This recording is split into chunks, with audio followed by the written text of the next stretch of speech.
still looks like I'm looking to the side. Looking more to the left. Alright, so now we're going to go ahead and continue. I'm going to move this over a little bit. If I need to adjust some more, I will. Alright, let's go ahead and get back into case 5.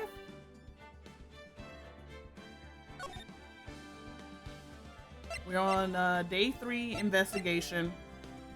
This is after the whole thing with Lana basically saying that in the Joe Dark killings case that they may have used some forged evidence.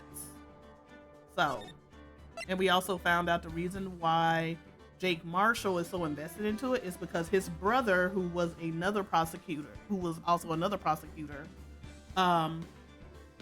he got killed. He was killed from in the Joe Dark killing. But because of his death, that was the reason why they caught him. But we're gonna see why. I'm so sorry, Mr. Wright. I'm sorry for what my sister said. Drastic crimes require drastic measures. That's just the way it is. We did what we had to in order for him to get the verdict he deserved.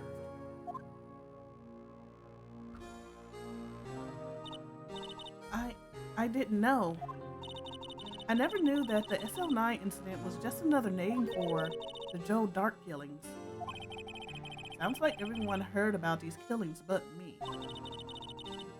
Lana wanted Dark convicted so badly. That's why she used me. That's why she used what happened to me. What do you mean, what happened to you? It's all there in the file. Joe Dark's last victim was Prosecutor Neil Marshall. When he murdered Officer Marshall's brother, he left behind an incriminating piece of evidence. But what did you have to do with those killings? On that night Prosecutor Neil was murdered, Joe Dark tried to kill me. What? He tried to kill you?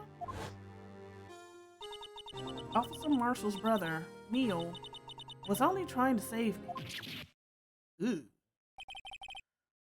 So that means you? Yes. I was a witness in the Joe Dark trial. I didn't see that one coming. It happened 2 years ago. It was right about this time of the year too.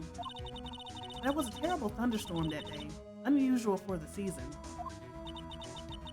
I was alone in my sister's office. We were planning to eat dinner together once she finished her work. Then suddenly this terrifying man came bursting into the office. Jeez. Joe Dark. It seemed like he was running from someone. He pulled out a knife and screamed at me. I didn't know what was going on. Just then, Prosecutor Marshall showed up. Jake Marshall's brother. Joe Dark tried to take me hostage, but before he could, Mr. Marshall tackled him. Then, what happened? I'll never forget it. Lightning struck and the lights went out. Suddenly, a bolt of lightning flashed outside the window, lighting up the office for an instant. What I saw then burned a permanent picture in my mind. I can still see it now. Permanent picture? What did you see in the instant that crime occurred?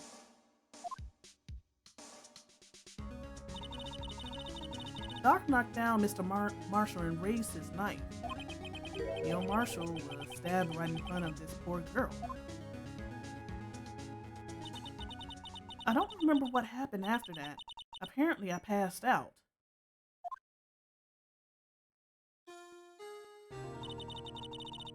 When I came to, Lana was cradling me in her arms. Poor Emma. You've been through so much.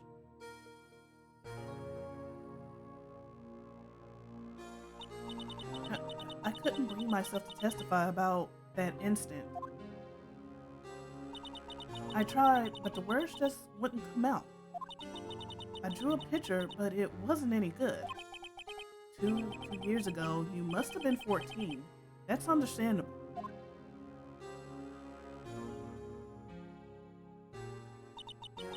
Once it was all over, I made up my mind. I decided that when I grew up, I'd become a scientific investigator. I want to be able to fight crime with my testimonies and find the evidence to make an airtight case. That way, Lana would never have to forge it. I see. I think I'm finally starting to understand what makes Emma tick.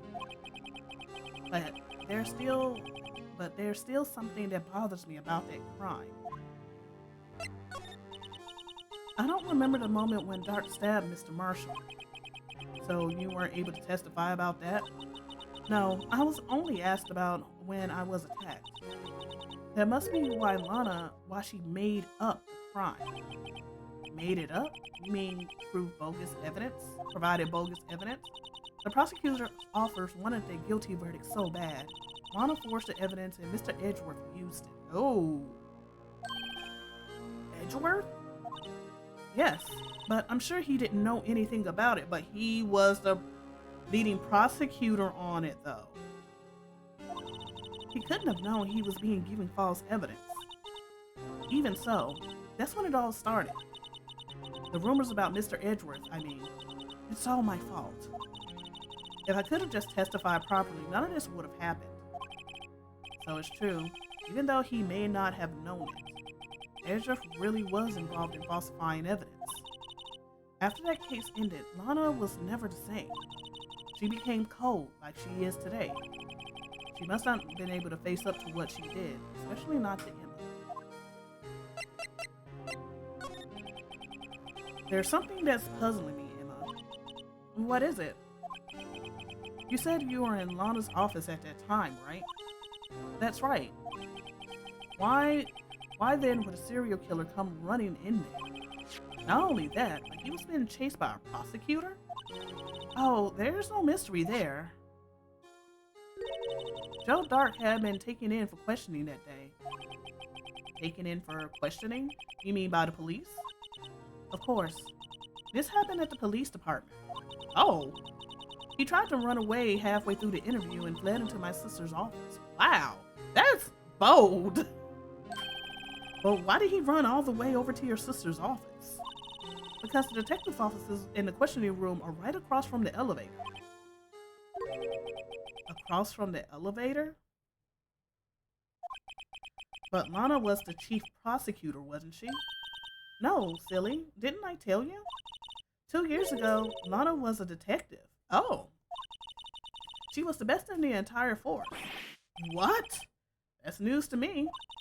After the Joe Dark case, she was transferred to the prosecutor's office and made chief prosecutor. Lana used to be a detective? I better have another talk with her. All right.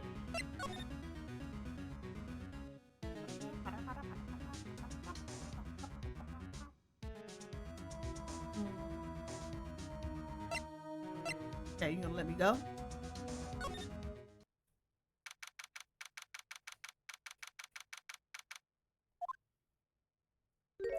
Hi, Lana. Lana? Mr. Wright, it seems I keep causing you trouble. Falsifying evidence? I didn't think you were the type. Criminals don't mind playing foul. Why should we? But Lana, if you're wrong, an innocent person might be found guilty. Believe me, I understand the risk. Lana, Emma told me about you. Oh? About how you were a detective 2 years ago. And how the SL9 incident was the reason for your transfer to the prosecution's office. That's right. Could you fill me in on the details, especially about the unusual change of jobs? I suppose you have the right to know, Mr. Wright.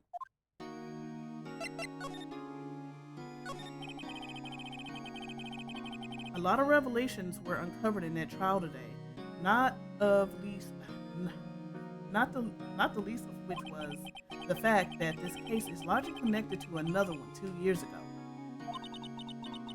Evidence from that case was stolen as well, though I I expected as much. I know how obsessive Officer Marshall can be. That trial, it really wasn't fair, was it? I believed in you, Lana. I believed that no matter what happened, you always stick to the truth. It couldn't be helped, Emma. At that trial 2 years ago, I sold my soul. Well, all drama aside, the fact of the matter is, at 5:15, there was no murder at the police department. Tell me it's not true, Lana, what the witness, Miss Starr, said. About you stabbing Mr. Goodman with a knife. Lana, I don't understand. Why won't you tell us? Emma, this doesn't involve just me. I don't think I've ever seen Lana look so fazed before.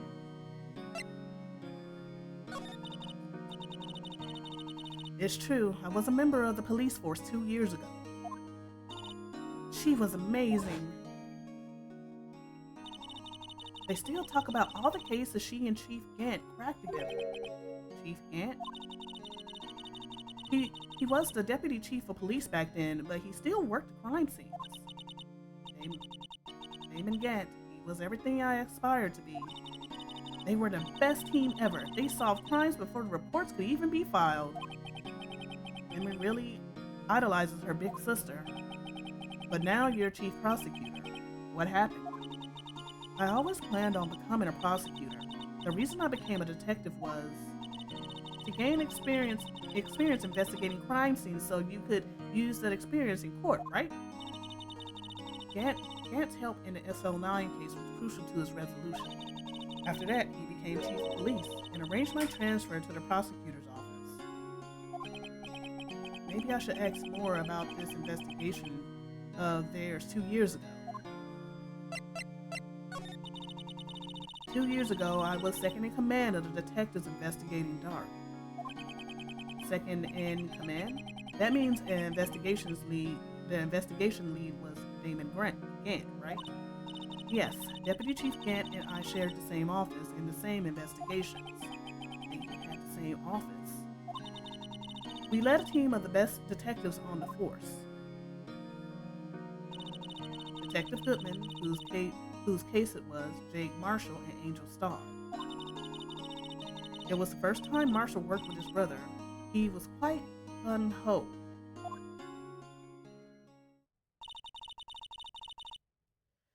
Without a doubt, Joe Dark was a serial killer.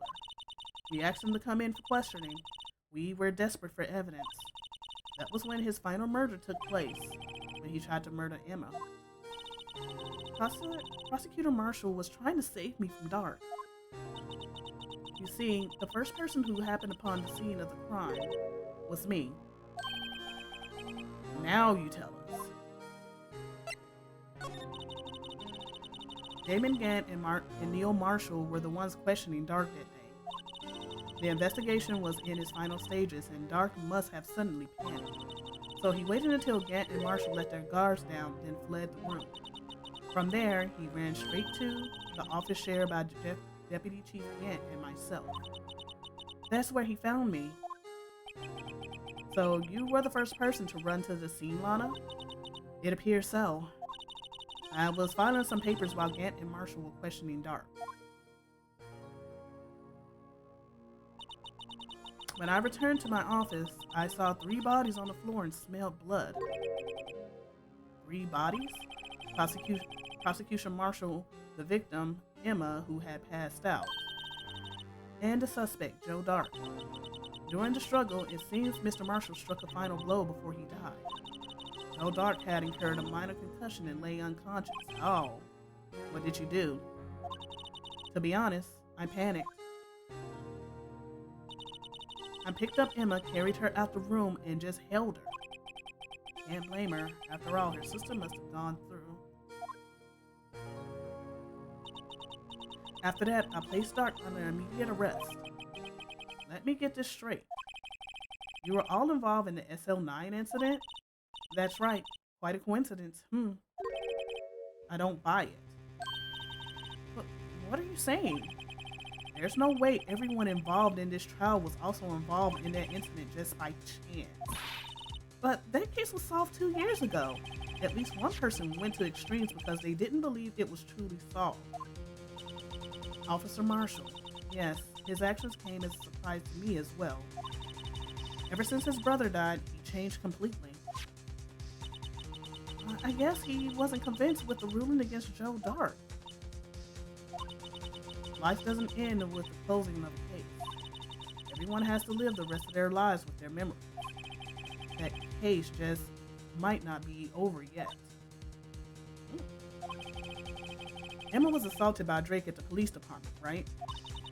Yes, in the office that Damon Gant and I shared. The office that Mr. Gant now occupies by himself, the chief's office. Maybe we should have a look at the chief's office, the site of the final SL9 murder. Really? Oh, okay. Okay.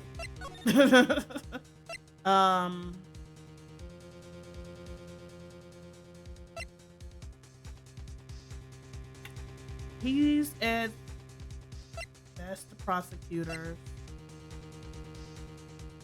police department? Okay. I think I have to do this the roundabout way. Yep.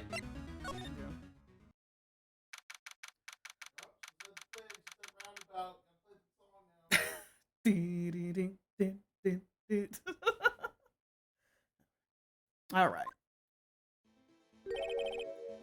Howdy, Bambina. Oh, Mr. Marshall. Never thought things would turn out this way when I woke up this morning. Hey, Sarah, Sarah. You never know where life will lead you, eh, Bambina? Should have known my luck had run out when old Billy dried up this morning. Billy? Must be his pet cactus. Say, where are you headed? Just over to the prosecutor's office for a little interrogation. It's a voluntary appearance, but we all know I won't be coming back. Sorry, but you can't go in the evidence room today, partner. But Mr. Marshall, why did you do it? Why do prospectors head west? If ever there was a case I needed to know the truth about, it was that one. Before you turn yourself in, Mr. Marshall, would you mind telling us exactly what happened? Looks like I won't be getting a steak lunch today.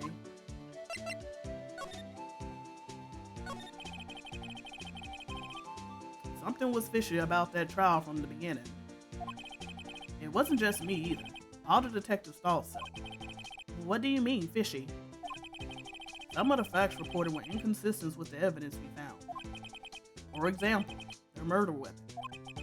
The murder weapon? You mean that switchblade knife with the broken tip? That was Joe Dark's, all right. But in the initial autopsy report, a question was raised.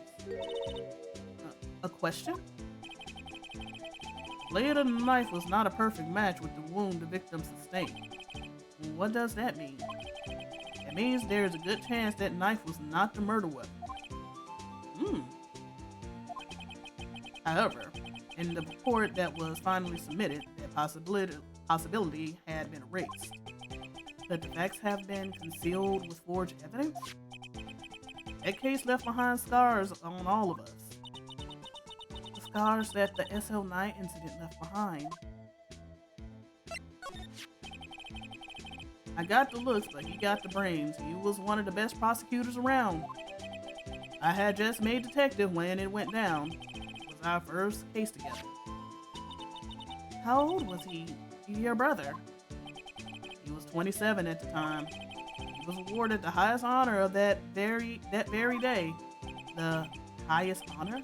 You mean the king of the prosecutors? I knew it. What are you looking at me like that for? That's an honor for a prosecutor. Mr. Marshall must have really been close with his brother. That day the SL9 incident took place, that wasn't the same day as... That's right, it was the day of the evidence transfer. Interesting. It was drizzling that morning and by nightfall there was thunder. I can't believe 2 years have gone by already. I tried to steal the evidence so the case wouldn't die. Apparently someone tried to stop you. Detective Goodman was murdered, and the evidence locker was empty.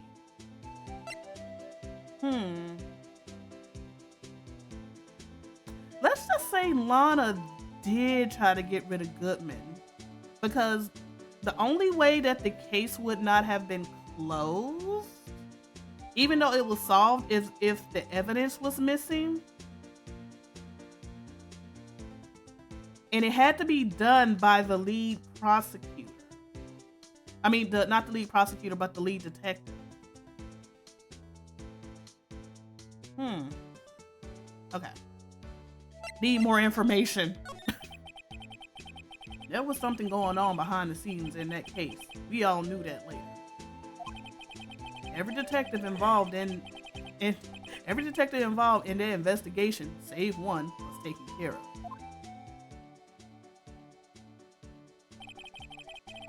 Miss Starr was fired and I was demoted and boxed away in a tiny room. What about Detective Goodman? If they did something to him too, the commissioners would get suspicious. No, they were careful enough not to be too obvious. They? Who are you talking about? Don't get upset, Bambina. I meant Damon Gant and Lana Skye. The investigation lead, Damon Gant, and his second in command, Lana Skye. There wasn't a person on the force who hadn't heard of that duo. That case was the biggest step in both of their careers. After the case ended, Lana transferred to the prosecutor's office, right? Yeah, Damon Gant, the new chief of police, arranged for that to happen. She's never been the same since she left. He noticed that too. Everyone who knew her said so. Chief Prosecutor Skye was totally different when she was a detective. Now that he mentions it, Emma says something like that too. Tell me, what happened to my sister? Sorry, Bambina, but her secret is too well guarded. I never found out. Lana's secret. It all started 2 years ago. So there you have it. That's my story. Did you enjoy it, partner? It was certainly enlightening. There's one thing for sure I found out in court today. That boy Edgeworth isn't my enemy. He was the one who used falsified evidence to get a guilty verdict. But someone else was the one who gave him that evidence and planned everything. That someone is Damon Gant. I knew he was suspicious. Don't believe me? Well, I don't blame you. I won't even be a patrolman after today. Too bad I won't be around to work with you. You become a real scientific investigator. Adios, Bambina. Oh, I like Jake Marshall. He was a cool dude. All right, let's see about... Wait, can I not go in? Oh,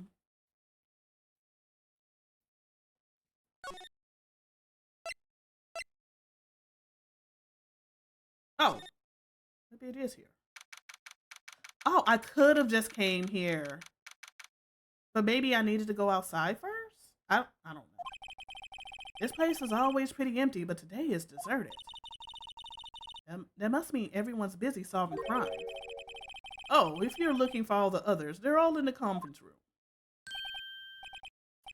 Thanks. Wow, he actually talked to us. With the chief prosecutor saying what she did and the decision about what to do about Mr. Edgeworth, not to mention our statement to the media in tomorrow's trial. There's more chaos going than Thanksgiving and Christmas put together. I think festive is a word usually used for those. Sir, we'd like to have a look around Chief Gant's office. Just use the connecting hallway to the other building and take the elevator to the top floor. Really? You mean it's okay for us to go in there? I mean, we aren't police officers or anything. Hey, you're right. You can't go in there. It's off limits. Emma, what? Why did you have to say anything? Now I see where Detective Gumshoe gets his unique charm. Well, what are we waiting for? Let's head to the chief's office.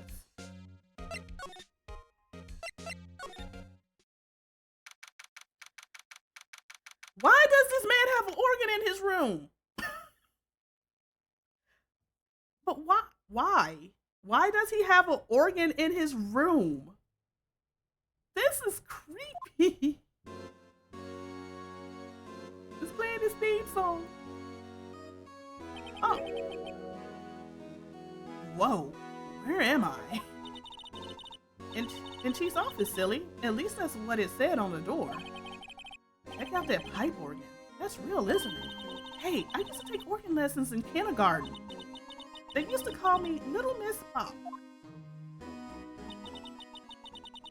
I thought it was a genius until they tried teaching me notes. Stop it, girl! I never could remember where the C was. God dog it! Run! Tease it! It's the cops!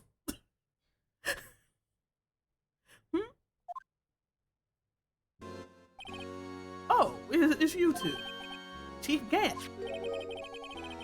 He put that paper he was reading in his desk. So, Righto, have you been swimming lately? Why is it always swimming?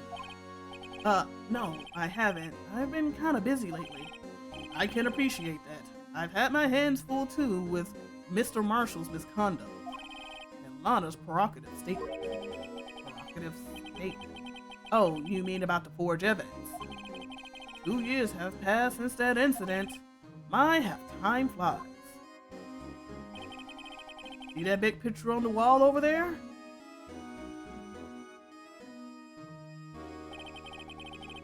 That's a picture of Lana, Neil, and me. So this is Mr. Marshall's brother, Prosecutor Neil Marshall. Okay, the first thing I want to look at is the freaking, the trophy. Because remember they always mentioned that the shield was broken, and then every time you wanted to talk to Gumshoe about it, he like forgets. I see what they're saying now. See, if you look at it now, you see what's missing? The sword on there is missing. Because it's a broken shield. It looks like the shield has always been broken, but it's missing the knife or the sword on it.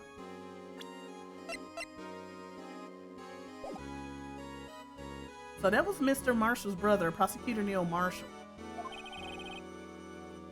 We took it to commemorate our work together. Something's not right with this picture. I can't quite seem to put my finger on it though. Oh, I done already figured it out. I'm looking at that that shield, that trophy. All right, photo at the reward ceremony of Gant, Lana, and Neil.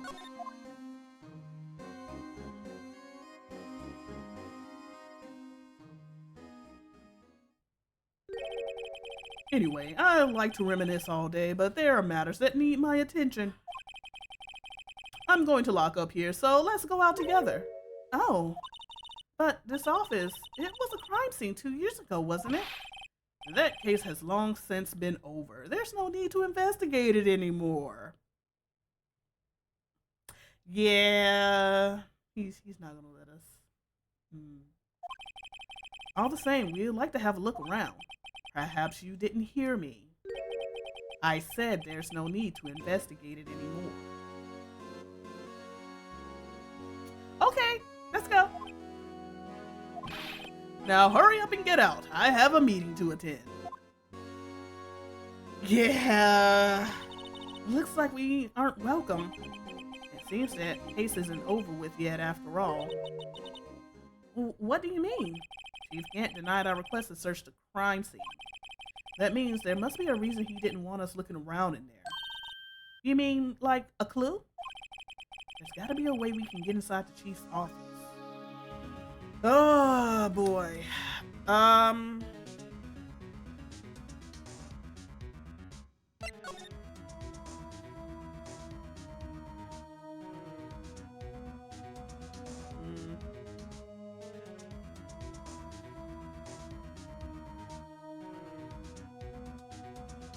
he's locked. Well, I don't think there's any. Well, we can't get into the. Is there another option here? Oh, I was gonna see if maybe there was another room or something. Hey, pal. Detective Gumshoe, aren't you supposed to be in a meeting? Just taking a breather. My feet hurt. From sitting too long? Actually, from serving everyone coffee. Oh, you've been made the coffee boy. Sounds like Detective Gumshoe's still out of the loop. Say, have either of you seen Edgeworth, Mr. Edgeworth? Edgeworth? No. Why do you ask? He's under fire from both the police department and the prosecutor's office. It's almost like the battles between you two in court. And it really sucks because Edgeworth had no idea he was presenting falsified evidence, but he's catching heat on both sides because he was the lead prosecutor in that. Like, to bring it to court, he was the one who presented it. So instead of them probably looking at anybody else on the team, well, they did deal with some people on the team. He's gonna be taking the most heat because he's the one that presented it, and that freaking sucks for Edgeworth. That sounds serious. Is it because of what my sister said? That's basically what it all boils down to. That falsified evidence 2 years ago. Now Mr. Edgeworth has the whole world after his blood. Yikes. Yeah. But why would Edgeworth be blamed? It's not like he knew the evidence was forged. Honest Guy is the guilty party here, isn't she? Regardless, the prosecutor is responsible for the evidence they present in court. Not only that, but as you know, there have been a lot of rumors going around about Mr. Edgeworth. His amazing talent as a prosecutor has kept him safe from those who don't like him.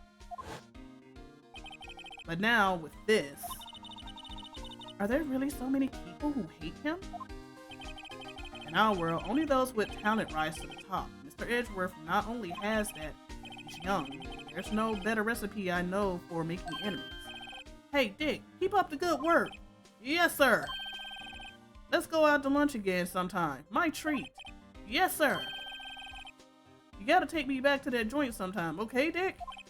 Yes, sir. It seems you don't have any problems with enemies. Yeah, well, I'm careful not to stick out.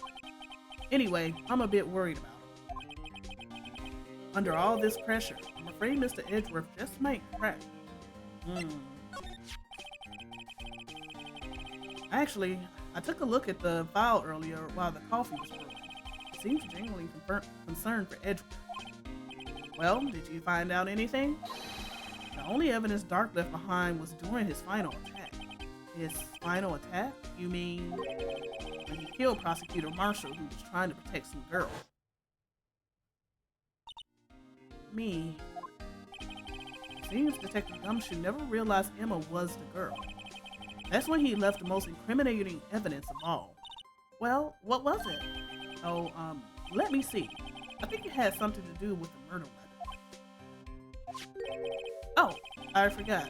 Look, it's all written somewhere in here, okay? His powers of recollection never fail to impress. Maybe we should show him the murder weapon. It might jog his memory. Let's do this first. Joe Dark was 42 at the time of the crime. He was just your run-of-the-mill businessman. A businessman? What made him take the serial killer? One day on his way home from work, he hit someone with his car. With his car? So it was an accident? An accident, yes, but it transformed him into an animal. An animal? He killed a man that witnessed the accident, and he killed a lady who saw the second crime. A kid walked by just then, so he killed them too. Jeez! A jogger came to the scene. A jogger came upon the scene and was killed as well. Finally, he turned himself in. Dude, that was literally, it was just, okay. He hit somebody with his car by accident. Somebody witnessed it, and so he went and killed them. And then somebody saw him do that one and then he killed them. And then a kid walked by, and then he killed them. Then a jogger came by, and it's just like, dude, he was just taking out witnesses. Wow. Seems he was pretty careless animal. Of course, this is all conjecture. There wasn't a single shred of evidence. So he turned himself in. Yes, but in the middle of his questioning, he fled and murdered his final victim. But why? Okay, you did all of that, and then you went to turn yourself in. And then you fled during questioning. Prosecutor Marshall. That crime was witnessed by someone too, but luckily Dark was arrested on the spot. It's a good thing that last witness wasn't killed. That last witness, aka Emma. Okay. They said present the knife to him to see if that jogged his memory.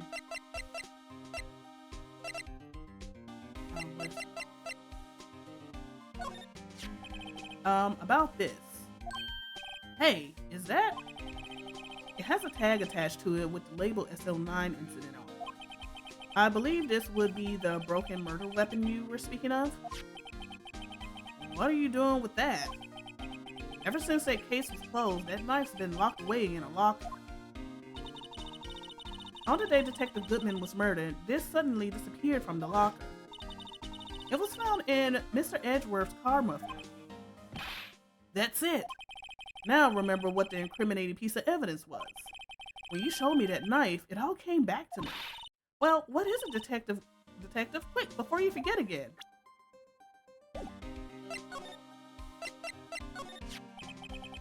This knife, it was Joe Dark's, wasn't it? That's right. We traced it back to the store he bought it at, plus it had his fingerprints on it, too. But no one actually witnessed him using it to murder anyone, right? That's where his luck ran out. When you take a good look at the knife, you see it's broken. Wait, what? You don't have to take a good look to notice that. Yeah, well, anyway, take a guess where the broken off tip of the knife was found. That's what did him in. Where was it? The victim, Neil Marshall, was carrying it inside his own body. It was found deep inside the stab wound. Did it match Dark's knife? You bet, down to the last fiber. That's pretty conclusive.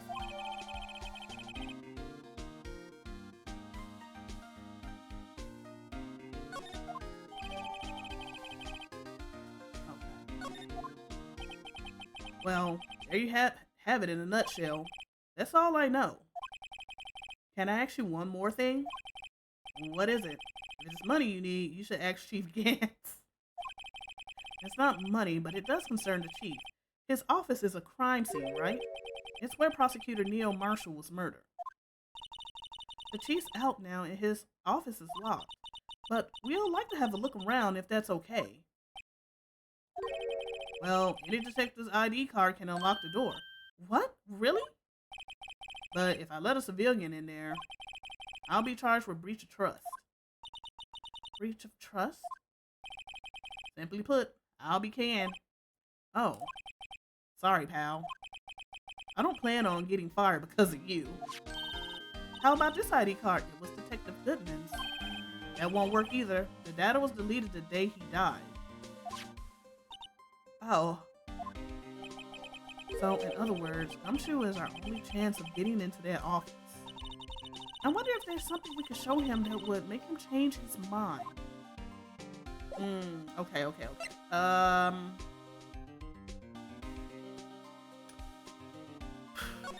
Do I have anything?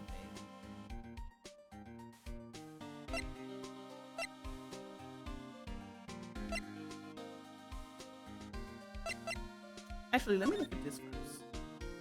Pose.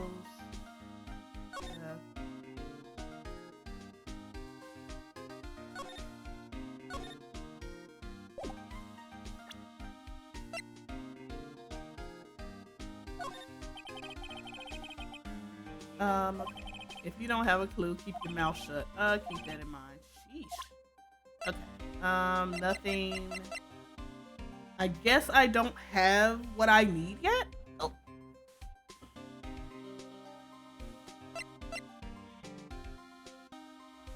Yeah, I guess I don't have what I need yet.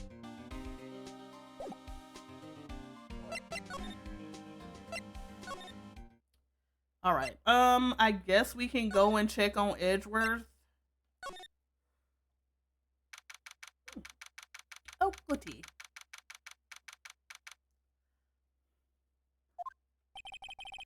No one's here today. Not even Miss Starr. Everyone's probably busy looking into what exactly went down in the evidence room. That must be where the detectives are. Well, we proved in court today that on the day of the crime, no one was murdered in the evidence room at 5:15. Yeah, I thought we were finally making some headway in our case, but instead it looks like we just ended up making Lana look even more guilty. Hang in there, Lana. Gotta find all the answers by tomorrow. Alright, let's... Hi, prosecutor office!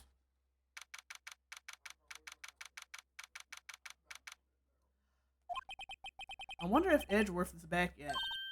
There he is. He looks like he's writing something. What are you doing here? He sure was quick to throw that paper on the floor. Tough day in court, huh? I've had to live the past 2 years with rumors flying around. What's another allegation to me? Cheer up, Mr. Edgeworth. I'm rooting for you. That's Edgeworth for you. Always trying to hide his real feelings. So, what do you want? Unlike some people, I don't have all day. Alright, let's talk to ya. There's no excuse for what I've done. 2 years ago, I used false evidence to obtain a guilty verdict. That's what it all breaks down to, and nothing I can do can erase that fact. But you didn't know, did you? I mean, the evidence was falsified. The police department and the prosecutor's office share a bond of trust. If that bond is broken, we stand to lose everything. The police department's error is my error, my responsibility as the prosecutor in charge. That fact remains the same no matter what excuse I might have. Mr. Edgeworth, I take pride in my work. So tell me why. Why has it all come to this? Even Edgeworth can't keep this kind of emotion bottled up. Are you up for the trial tomorrow? Huh. First last year's trial and now this one. It seems all you do is worry about me. To be honest, you're getting on my nerves. But Mr. Edgeworth, you can't just walk out on the trial. Tomorrow is the last day. It's too late to change prosecutors. I bet that's what my superiors are begging. I never thought that this case would come back to haunt me like this. What do you mean? The list of evidence. It seems too short. Most lists run twice as long. It's only half as long as most lists. This is odd. After Neil Marshall was murdered, I became prosecutor for that case. I may not have been part of the investigation, but I knew what I had to do. Use the evidence I was given to prove the suspect guilty. That was really the only thing on my mind at the time. Say, we just saw a picture taken around that time. That picture. Something seems strange about it. Okay, let's finish this up and I'm gonna present that picture. Could you tell us again about what happened that day? The day Detective Goodman was murdered. You were participating in a ceremony over at the station, right? I've never cared for ceremonies, but I had to attend that one. Because you were awarded this? Those receiving awards can't exactly skip out on the ceremony. I finished up at the office in the morning and drove over to the police department. You finished up at the office? Yes, just odds and ends, clerical stuff. I didn't plan on returning to the office that day. That is, until I was asked to take something back. Take something back?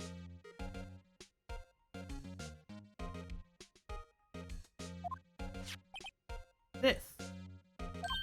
Oh yeah, Chief Gant asked you to hold on to that, didn't he? I think something just clicked in my head. Okay, let's get through this. Yes, it was a piece of evidence in a case that was closed half a year ago. He asked me to bring it back to the prosecutor's office. That's the story we heard yesterday. So you came back here to the prosecutor's office because the chief asked you to?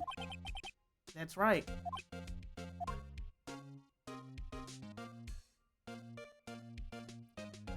I have a feeling on something. Okay, so we already know that he came back at 1712,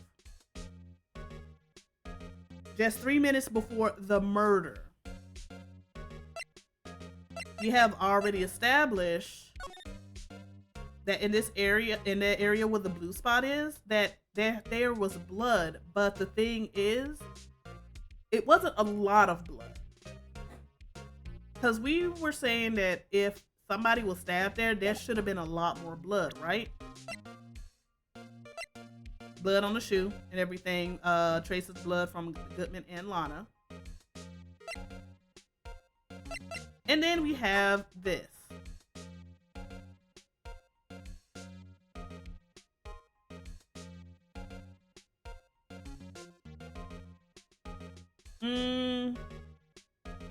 We already know that the Bruce Goodman was a fake.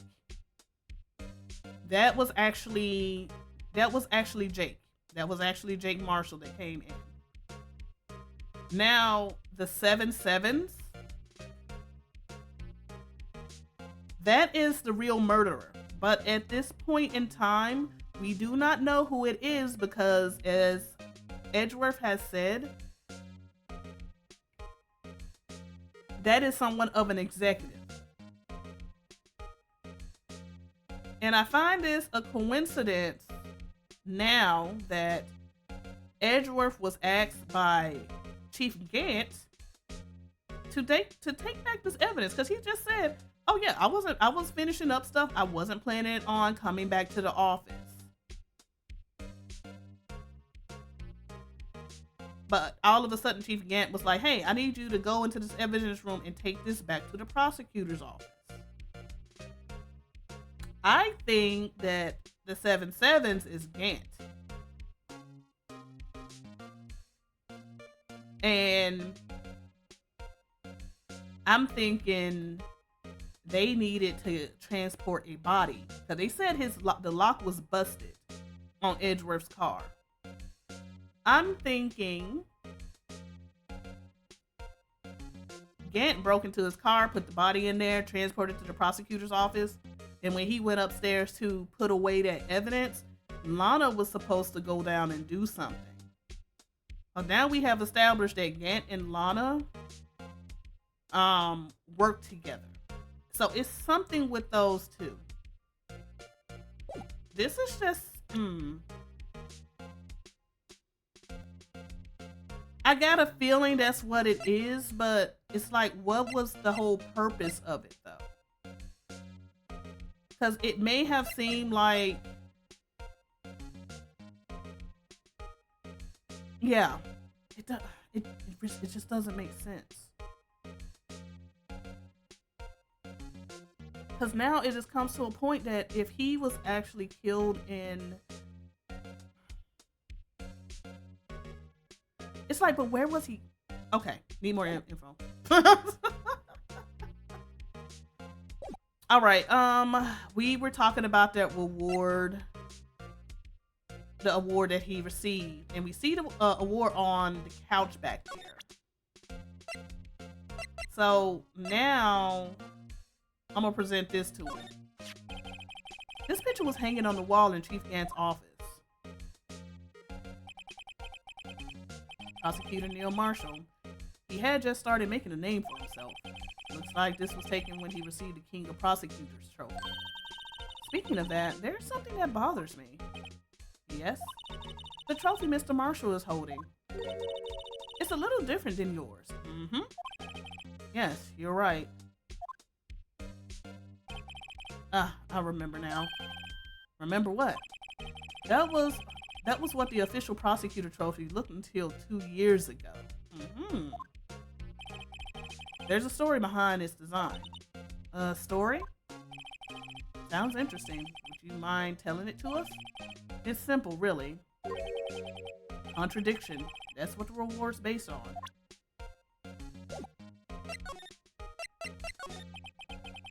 This award originates from an ancient Chinese tale. In Chinese, the word contradiction is written in two characters. The first means halberd and the second means shield. Have you heard this story? Me? Oh, sure. Everyone knows that. Well, why don't you tell it though? For Emma's sake. Very well. Hmm.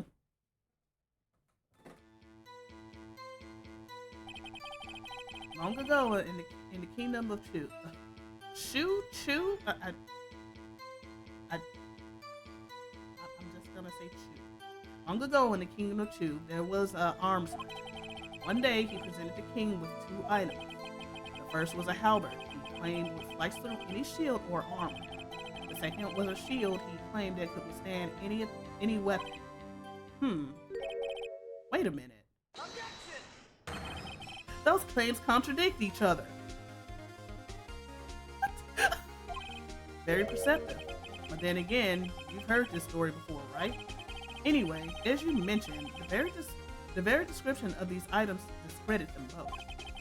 When the king pointed this out, the merchant was left speechless, and thus the Chinese word for contradiction was born. Oh, I see. So the chipped shield and the bronze knife symbolize precisely so. They symbolize the merchant's item.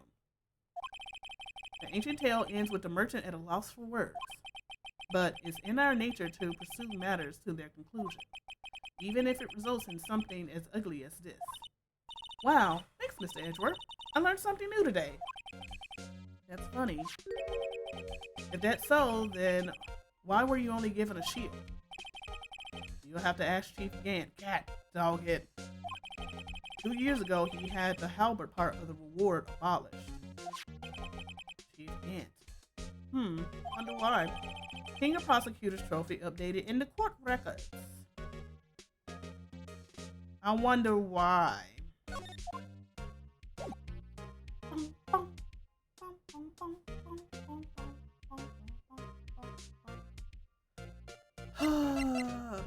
Anything else?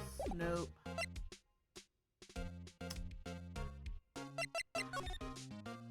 I'm nosy about this piece of paper. I wonder what he was writing before.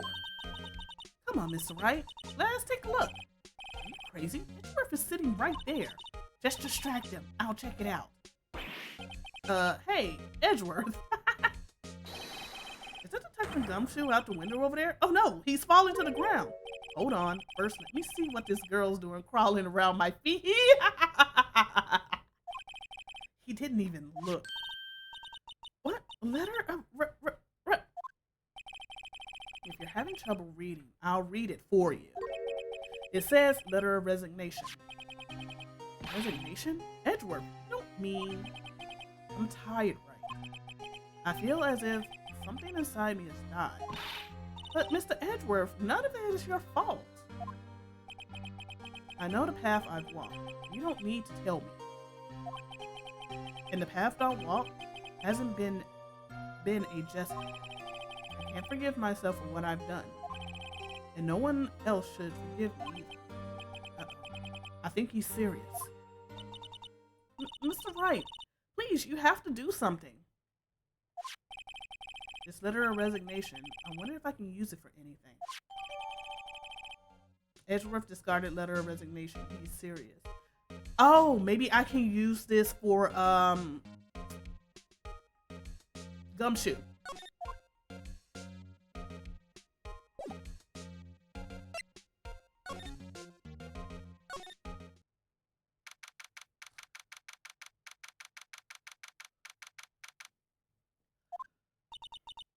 Excuse me. Oh, Angel. Would either of you care for a quarter pound of roast beef? Miss Star, as she is out of lunches. You certainly are the curious sort, aren't you? Kind of like the first person who sucked a cow's nipple to discover milk. Still, I never thought you'd go digging up that case from 2 years ago. Everyone in this trial was involved in the SL9 incident. Not only that, but the murder occurred on the very day the evidence from that case was due for transfer. This can't be all attributed to mere coincidence. Aren't you forgetting something? You know, that little scene I happened to witness? The instant Lana stabbed Detective Goodman with a knife, no matter how much of the past you dig up, it won't change what I saw. Both species are meant to be savored when eaten. It stars hatred towards Lana. It all dates back to 2 years ago. Joe Dark. That's a name I'll not soon forget. We trailed him for half a year. Oh, the pressure. Still, I don't think I was ever more alive than I was then. Those days were steamier than a bowl of hot gravy. Poor old Jake Marshall, though, must have been going through hell. You mean because of his brother's death? They were close, those two. After Neil died, something took over Jake. He became obsessed. Seeing Jake like that made her all the more desperate. Her? Lana Sky. My sister? The best of the best were put on that SL9 case. Of course they were led by the legendary duo. Lana and Chief Gant.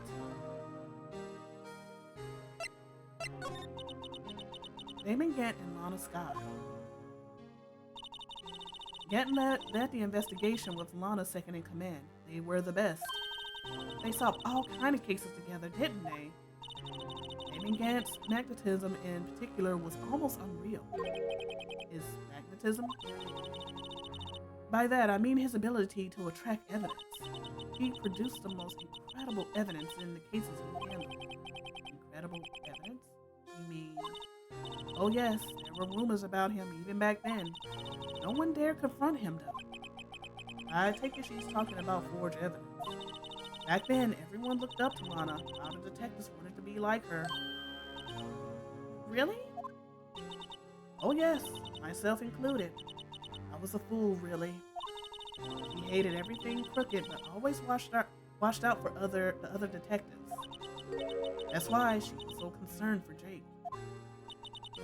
Mr. Marshall. When Jake's brother was murdered, she felt as if she had lost her own brother. If it wasn't for her, I don't think Jake would have ever recovered from his shock. That's what makes it all the more infuriating. Miss Starr. That's why I'll never be able to forgive her. Why did she have to turn so cold after that? That legendary pair was the reason we were able to keep up our investigation. That's why we were so shocked over how it turned out. You mean with the forging of the evidence? Don't get me wrong, Joe Dark got what he deserved. Still, it was obvious the evidence produced in court was being manipulated.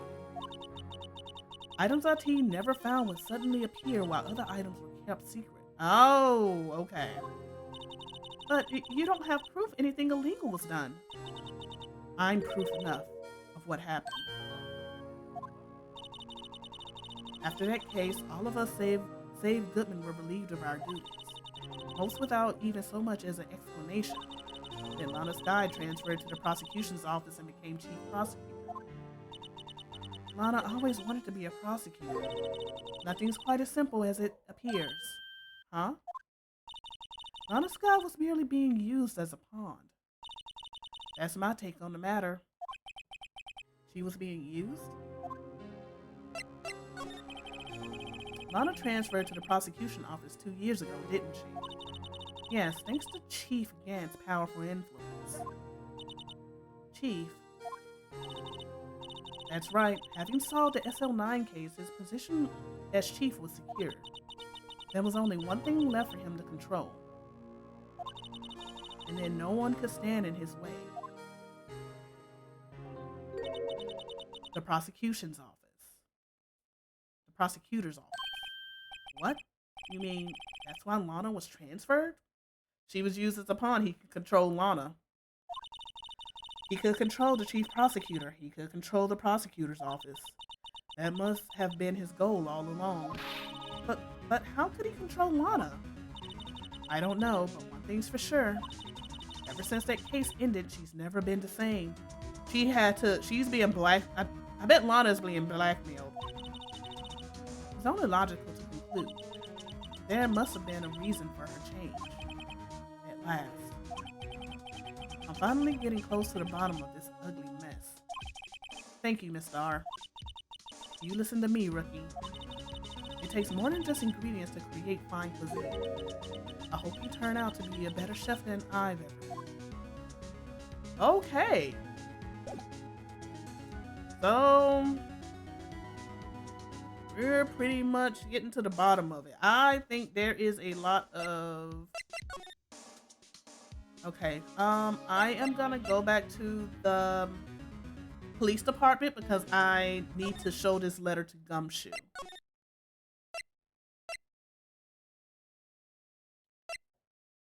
But yeah, I got a feeling Lana is an unwilling participant in this. I think she's getting blackmailed. That's why she's just willing to take the fall. Oh, you're back. You're still here? I gotta make 150 copies of these files. Growing coffee, copying files. I'm turning into a regular DJ. You're a DJ as well? If I'm not mistaken, I think he means desk jockey. Oh, that DJ. I gotta admire your persistency, but my answer's still no. I'm not letting you in the chief's office, period. He'll be my neck on the line. That office is the last crime scene in the SL9 incident. I have to take a look in there. There's gotta be something we can do to make the detective change his mind. I think I have it! What's this crumpled up piece of paper? No way! Mr. Edgeworth can't be serious? Is he ever not serious? I can't believe they'll push him this far.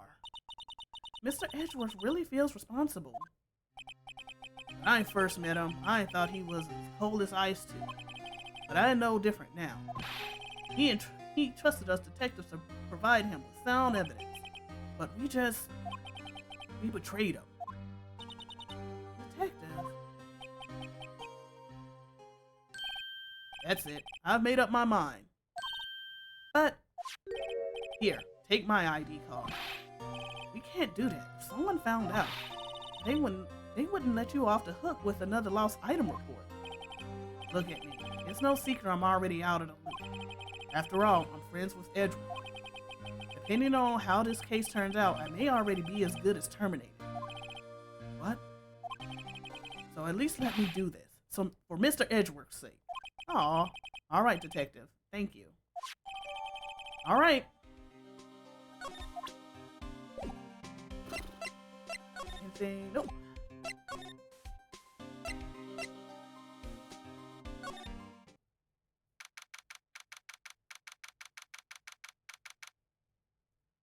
If he gets fired, he can just be Phoenix's detective. I know, right?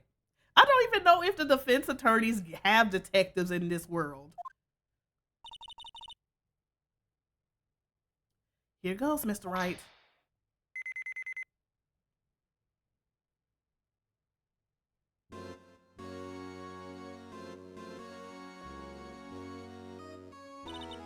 We're in. If anyone finds us now, Detective Gumshoe's a goner. If that happens, I'm counting you to bail me out. Eek! Yeah. He came in with us. Sorry, I thought you were a ghost. I didn't even know you could slap a ghost. Ah, Detective Gumshoe. What are you doing sneaking up on us like that? I wasn't sneaking. I was just worried something might go wrong. So I came too. If you're here, then what's the point of you giving us your ID card? Crushed it and rendered unusable in pocket. Why did we crush this man's ID? Hey, don't do that to my card.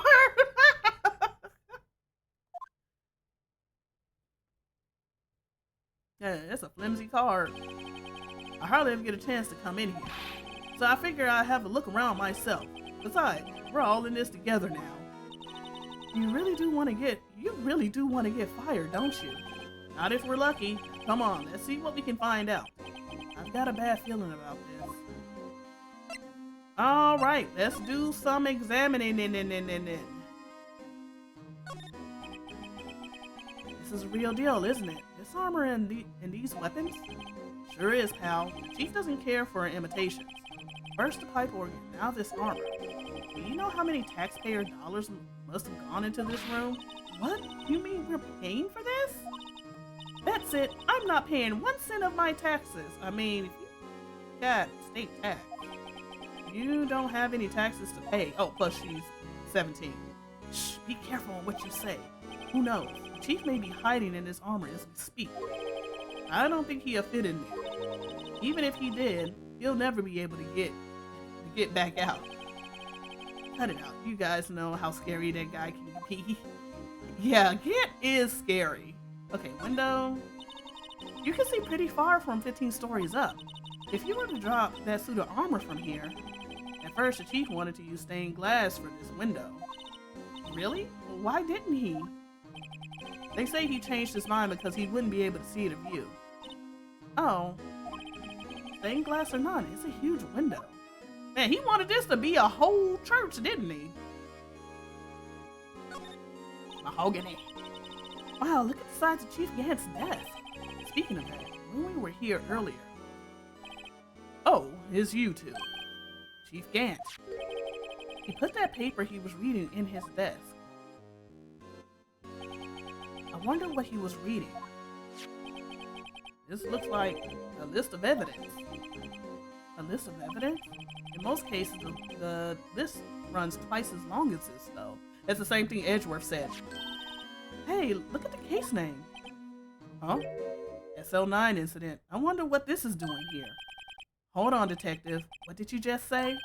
I said, I wonder about evidence lists. Normally, they are twice as long. That's right. I guess there wasn't a lot of evidence. A half-size list of evidence. Yep. The list of evidence, it seems too short. Most lists run twice as long. What would the other half of the list be doing here? Oh wait, that's the other half of the list? I knew it. The chief must be hiding something about that case. It would appear so. Do we have the list? Okay, list of the SL9 incident was ripped in half, so this part is all I've got. Okay. All right. So we got part of the list. Oh, there's a safe. This is a safe, isn't it? Safe. That word is ripe with intrigue.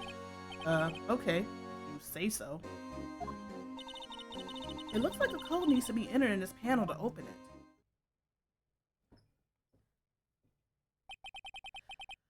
A 7-digit number. I think I just might know what it is. I ain't touching it. I'm not sure what would happen if we entered the wrong code. I'll better wait until I find something more definite. A 7-digit number. Didn't we see one of those somewhere? How about we try entering my birthday? Nah. Alright, before we continue, I need to take a short break really quick. I need to go use the restroom. I will be and get some more water. So I will be right back.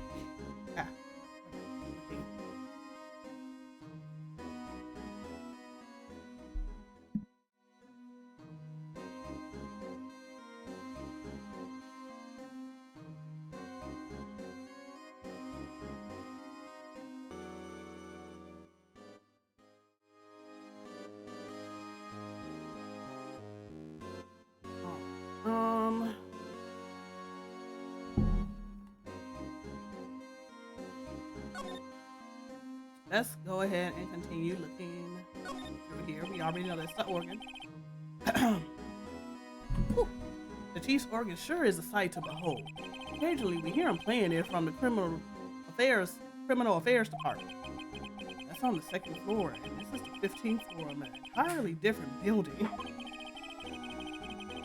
When the detective screws up, the chief calls them to his office and makes them listen to the organ for hours. Oh, wow. What's so bad about that? Music soothes the soul.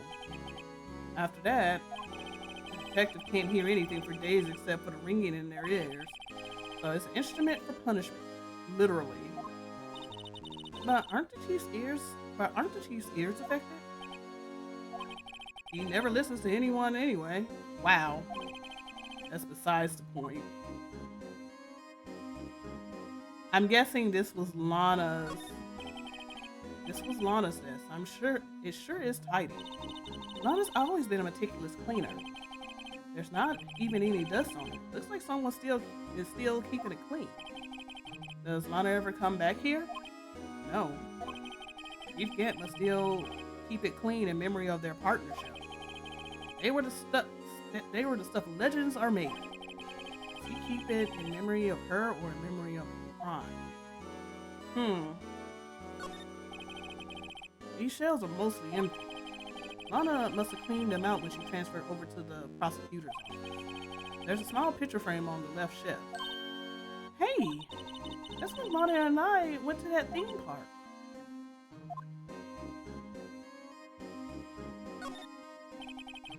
Look at that giant window. Makes you want to crash through it and jump outside. Not from the 15th floor. This was the 15th floor. I know, I was just saying. Saying what? Ever since making Detective, I've always dreamed about doing something like that. Note to self, Detective Gumshoe has a lot of dreams. So long as he doesn't go crashing through that window when he gets spotted. Don't say that.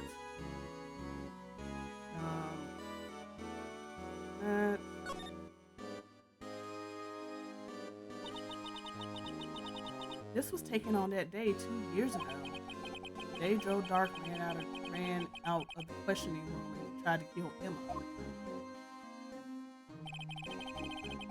After receiving his award trophy, Mr. Marshall took a picture here, then went along with Chief Gant to question Drake.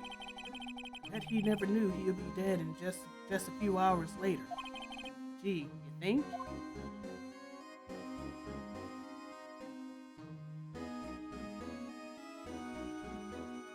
There's some...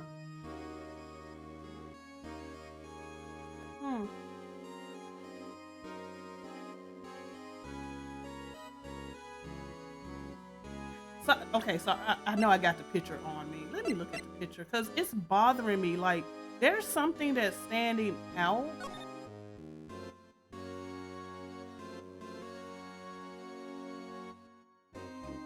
Okay, I'm looking at Lana's outfit. Okay, where did they take the picture at? Okay, we see the armor. Wait. There's that vase behind there. Like it's upside down.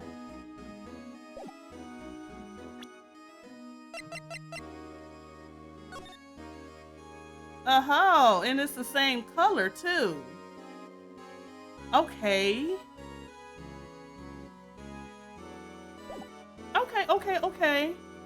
Okay, so where did they take the picture at?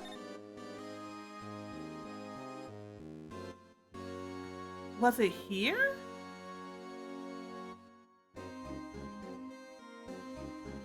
Because here's the armor.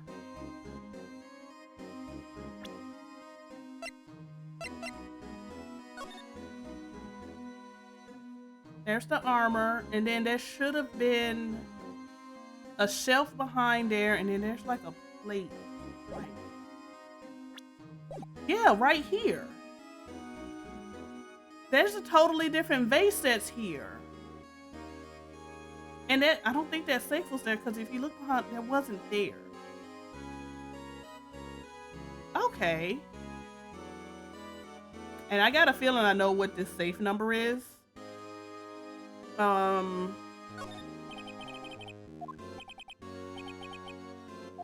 Because it's the only number that we don't know who it belongs to, but... yeah. Do you know what it is? I have a hunch. Oh, I know. You want to try my birthday.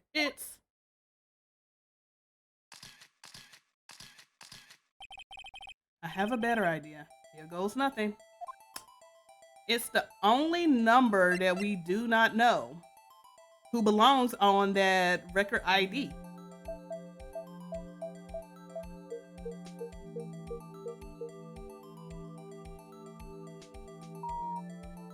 Yep. Bingo. What number did you enter? Whose birthday was it, pal? 777-7777. The final ID card number on that record. Yep. What? The number of the mysterious executive officer who entered the room that day. You mean that ID number? I think you're 1-7 shy this time. This can only mean one thing, that Chief Gant's ID number. Say, anyone care to look inside? All right, let's examine. Is there any money in there? How much does he have stashed away? Dude, get out of this. Look, it's a shard from a broken cup. Nope. I know exactly where that goes. It somehow looks familiar. Where have I seen this before? There's something else in here too. What's this? It looks like a piece of leather cloth. Ooh, fingerprint. This is a handprint, isn't it? Hey, I saw someone wearing a shirt like that once. Who? You think the chief made up the design? I don't think so. Oh, well, it was just a thought. Is that it? Is that all this is in the safe? Apparently so. It's empty now. A piece of cloth with a handprint on it, and a broken shard from a cup. They look like pieces of evidence. Yeah, but unless you can prove they have something to do with this case, I'm afraid I can't just let you take them. After all, it's my neck on the line here. True. Great. Now I have to prove their relevancy to get them. How are these two items related to the SO9 incident? Come on, there's got to be something we can show the detective.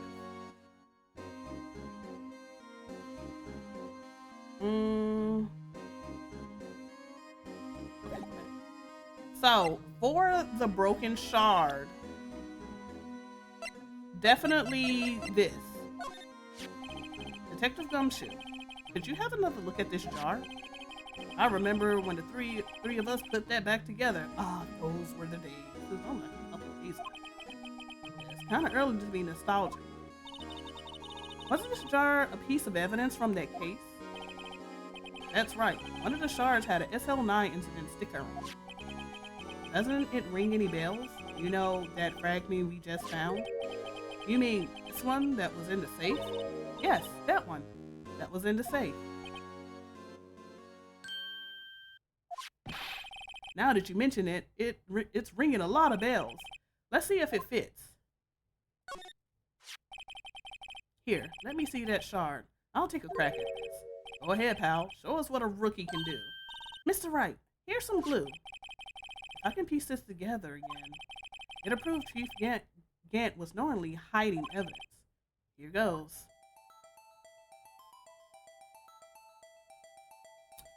And here it is. Oh, can I? There we go. There. It fits like a charm. That, of course, means Chief Gant willingly and knowingly hid a piece of this jar in his safe.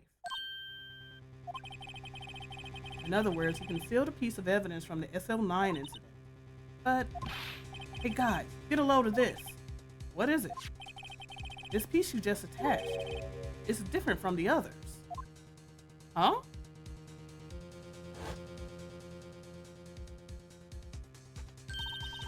There's a reddish line on it. A reddish line? That's blood. I don't get it. Why would Chief Gant hide this in his safe?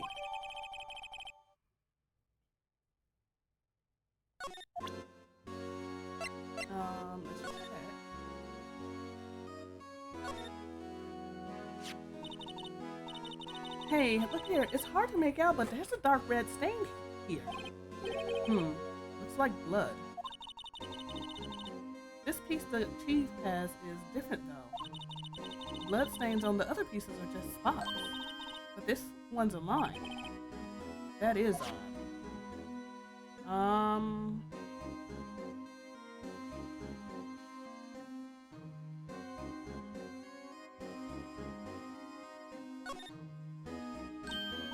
Huh? This thing doesn't have a bottom?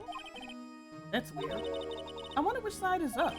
Better yet, what's the purpose of this bottomless jar? At least it doesn't collect dust inside, right? It still does, you gotta just clean it. Yeah, I believe it stood up this way, like in the picture. It stood up that way? Yeah. Yep, it was big side up.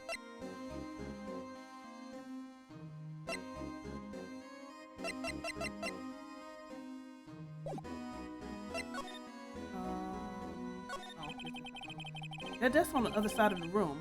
Was that your sister's? Yes, that's where I was waiting for Lana.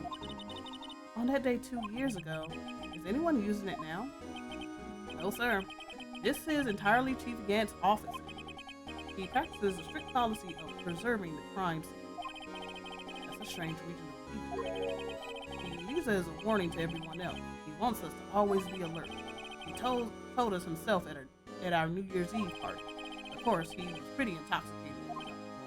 I see. So ever since Lana left, no one ever touches that desk? No one except Chief Gant and the cleaning lady who's in here each morning. Still, 2 years have passed since that incident. There can't possibly be any clues remaining. Can I ask you something? Sure. You only came here to look around, right? Because it's one of the SL9 crime scenes. I mean, that's your only reason for coming here, isn't it? Why do you ask? You don't think... Nah, you wouldn't be... No. No, there's no way. Never mind.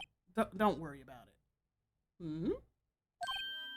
Okay, now then, let's look around a bit more. Hey, hold on. Not so fast, buddy. Huh? What is it? When someone tells you don't worry about it, it's supposed to start bothering you, pal. You don't just let it go at that. Sorry, this guy's starting to get on my nerves. Okay, so what's bothering you? You two don't think Chief Gant might be a suspect, do you? What? He's right, Mr. Wright. What do we think of him? Chief Gant. So it's finally come to this. What do I think of him? Perhaps it's best I don't divulge my feelings yet. There you go, ignoring me again.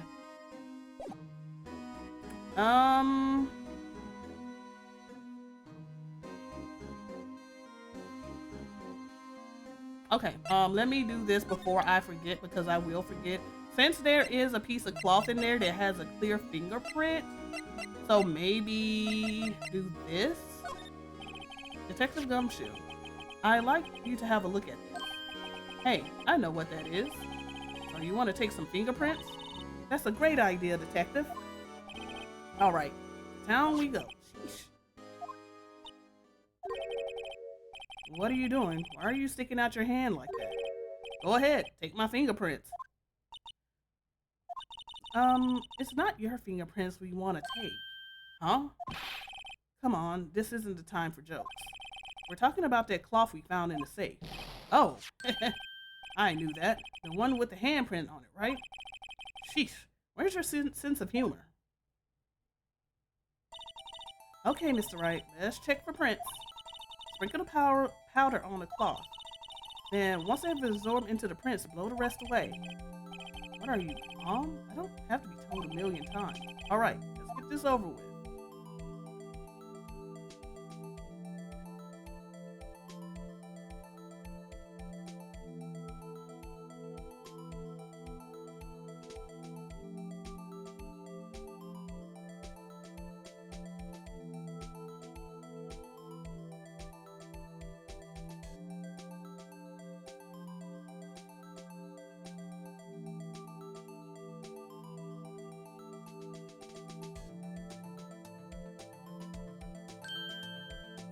go. Okay. Not ants. Not jakes. Definitely not good ones. Not gumshoe.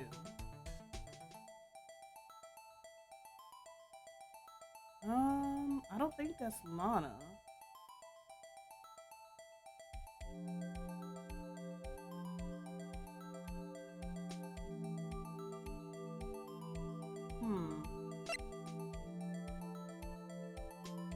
Emma. Whoa.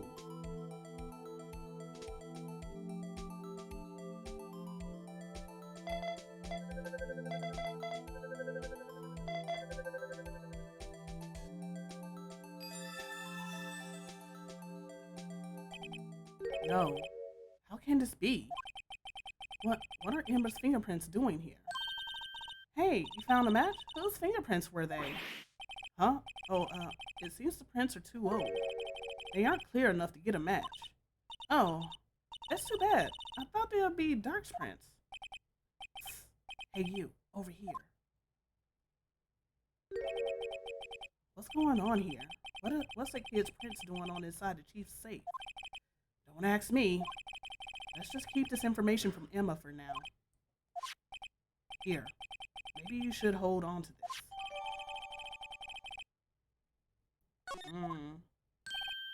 Well, was I any help? Of course. Thanks to your ID card, we were able to get some hard evidence.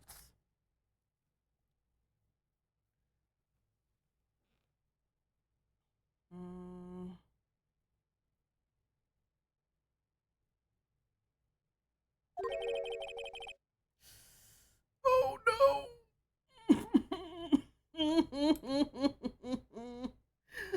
Oh, why do I gotta? Now that's not very kind, is it? In other words, if it wasn't for his ID card, he would have been useless.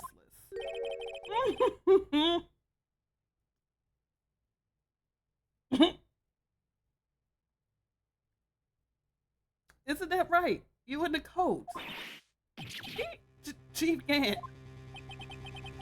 We didn't think you'd be back so soon. Fortunately, I'm a man who believes in signs. As I was walking to my meeting, I happened to look out a window and saw a stray dog run right into a hole. Just then, I thought of a certain detective. You mean me, sir? Now then, I'm afraid I'm going to have to ask you all to leave. Yes, sir. Sorry. Oh, you in the coat. Me, sir? Drop off your ID on the way out. You won't be needing it anymore. Oof. But, sir. Now get out. Yes, sir.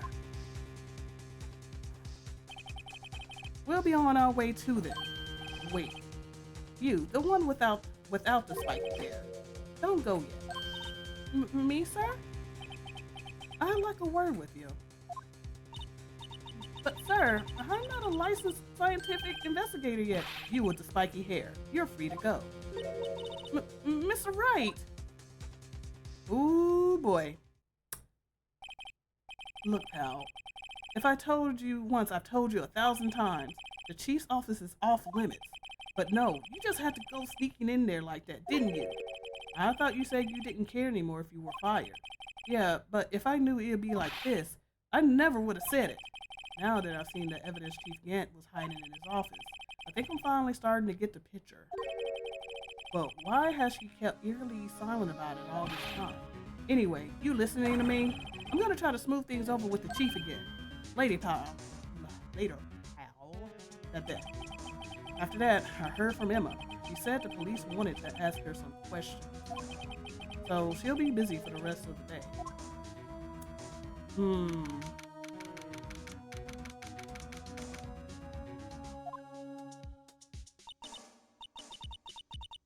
I see. So the chief asked Emma to come in for questioning. It's no use thinking about it. Tomorrow's the final day in court. In committed to do everything I can to defend you, which is why I'm here. But I've already told you all I can. What you've told me over these past couple of days is absolutely nothing, not a single useful thing. Really? I believe I did mention something quite important. Something I told you right at the beginning. I said that I was the one who stabbed Detective Whodunit. You know, I think I finally figured it out. I know who is it that's lurking behind your words. Mia did a good job mentoring you. I'm rather jealous. It seems Edgeworth was right. Edgeworth? Once you've convinced you know something, no one can persuade you otherwise. Big-headed is the term he used, I believe. Now's my chance to get her to tell me the rest of the story. I have to admit, I was more than a little perplexed at first. You insisted you did it, yet there is no incriminating evidence. That's when it hit me. It's not that you're unwilling to tell the truth, it's that you're incapable of doing so because of a certain individual. Well, what an intriguing notion. A certain individual, you say. So you think I'm protecting this person? Protecting? No, I think afraid of is more like it. If I'm not mistaken, the person in question may have persuaded you to silence. For argument's sake, Mr. Wright, whom may I ask is the person you're speaking of? The one I'm supposedly so frightened of. What is this person's name? Dang it. Well, Miss Sky? Mr. Wright, you are addressing the Chief Prosecutor. Do not forget your place. I take it she's still not ready to spill the beans. My apologies. Could you please tell me a bit more about what you think of now?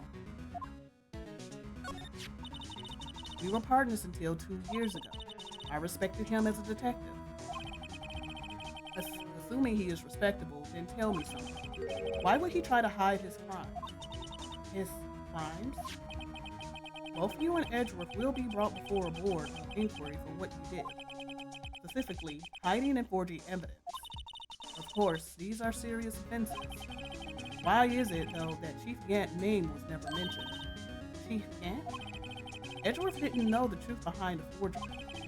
The only party who could have possibly tampered with the evidence was me. I had access because I was second in command of that investigation.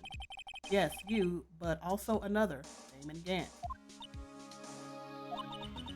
If you intend to accuse Chief Gant, you need more than just words. Show me proof that Chief Gant falsified evidence in this case.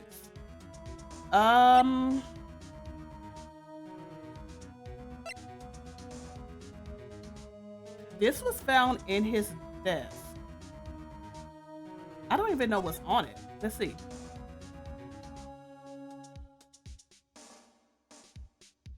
Oh.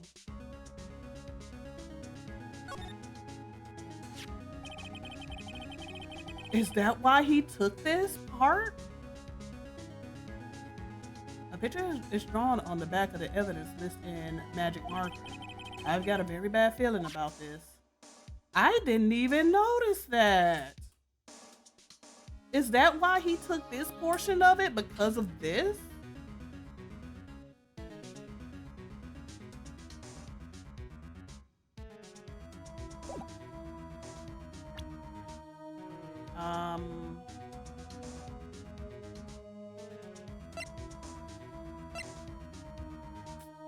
Show me proof that Chief Gant falsified evidence. I mean, well, this was found in his desk and it's ripped in half.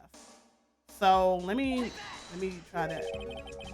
I just found this in the safe in the chief's office. Was it in the safe? This jar piece and this piece of cloth.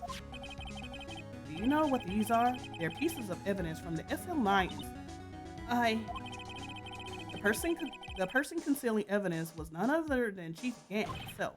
Now tell me, why are you taking all the blame for him? Touché, Mr. Wright. It's as if you surmise I cannot disobey the chief's orders, even if it means being found guilty for murder. Why not?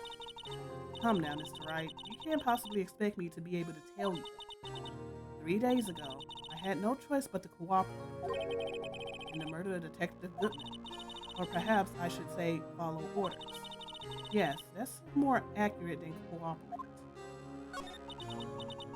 Although I can't tell you the details, I can say that I was given an order that day. I need you to dispose of Bruce Goodman's body.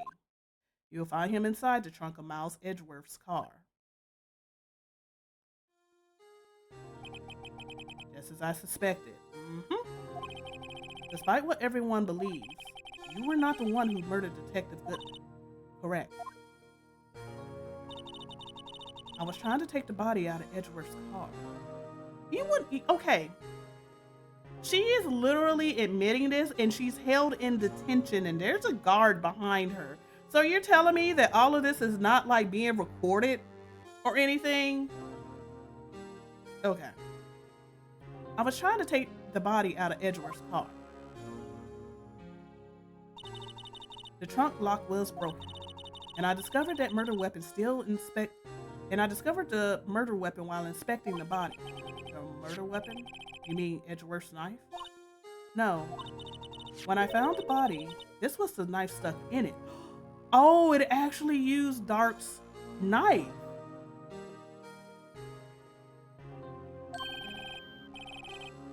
The knife from the SL9 incident, serial killer Joe Dark's knife. I couldn't just leave that knife in him, so I took it out and stabbed him with another knife. Eesh. That would be Edgeworth's knife. That's right. Even though he was already dead, my hands were shaking at the thought of stabbing him. That's why I ended up cutting my hand. And that is the reason for the bandage on your right hand. Yes, it seems I got blood on the victim's shoes as well. And then, yep, she saw me just as I plunged the knife in. Yep, Angel. Miss Star, huh?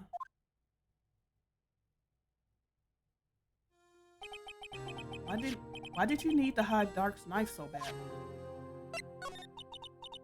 It took a lot of work to finally close the Dark case 2 years ago. It was over with. I didn't ever want it to be opened again. My intent was to prevent that by whatever means possible. So, you hid Dark's knife? The weapon used to stab the detective was evidence in the Joe Dark case. If word got out, which would, reporters would have a field day with that.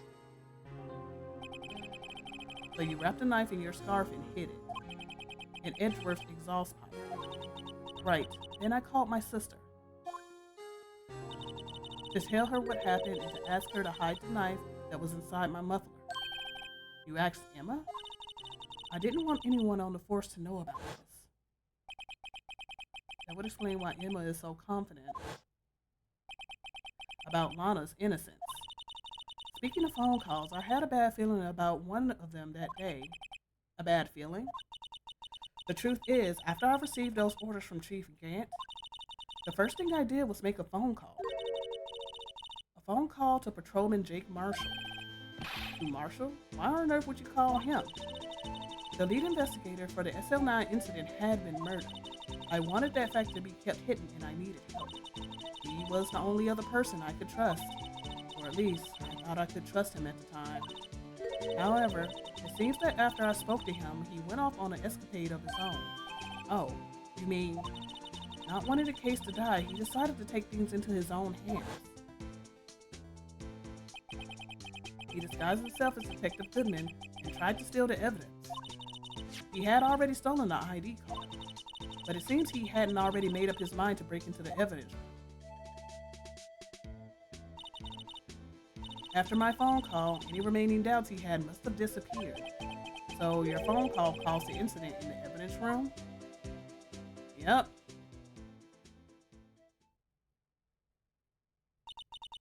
I'm afraid that's all I can tell you. But Lana, you've earned my respect, Mr. Wright, both as a defense attorney and an investigator. Now please, don't pursue this any further in court tomorrow's trial. There's only one way to drive off Lana's demons. I've got to get to the bottom of everything. Detective Goodman's real murderer.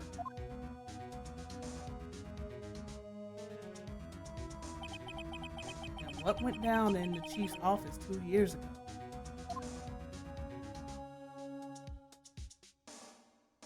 All right.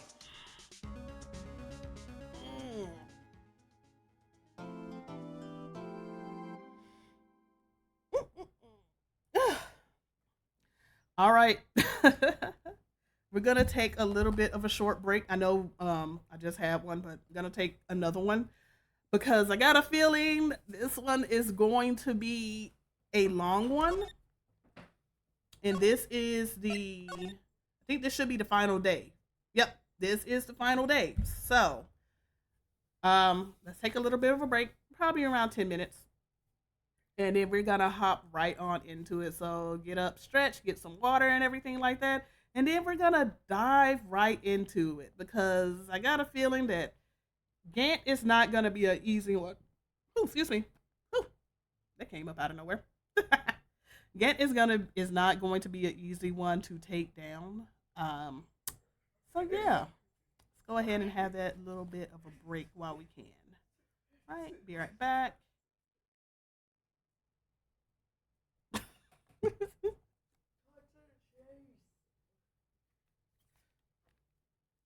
All right, we are back. It is time, very much time, to go into the final day. Let's see how we. Oh man, because they pretty much said it was like, so are you going to accuse Chief Gant? Thank you. And hi, Xian. So now it's just like, oh, are you actually going to accuse him? We gonna have to in order to get Lana off scot free. But if she pretty much was a willing accomplice, I'm pretty sure she's gonna serve some time, you know. But let's go.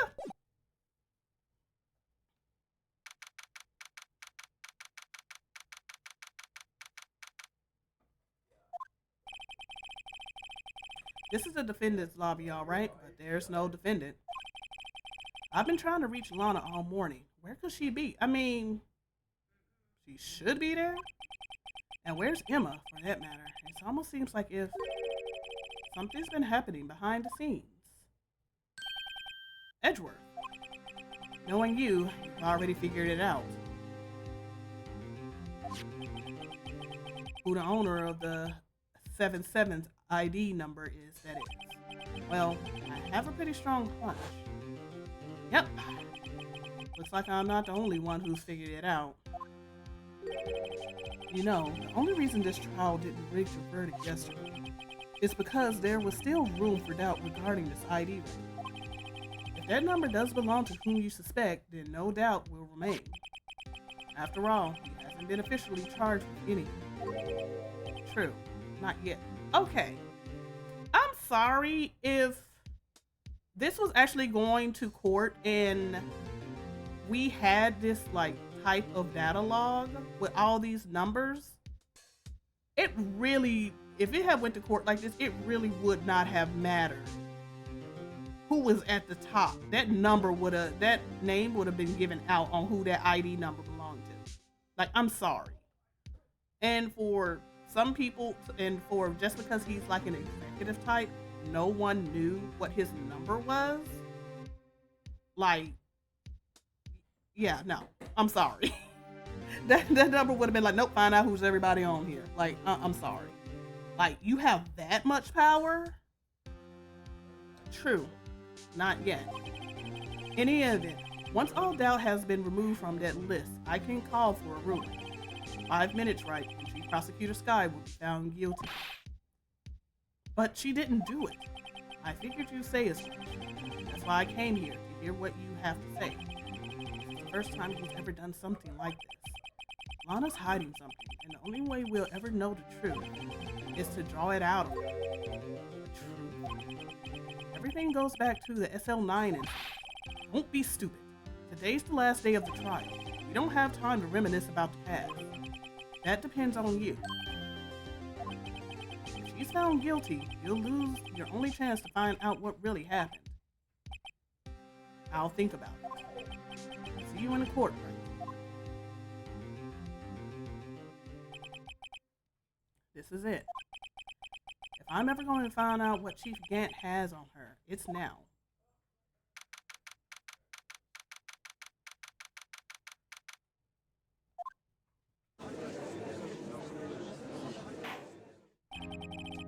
Court is now in session for the trial of Miss Lana Sky. The defense is ready, Your Honor. The prosecution is ready, Your Honor. Normally, this is when the prosecution puts forth its opening statement. But before that, the police chief has a proposal. Gant.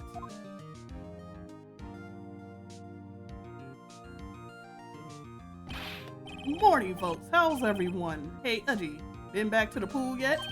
No, I've been drowning enough as it is in my work. Oh, that's a good one. Don't think I can top that. If you don't mind me asking, Chief, exactly what is this proposal?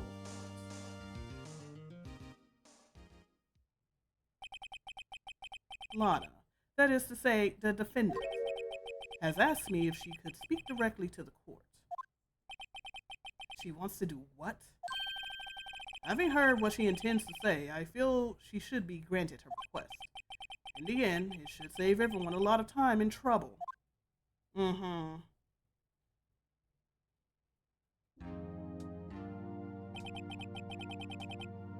What's this all about, defendant? I'd like to make one simple request, and I'll be finished. Well then, what's your request? Your Honor, I'd like you to put an immediate end to this trial. Huh?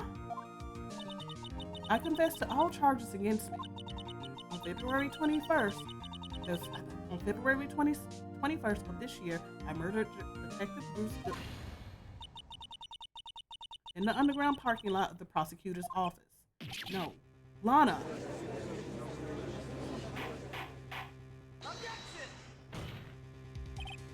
You can't. Your Honor, the defense claims does not change the defense plea. In that case, Mr. Wright, I no longer require your services.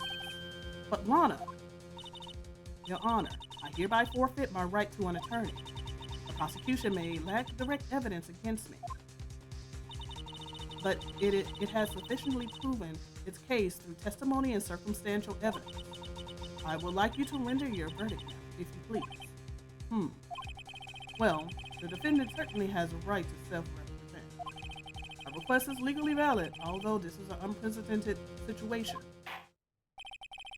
Indeed, it appears that there's no further need to continue this trial, even if Mr. Wright may feel otherwise. This can't be happening. It appears the time for the verdict has arrived. This court finds the defendant. Objection! One moment, Your Honor. Mr. Edgeworth? The prosecution has not yet proven the defendant guilty beyond reasonable doubt. Any ruling at this stage would certainly be premature. Come now, Worthy. I understand this is a difficult time for you, but why don't you just be a good little boy and keep your mouth shut? I don't think I care for your tone, Chief Gant. What? Creating another fabrication to cover up your past mistakes. Sorry, but I'm no longer the naive little boy you would have me be. Ooh. With this sudden confession from the defendant, it's obvious to me some kind of deal was struck behind the scenes. Some kind of deal, Not everyone operates as you do. I thought so. Your Honor, the prosecution would like to change its first witness. Oh? To whom? As its first witness, the prosecution would like to call Miss Emma Sky. I request the court hears her testimony. Mr. Edgeworth, I am exercising my right to self-representation. I don't think we need to continue. I don't care what you think, Miss Sky. The exposure of truth sometimes results in tragedy. However, no matter how tragic the truth may be, it would be an even greater tragedy to avert one's eyes from it. Very well, the court shall grant the prosecution's request. That's okay with you, right, Chief Gant? Worthy, you'll live to regret this. Mark my words. Miss Emma Sky, please take the stand. Looks like Edgeworth has decided to take the horse by the reins. Oh boy. Now then, witness, please state your name and occupation. My name is Emma Sky. My occupation? I'm Lana's little sister and I wanted to be a scientific investigator. 2 years ago, you encountered the serial killer Joe Dark of the Joe Dark killings. Is this correct? Yes. I'm trying my hardest to forget about that though. I'm sorry, but I'm afraid I'm going to have to ask you to recall those events one more time. Mr. Edward, please remember, this trial concerns the murder of Whodunit. Is the incident that was resolved 2 years ago really all that relevant? Yes, most certainly is. Well, okay then. He sure gave in fast. Now, please testify about what happened to you 2 years ago. The trip to yesteryear has finally begun. It's bound to lead to the truth behind this trial.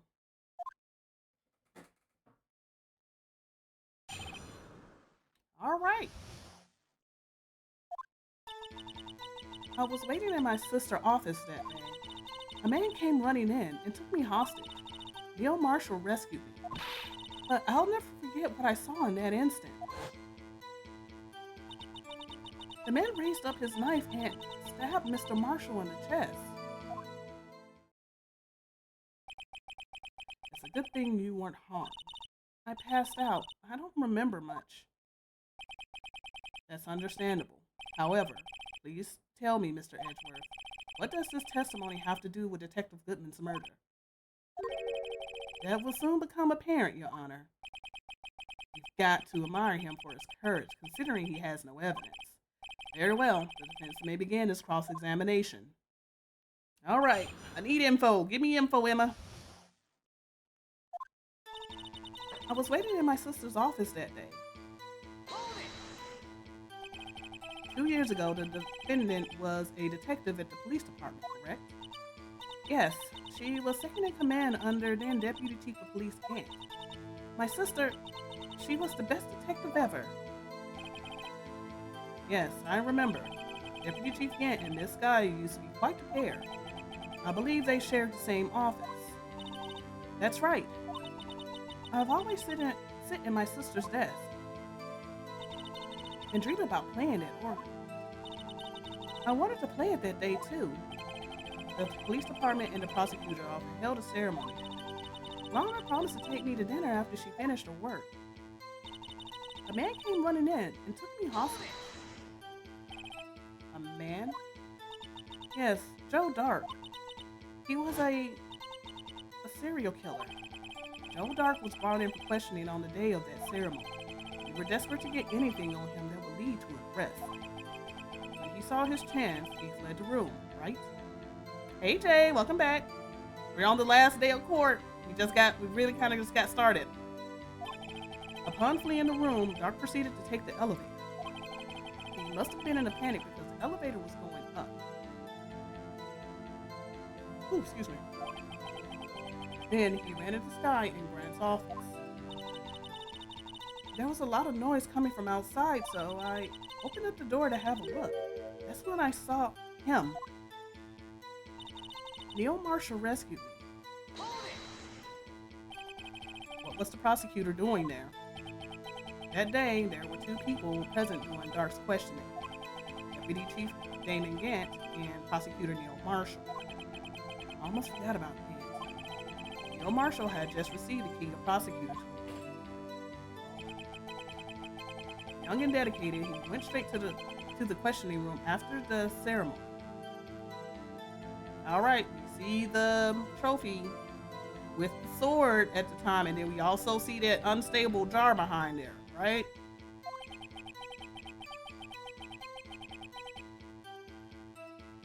I assume that would also be why he was the first to run after Dark.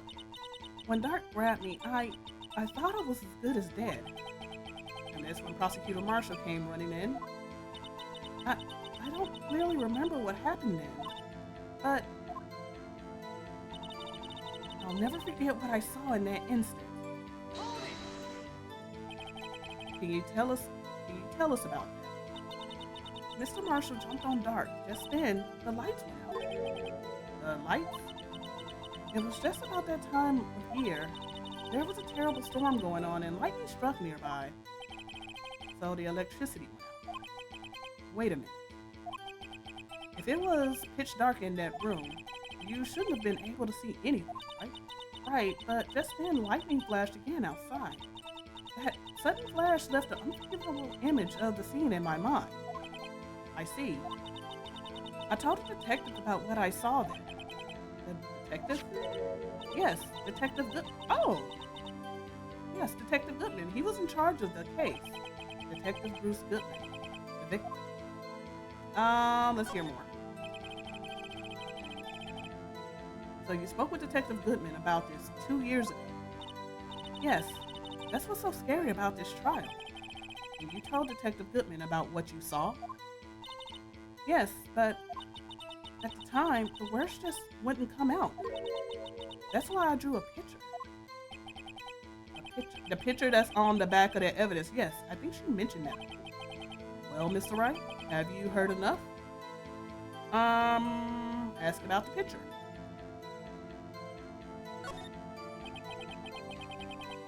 This picture the witness drew, I believe it has a very important meaning. But the list of evidence I was given 2 years ago didn't contain a picture.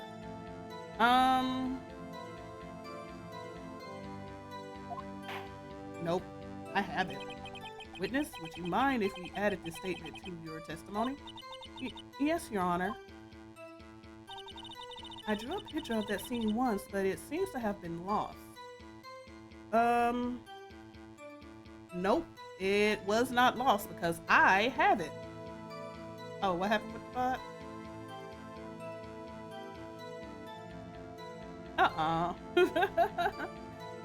No. I have the picture. I'm gonna save this.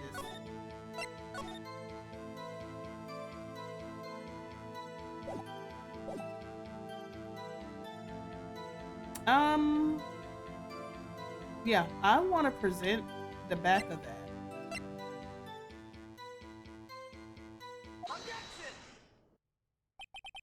Mr. Edgeworth, this little girl put all her heart into drawing that picture. And yet, you would insist on denying its existence? Huh? Hey, I'm not the bad guy. All I'm saying is that as prosecutor for that case, I wasn't handed such a picture. That may well be, but that doesn't mean it doesn't exist. Behold, this is the evidence list to the SL9 incident. Please turn it over, Your Honor. Turn it over? Turn it... Ah! What's this? Yes, what is this? What is that? Hey, that's it. That's the picture I drew. Indeed. 2 men appear to be wrestling here. What's the meaning of this? What are you doing with that list? Me? Only the prosecutor in charge should have access to that list. Huh? These lists, they're different from each other. What? It would appear, Mr. Edgeworth, that the evidence list you were handed 2 years ago was incomplete. These 2 lists fit together to form one.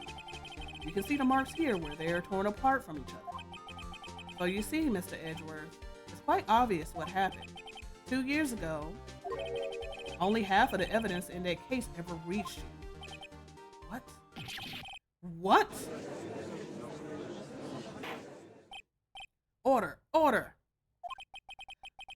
But this guy, why did you draw your picture on the back of such an important list? Because that's what Detective Goodman handed me in the questioning room, Your Honor. Wait a minute. If this list was torn in half, then that means... Your Honor, are you alright, Mr. Wright? Your eyes are bulging from your head. If the evidence list was torn in half, then there might be more of the drawing on the back of Mr. Edgeworth's list. Ooh. Yes, that's quite conceivable, Mr. Edgeworth. It's possible. Let's see.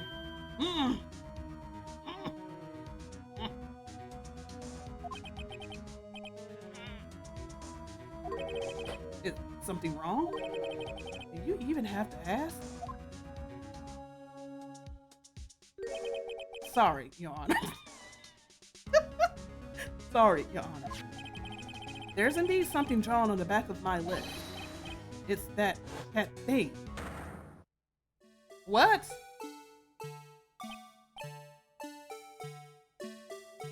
The blue badger? Huh?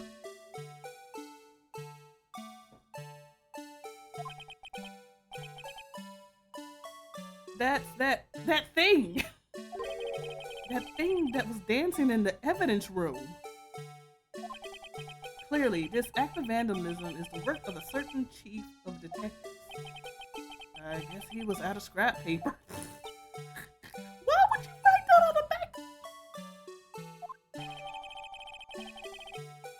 Evidence list restored and updated in the courtroom. I want to see this. Very well, witness. Very well, witness. Will you please testify about the picture you drew 2 years ago? Huh? Oh, yes, sir, Your Honor. What's wrong with Emma? She seems to be thinking about something when she was looking at the picture. Huh.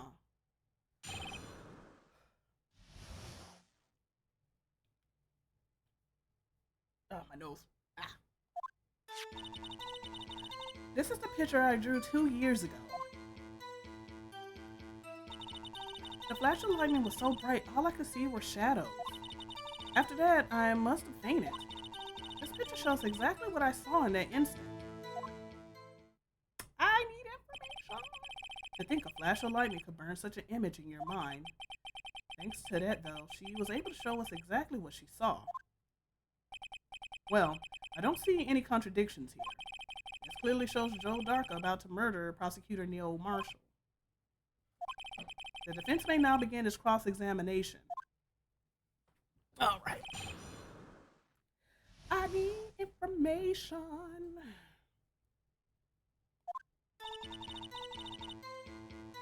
This is the picture I drew 2 years ago. Did you draw this picture right after the incident? I think I drew it 2 or 3 days later. At first, I was in such a state of shock that I couldn't do anything. During that time, the investigation team was reorganized. Detective Goodman was placed in charge. Under the direction of Damon Gant and Honest Guy. 2 or 3 days later, the memory should still have been fresh in her mind. Excuse me, witness. But can you please tell us why this picture is painted all black? The flash of lightning was so bright, all I could see were shadows. So at the time, you didn't even know it was Mr. Marshall who had come to your rescue?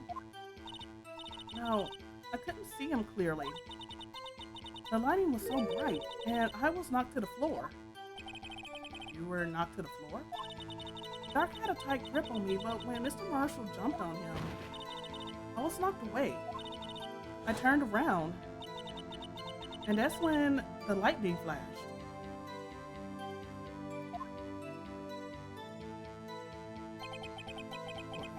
I'm just glad she wasn't hurt. What happened after the lightning flashed? After that, I must have fainted. This picture shows exactly what I saw in that instant.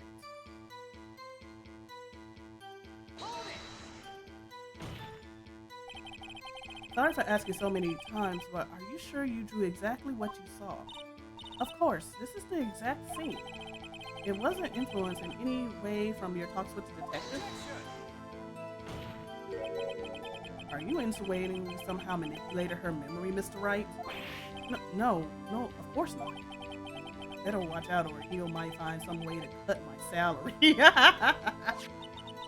I drew this picture before I heard anything from the detectives. Oh, okay. So I don't think anyone's story will have influenced me. Mr. Wright, is there something that's bothering you about this picture? Huh? Oh, well, that's strange. She claims that this is exactly the scene that was imprinted in her mind. And yet, there's clearly a okay.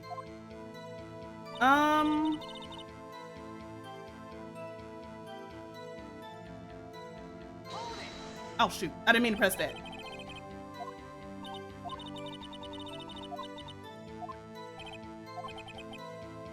Okay, let me look at the court records while that's doing that. Where's the list? Let's check the list.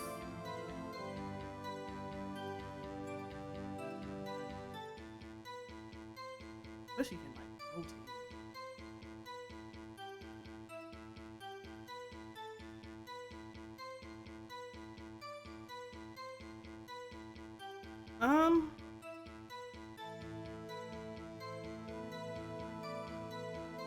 So I'm looking at the picture because he said it's something obviously that's wrong with it.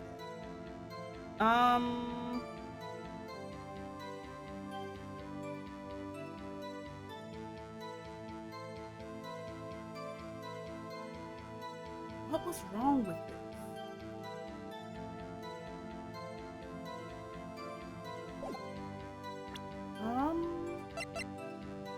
Stabbed in the back, died from puncture, heart, and lung. A knife tip was in the wound.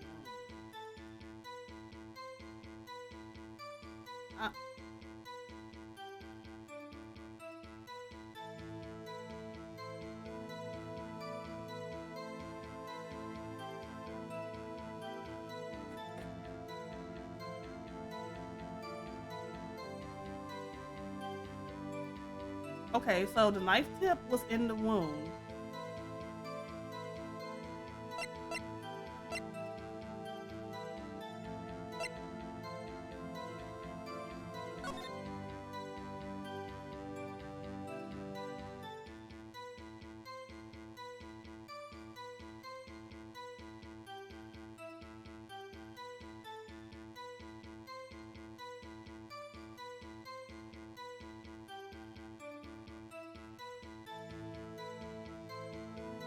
I don't know. Under the direction of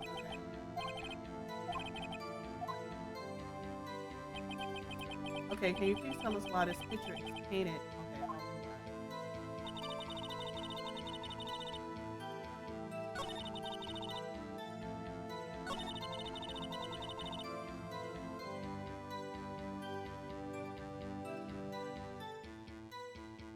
Okay, this picture shows exactly what I saw in that instant.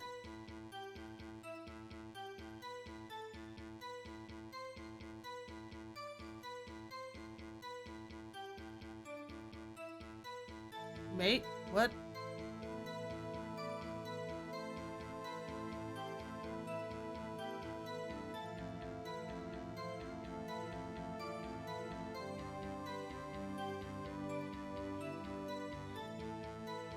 Okay,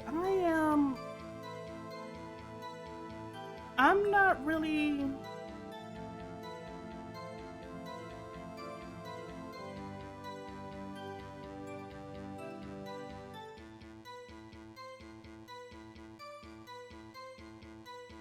He's raising up.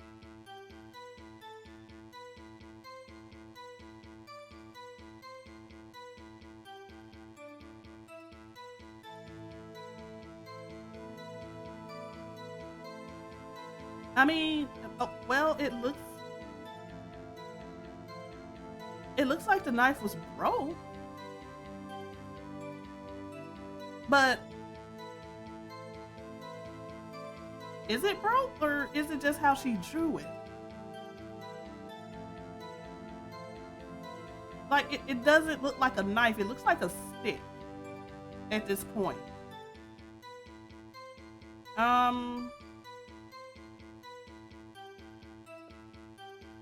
But he said it was stabbed in the back, died from a puncture, heart, and the knife tip was in the wound. But if this was right, okay, so assuming if whatever that knife is holding up is broken, because why would it not have a pointy end?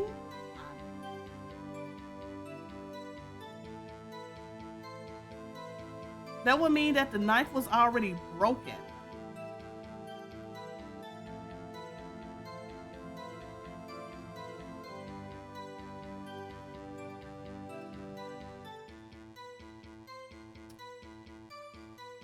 Okay, there's something. Okay, there's something I want to look. I want to see this because it does show like a flash when she was saying that she saw it. So I want to see if I see something different in this. So at the time you didn't even know it was Mr. Marshall came to your rescue. No, I couldn't see him clearly. The lighting was so bright and I was not too. Okay, I want to see this flash. I want to see if she saw something. Dark had a tight grip on me, but when Mr. Marshall jumped on him, I was knocked away. I turned around. Okay, but I see a point up here though.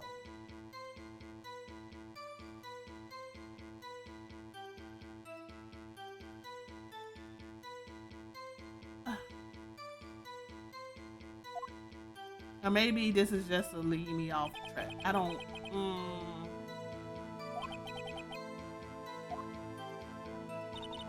After that, I must have seen it. This picture shows exactly what I saw. It's like, that's what she saw.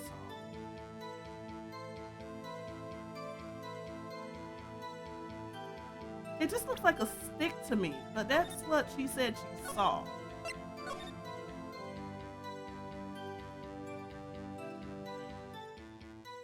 Maybe it was the way that he was turned or something? No, but it looks like he was about to get hit in the back. Okay, let's try. Because the way that it's looking at how she drew it is, it looks like it was already broken. And I can't recall if Gumshoe said it was already, like if the knife was already broken. Either it was broken in, like off in Neil, or it was already broken. I don't know. Who's that? Oh. I hate to be the bearer of bad news, but this picture the witness drew contains a blatant contradiction. What? But I still remember it like it was yesterday. Mr. Wright. Perhaps it would be faster if you simply pointed out this contradiction. What part of this picture contradicts the autopsy report? The only thing that stands out, obviously, is the freaking knife. The contradiction, of course, lies here. Take a look at the knife the man is holding. If you look closely, you can see that the tip is broken. Even I don't have to look closely to see that, Mr. Wright. But Mr. Wright, look at the evidence. See the murder weapon? Its tip is broken too, but that was before the murder. If I recall, the tip of the knife was found broken off in the victim's body. It was there was the conclusive piece of evidence that proved Joe Dark was the murderer. No, remember, he only got stabbed one time. I'm afraid it's not so simple, Emma. And where, pray tell, could you possibly see a problem? It's obvious, really. The victim suffered a single stab to the back. If the victim was only stabbed once, then the murder weapon should not yet be broken. Exactly. Ah, what's the meaning of this? Perhaps the knife was broken beforehand. That's what I was thinking. Sorry, but I'm afraid that's not possible. The tip of the knife was found inside the victim's body. True. If it was broken beforehand, it couldn't possibly wind up there. That's right. But what does this mean? The tip of the knife was undeniably discovered within the victim's body. The only possible explanation is the witness's memory is mistaken. That's why I asked her so many times if she was sure she remembered correctly. I believe you were annoyed at the time, but she was sure she remembered correctly. But there's no other way to explain this inconsistency. Not so fast, Mr. Edgeworth. There's another explanation. Have you forgotten already? About a little something called falsified evidence? You're treading on thin ice, Wright. All I'm saying is that this broken knife tip might be the piece of the evidence that was forged. You can't deny the possibility. No. Ah! Order! Order! Order! Are you saying the investigation really was corrupted? Your Honor, please allow me to once again go over the events that took place the day of the murder. The police department and the prosecutor's office were holding a ceremony that day. After receiving the King of Prosecutors Award at the ceremony, Neil Marshall questioned Joe Dark along with Damon Gant. During his questioning, Joe Dark fled the room. Prosecutor Marshall chased him and was killed by Dark. It is my belief that somewhere in this story, there is a lie. I'm not lying. The man really was holding up a broken knife. If that's true, then there's no other way around it. This could not have been the actual murder weapon. Oh. There must have been another broken knife. No.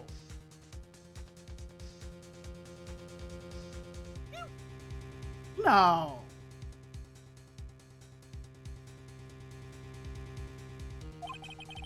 What are the chances of there being two broken knives? Another broken knife besides Joe Dark's? Could there have been one?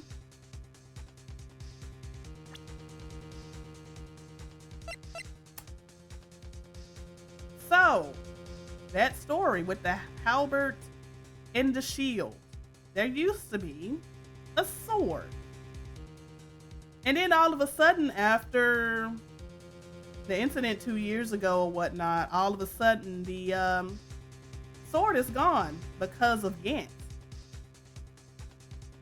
So that was just a shield.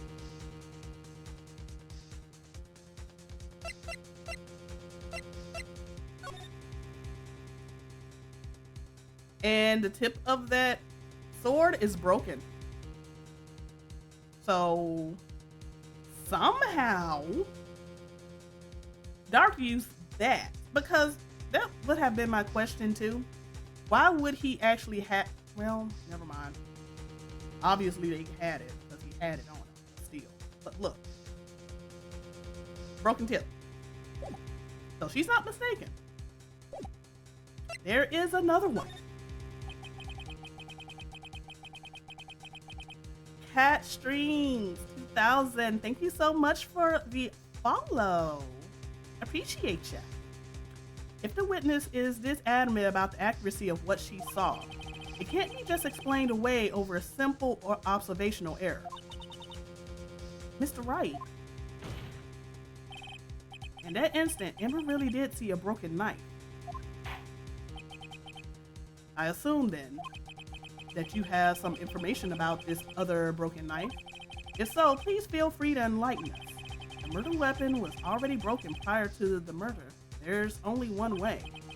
Take a look at this. Here's the real murder weapon. Yep, it's in here. The answer lies in the past, 2 years in the past. Right here inside this picture. This is the picture of the ceremony. This is the picture of the award ceremony. What is it, Mr. Edgeworth? It's the broken murder weapon. Notice the award prosecutor Marshall is holding? Yep. That's a broken knife. As we earlier concluded, the knife in the drawing was not Joe Dark's knife.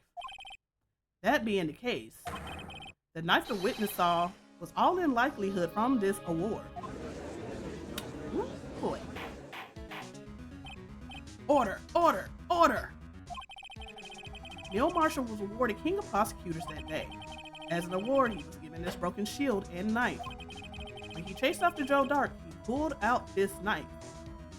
What? Why? First off, why would you think to pull out the broken sword out your own trophy? Why is that even possible? First off, okay. Being a prosecutor, he did not carry a pistol. This broken knife was the only weapon he had in a dangerous situation. But that can't be.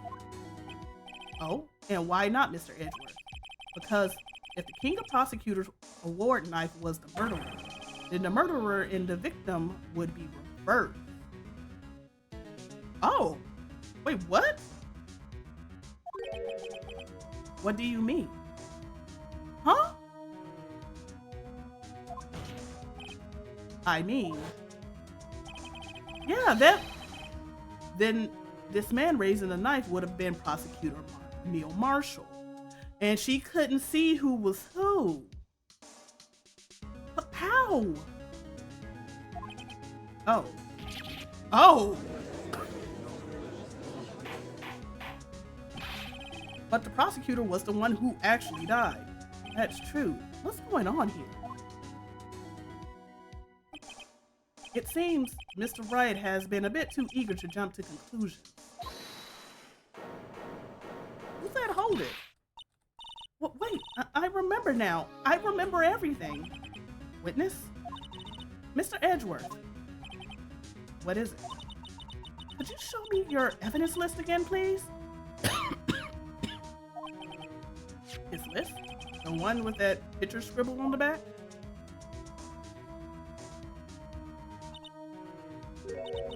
I knew it. This picture, I'm the one who drew it. What? You drew that? That's right. The list wasn't torn in half at the time I drew this picture.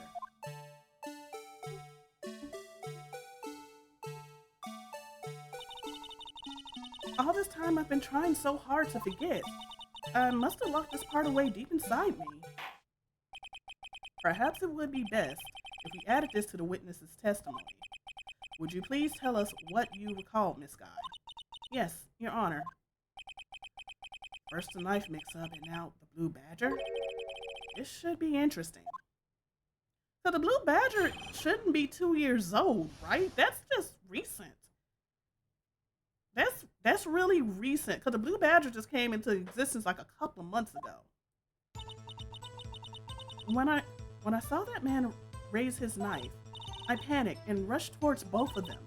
I think I knocked away the man with the knife.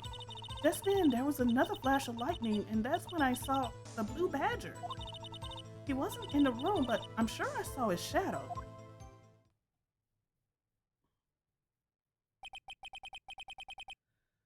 This is certainly most unusual. Try impossible. The chief of detectives haven't even designed him until this year. That's what I was saying. This is like, how would that be the blue badger? He just came into existence. That would mean he didn't even exist 2 years ago.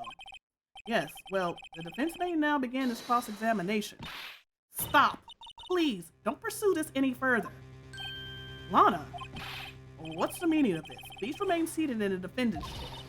But you can't do this. I've already confessed to the crime. Why can't you just leave it at that? Chief Prosecutor Sky. We've already come this far.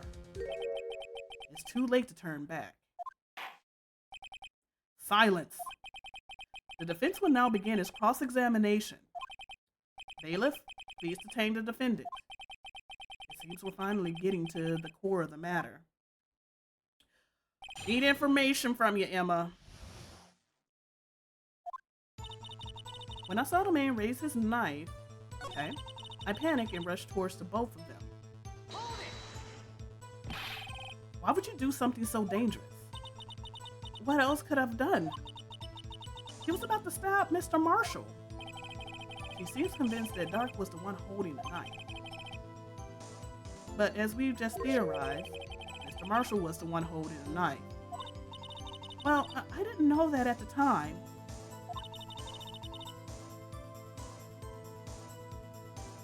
When that Dark guy knocked me down, all I can think was, I've got to help that other person. I think I knocked away the man with the knife. What do you mean, you think? It all happened so fast. I was in shock. I don't remember everything clearly. What I did is all kind of a blur. This guy was almost killed before she was a witness to a murder about to take place. With so much happening in a matter of seconds, a little disorientation is only natural. I saw the man about to stab the other person, who I thought was Mr. Marshall. I knew I had to stop the man with the knife. What you did was very brave. So then, what happened next? Just then, there was another flash of lightning, and that's when I saw the blue badger. Are you sure about this? Of course. See? I even drew a picture of him here. But it was the chief of detectives who thought up this hideous beast. And that was just this year. The blue badger didn't exist 2 years ago. This is all quite verifiable. I know it sounds strange. I was surprised too when I saw him at the police department. I had this nagging feeling that I'd seen him before somewhere. Now I finally remember. Oh, brother. Just when you thought that thing had caused enough commotion. Tell us, where in the room did you see him dancing? He wasn't in the room, but I'm sure I saw his shadow. Where? His shadow? So you mean you didn't actually see his face with its winning smile and all? That's right, but I still remember it. He had 3 creepy horns. This is pointless.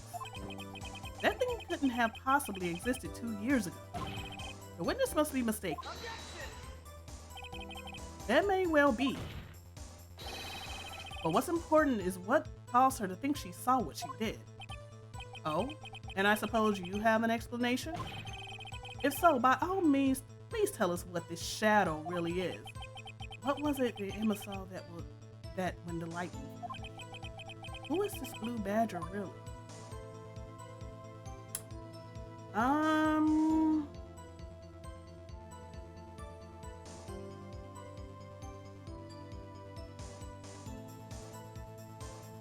Okay.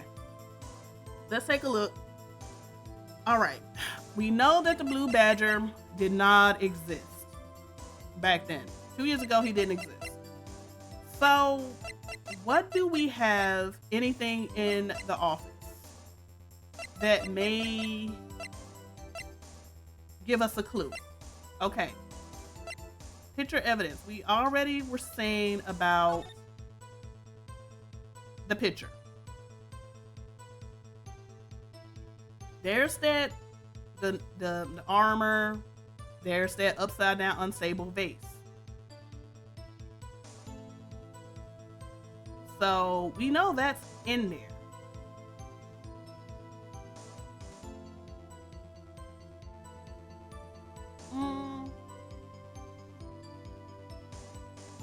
So what would cause the flash of light? She said it was a shadow. Okay.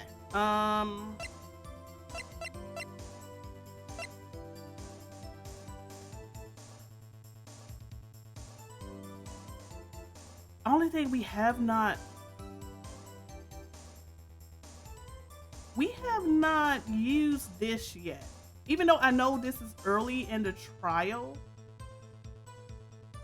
this is also from SL9.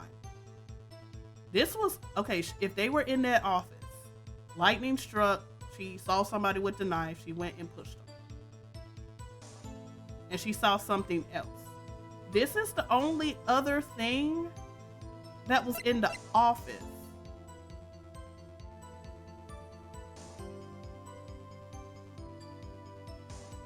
Okay.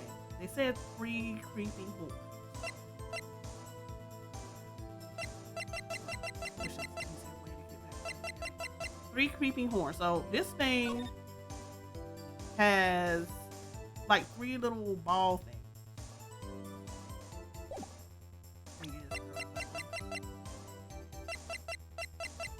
And this looked like it had.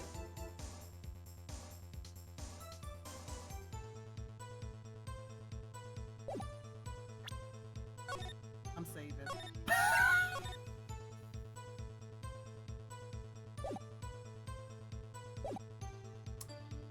I think I might know. The blue badger haven't even been jumped up with Emma drew this picture.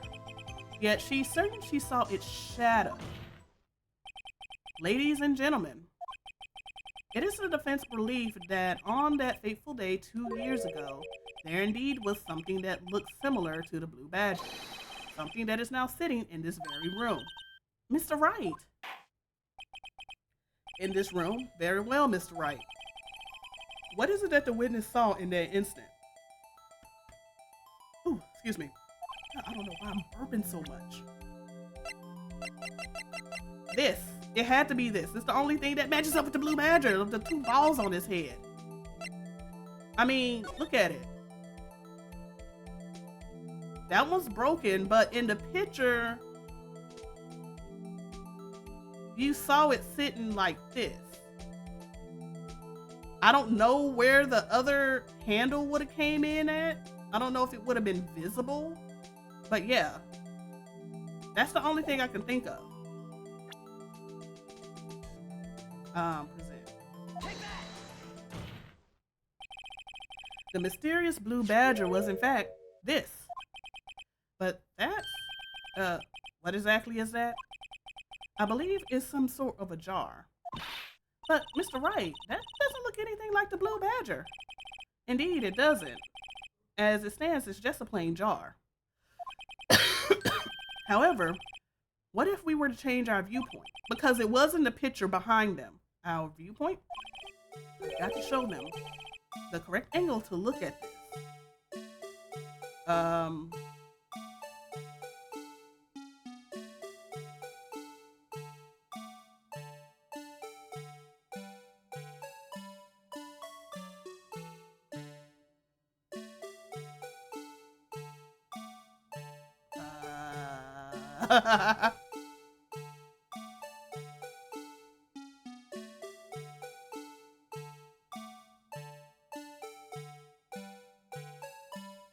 Like this?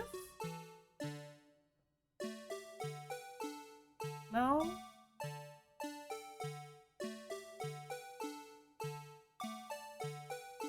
Maybe this.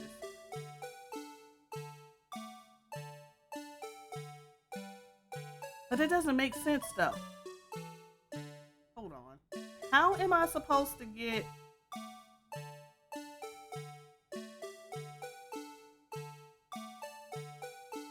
This music is not helping. So hard. Oh, okay, cool.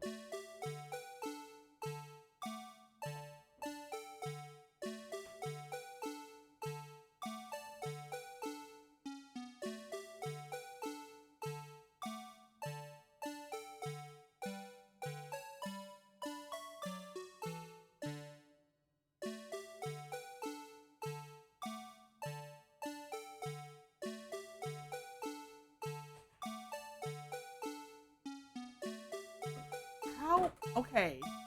Like this? No.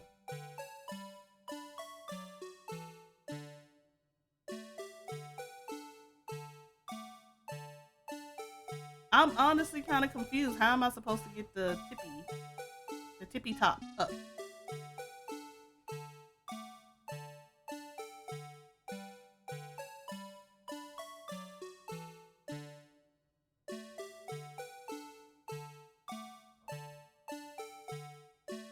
Oh wait. Maybe like this?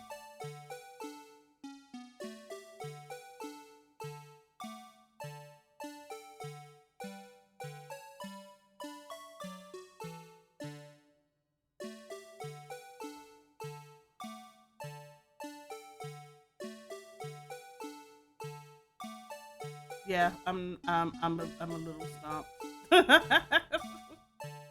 Like, how am I supposed to rotate this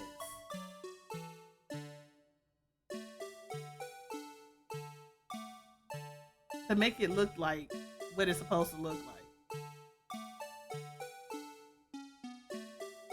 And yes, I am asking.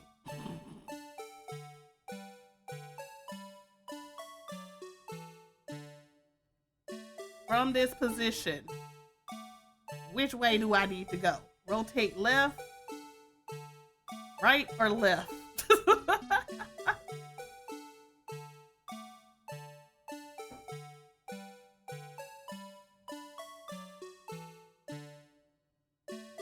Because I would think I wouldn't have to do that much.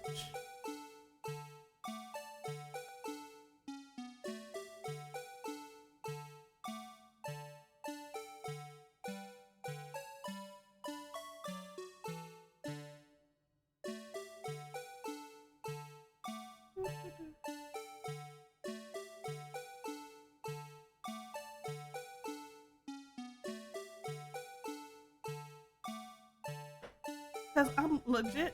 Okay, so upside down? No, that doesn't make sense.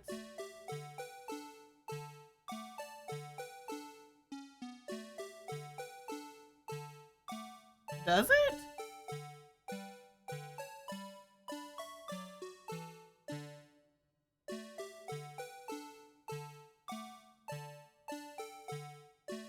Is it upside down?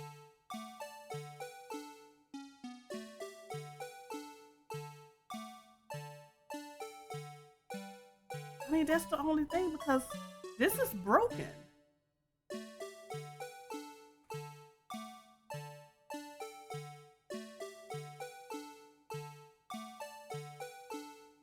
Um,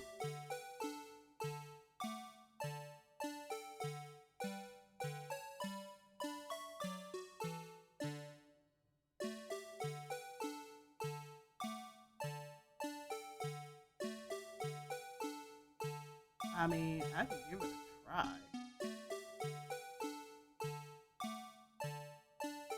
That's the only thing I can think of is this.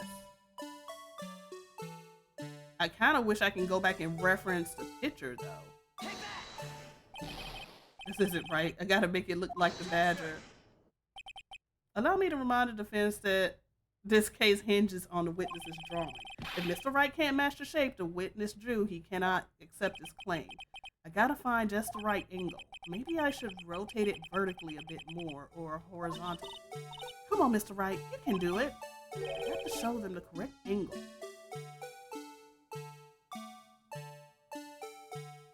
Like, I know I need to do that, but how? That's the point.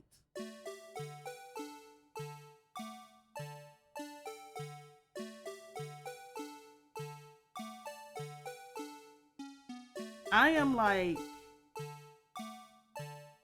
stumped because I know what the handles are. It's just the top. What am I missing with the top?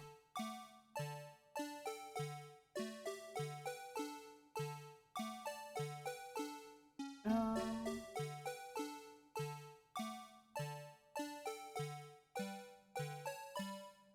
this? No. Because it would have to be sitting up. And if there was a lightning strike and then it hit the wall, where would the light be coming from for it to be angled? To make that shape.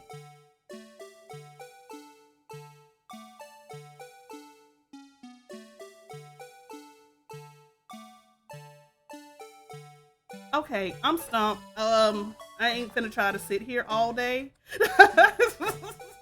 I'm figuring on which angle I need to have this jar. So please forgive me. I am going to look this up on what angle this needs to be at because I'm not about to sit here. I tried upside down. What, upside down and tilt it back?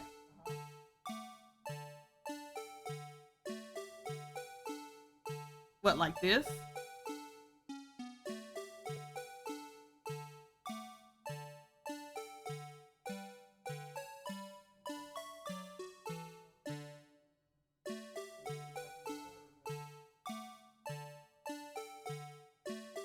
That will work.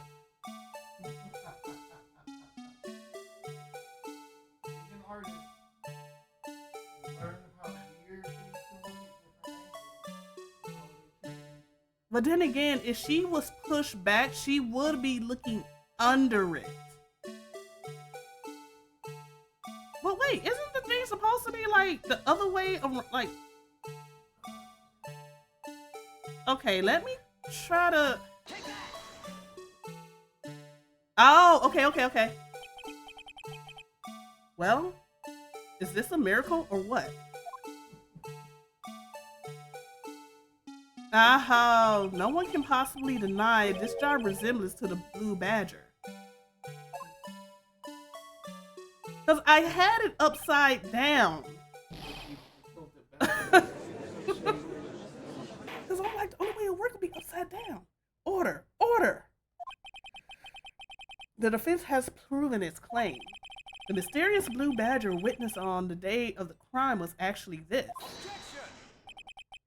Although we all enjoyed Mr. Wright's dramatic performance, one question remains. I want to thank my husband for figuring that out because I was over here just like, I'm going to look this up.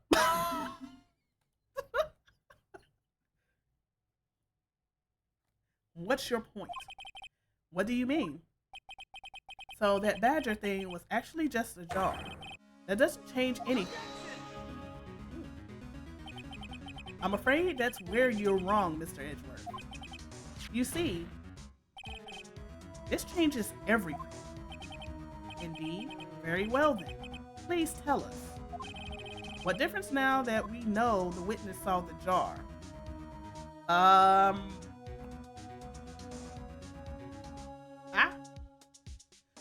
Okay. If you think about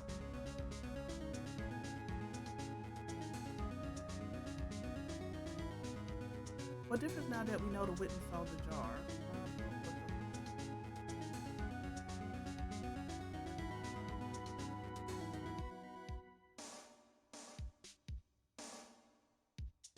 No, the murder weapon is still the same.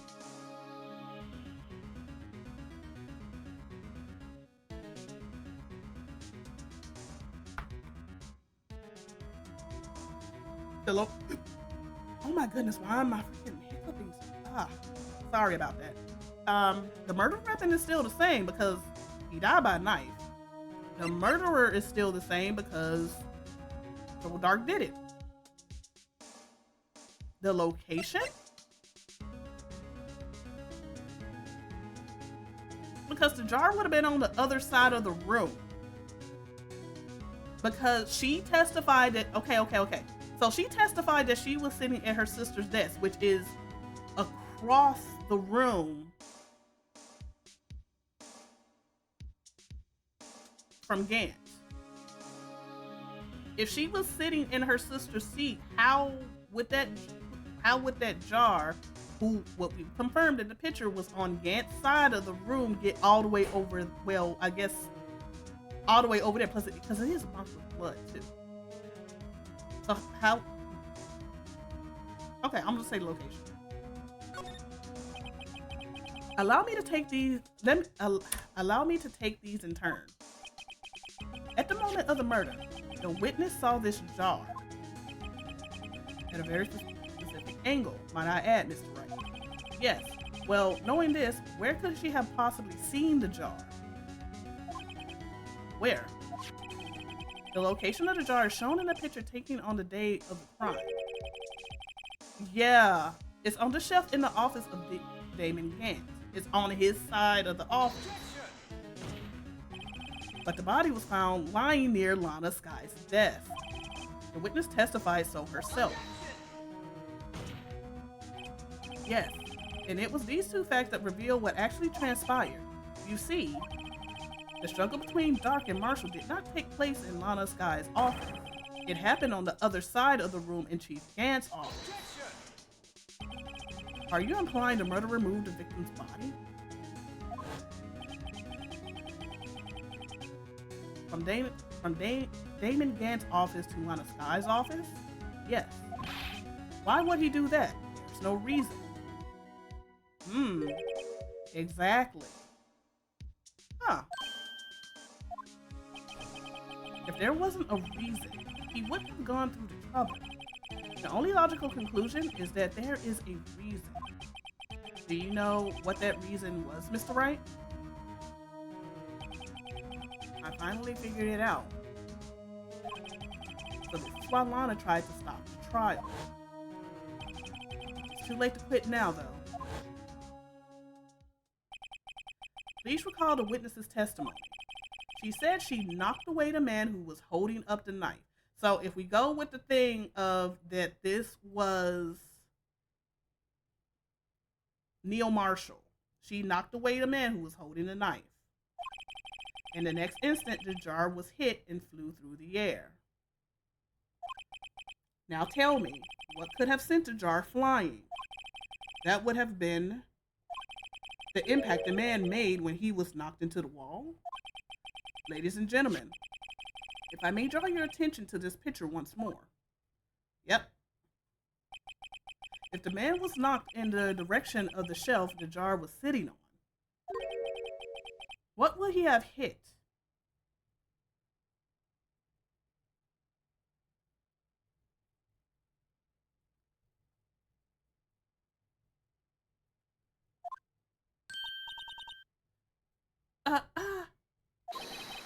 The suit of armor. The armor?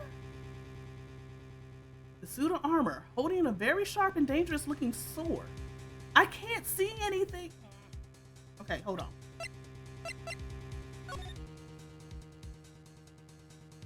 Why did I think that was part of her uniform, like a sash? It is. Okay, it is the sword from the armor. I thought that was okay. The way, okay, I can't point to it, but if you see how it's aiming, it looks like it was a sash coming across her chest. I thought that's what that was. Oh.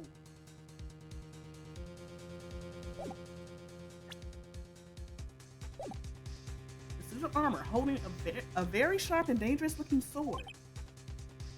Yes. And since the man who was knocked into the armor was carrying a broken knife, he would have had the man Neil Marshall wielding the King of Prosecutors trophy. No, Mr. Wright, you can't be thinking. Yes.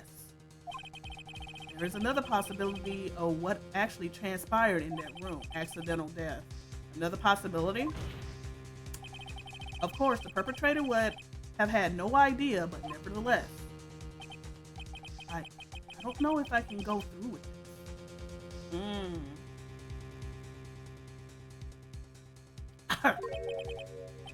Mr. Wright, what's the matter? Alright, had to get some water. If events took place as the defense theorizes, then the outcome is obvious.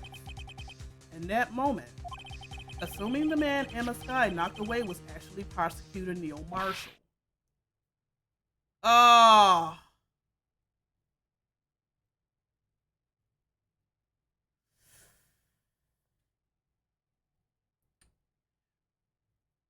She pushed him on the sword. You mean Mr. Marshall died because of me? No! Oh. And she fainted. I never imagined her testimony would lead to this. So it was the witness who took the victim's life and then proved so with her own testimony. This is unprecedented. Wow. Okay. But what are you saying? I'm sorry, Miss Guy, but given the circumstances, Joe Dark murdered Prosecutor Marshall. How can you think it was Emma? How dare you try to pin the crime on her? Imagine that coming from you. Huh?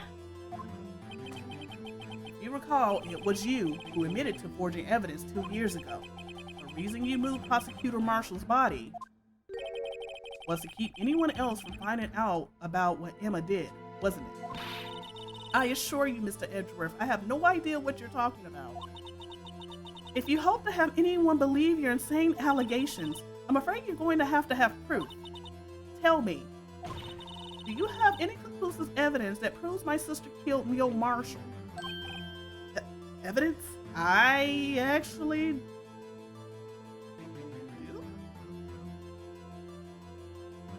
I don't do it? I'm willing to bet you don't. Yes. It certainly would be difficult to prove this evidence. If we don't, okay. Well, no. We should.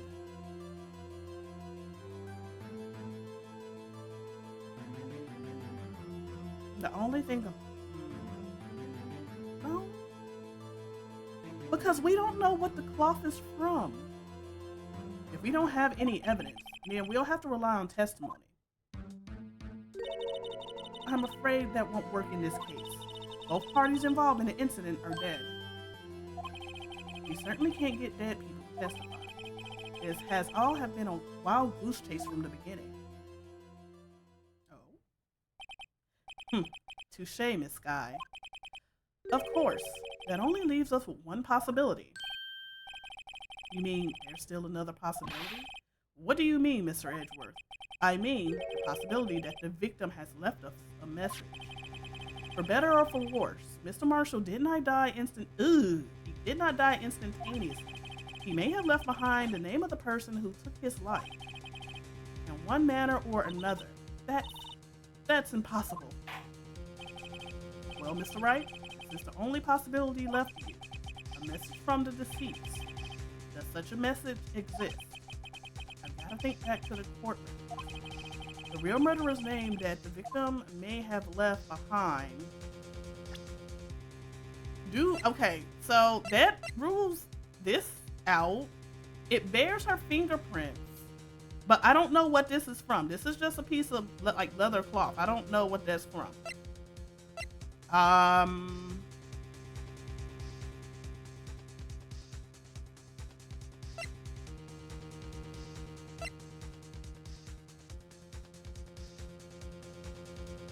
Real murderer's name.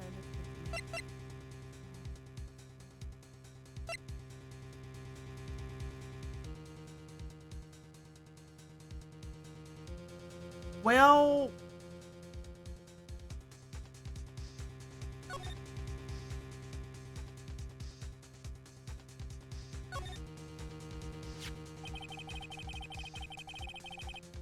dark red stains must be blood traces from the incident 2 years ago. Only the fragment found in Chief Gant's office has still lines remaining on it.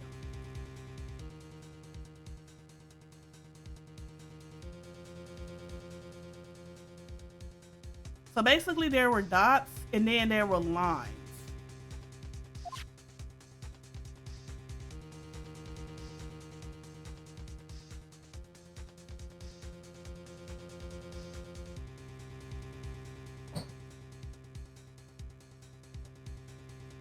But why?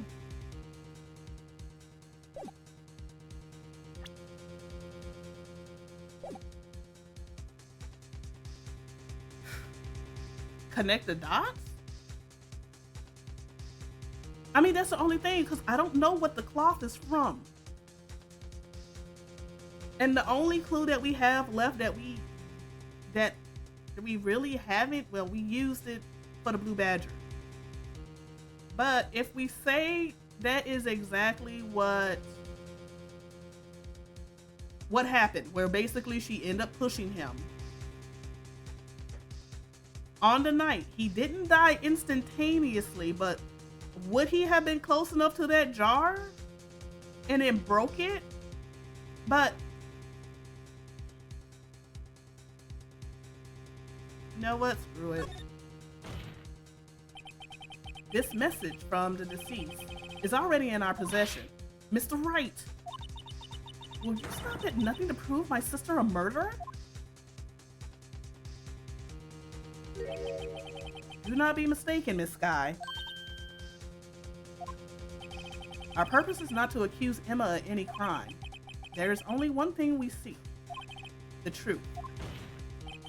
No matter how painful it may be. Now then, Mr. Wright, please show us the piece of evidence that conveys a message from the deceased. Oh shoot, I can't say it. I'm gonna say the jar because that's the only thing I can think of. Because there's nothing here. And the only thing, because we're talking about a dead person here, the only thing he was close enough to, if he was in fact stabbed by the suit of armor, is this jar. As proven in this picture. So, let's present this. This is the message left by the deceased. But this is that blue badger from before, right? Oh, is he going to just speak the killer's name? If that thing could, I'm sure it would. Looks like everyone's forgotten that it's just a jar. A message was left here on the surface of this jar. What do you mean? If you look closely, you can see a faint trace of blood on this jar. It looks like someone wiped the blood away. They did a horrible job at it. She tried to wipe it off. Yes, but notice, for some reason, the blood on the fragments were not wiped away. Interesting. So I'm guessing, yes, there is a line here drawn in blood. So what you're saying is that these dots were once lines. Prosecutor Marshall did not die instantly.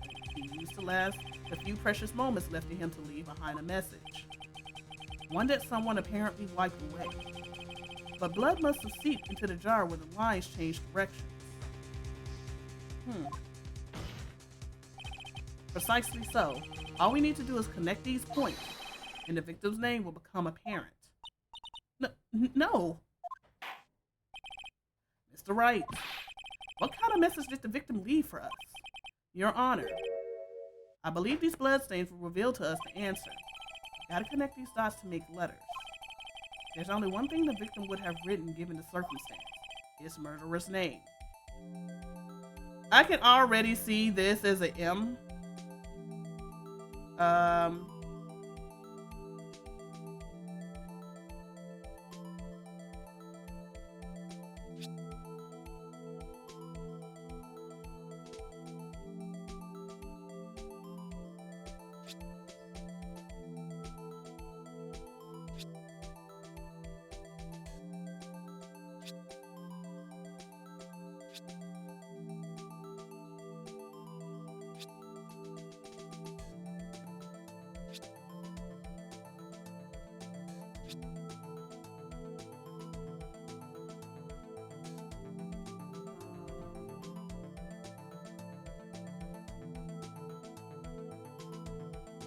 Yeah, this is pretty much it.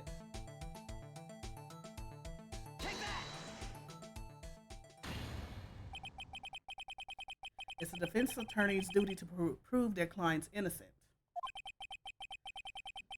That's why all I've been thinking about is saving Lana. After all my efforts, I never thought it would turn out like this. Emma.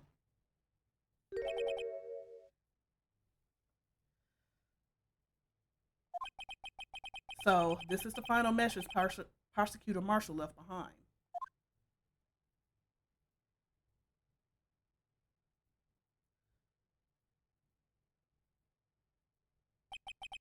Of all people.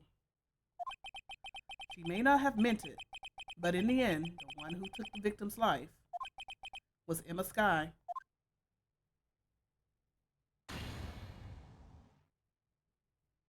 Court is silent.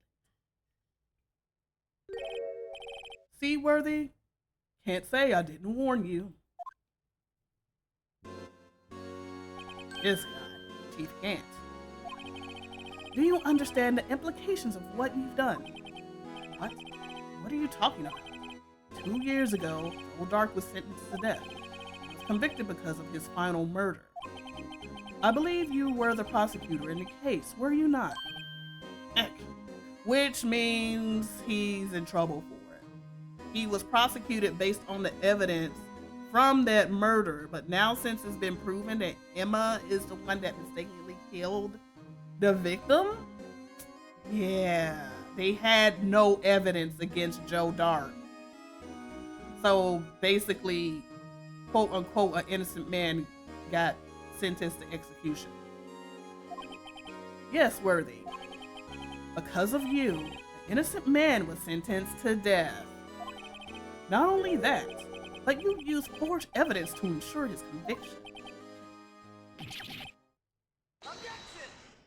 Uh-oh. But Joe Dark really was a serial murderer. That's undeniable. I'm afraid that's not important. Didn't you know? We aren't defenders of justice. What? We're merely keepers of the law. Sentencing a man to death is no light matter, even if there wasn't any cover-up or evidence for it. Ultimately, the responsibility falls on the prosecutor in charge. Despite what anyone may say, the fact cannot be denied. Whew. What's going on at the prosecutor's office? They might have sent an innocent man to his death. How can he just stand there like it wasn't his fault? Order, order, order, order! Oh boy. The gavel's pounding fell on deaf ears. Unable to settle the crowd, the judge declared a recess. Where this trial is headed, no one knows. To be continued. Woo! All right. My whole thing is, it's like he's the chief of police, and it's just like, dude, he doesn't care what happens to the prosecutors. It's just like but he did like, hey, don't do this. You don't want to do this. You're gonna start unraveling a whole bunch of stuff, and it's gonna make everybody look bad. All right.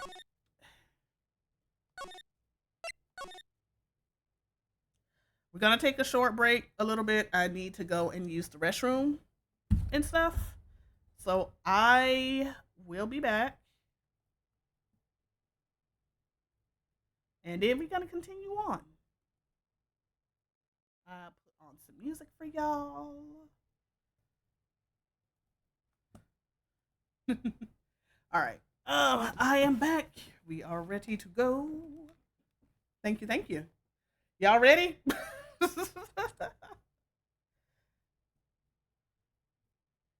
Oh man.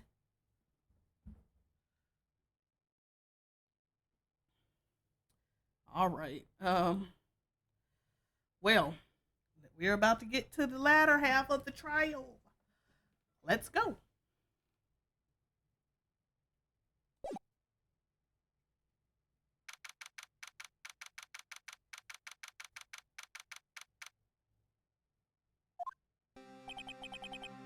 Sorry, Edgeworth. I didn't mean to get you in trouble. Don't worry about it. This is my problem, not yours. Hope I'm not interrupting anything, pals. God dog it, gumshoe. Oh, yes I am. I'll come back later. Wait, Detective Gumshoe, what is it? You got a lot of nerve, pal, making a detective run around all around while on duty. This again? And to top it off, you call me here and I've seen happier people at funerals. I take it Lana's having you run errands again? Let me tell you, this is the last time, pal. Here, she asked me to give this to you if there was a break in today's trial. Evidence law. Evidence law? Edgeworth was talking about this just the other day. You must know the 2 rules of evidence law.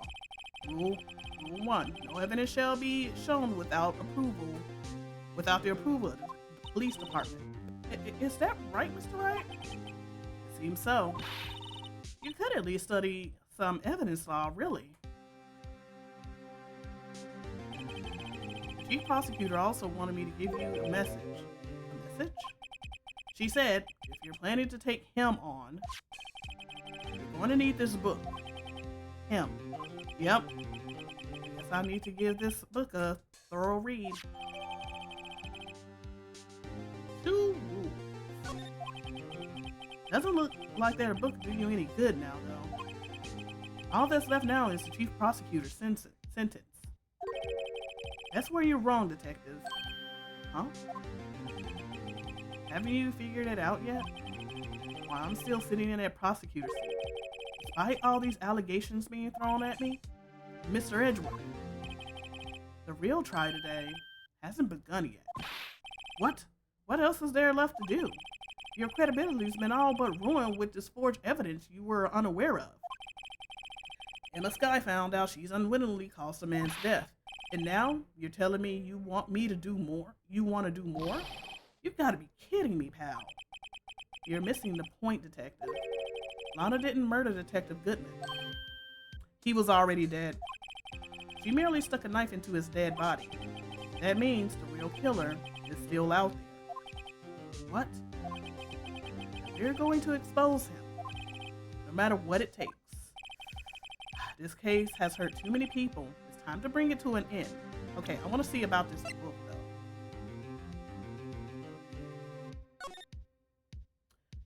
Okay, rules for submitting evidence. Rule 1, no evidence shall be shown without the approval of the police department. Rule 2, unregistered evidence presented must be relevant to the case on trial. Which is more than likely going to be that cloth on the bed.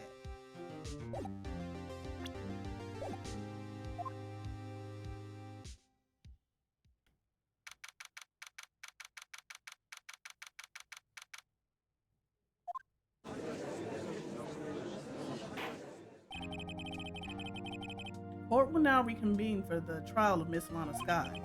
Mr. Edgeworth. Yes, Your Honor. The inquiry committee is planning to impose harsh penalties for your actions. Thank you for the news, Your Honor. He took a bow like, okay, let it roll. Yes, well, normally this is where the prosecution calls for a witness, but, cough, cough. This isn't easy to say. You see, there is some concern that you, Mr. Edgeworth, may, struck a bargain. You think I may have manipulated the witness? I didn't say that. It's just, you see, everyone has been talking and... Very well, Your Honor. I have a solution. A solution? That being the case, the prosecution will allow the defense to call forth all further witnesses. What? But there's no precedence for what you're proposing. Undeniably, this is an unusual arrangement, but a very efficient one. It will prove that I haven't struck any deals with witnesses. Well, Mr. Wright, what do you say? Unbelievable. Edgeworth has found a way to continue the trial. Very well. The defense accepts the prosecution's proposal. And it's settled. The defense may now call forth the next witness, Mr. Wright. You do realize this is your last chance. You called the wrong witness. This trial is as good as over. The defense calls. Time's finally come to bring out the real murderer. Yep. Damon Gant. Hold on a second.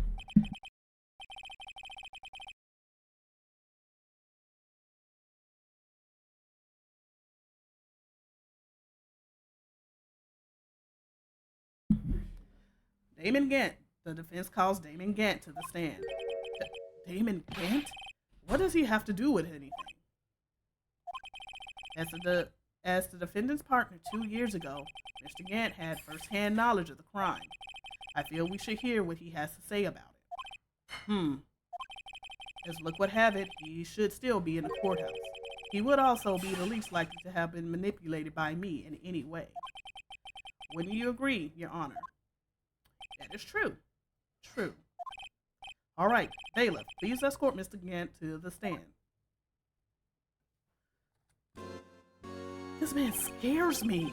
He gives me chills. Witness, please state your name and occupation. What is this? Some kind of practical joke? I was just on my way to lunch. Your name and occupation, sir. Wait, are you sure you want to do this? Your name and occupation. So, you want to play hardball, eh? Please, Mr. Gant. Fine. My name is Damon Gant. I'm the acting chief of police. Now then, Chief Gant, the court requests to hear your testimony. Oh, righto. What's with the grim face? First, let's clear up this SL9 incident. Oh, you mean that time when Lana's sister murdered that prosecutor? Personally, I think it's been made pretty clear already. There are still some things unaccounted for. Oh, like what? Like the role you played in all of this.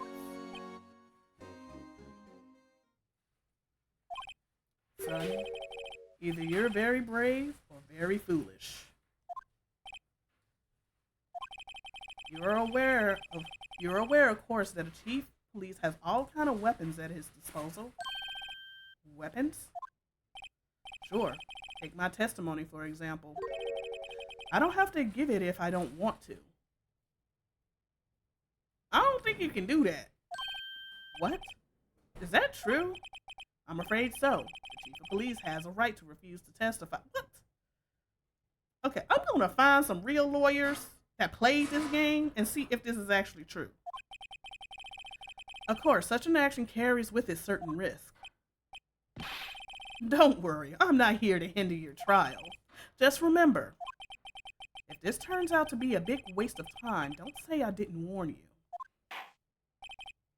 Very well, the witness may now begin his testimony.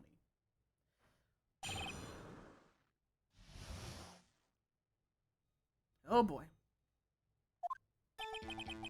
As I recall, Neil and I were questioning him that day. To make a long story short, he slipped up. That power outage didn't help either. When I went to my office, I found Lana there. Apparently, she had already arranged the crime scene. As you can see, I had nothing to do with the forgery. Is that when Dark was arrested? Him? He was lying on the floor, unconscious.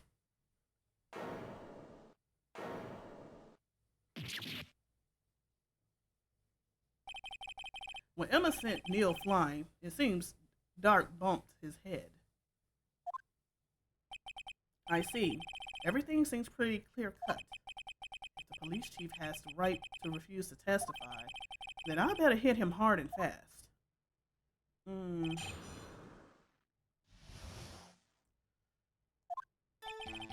As I recall, Neil and I was questioning him that day. To make a long story short, he slipped up. Power outage didn't help either. So the two of you ran immediately after him, right? That's right, but Dark made it to the elevator first. So Neil and I split up. He went upstairs and I went down. I guess you could say. Okay, he went upstairs and I went downstairs. He got lucky. What's this about a power outage? Oh, that. The elevator stopped all of a sudden and I got the shock of my life. Well, probably not as shocked as Neil when that knife went through his heart, though. Man, you're not allowed to say stuff like that! Dude! That's not funny. When I went to my office, I found Lana there.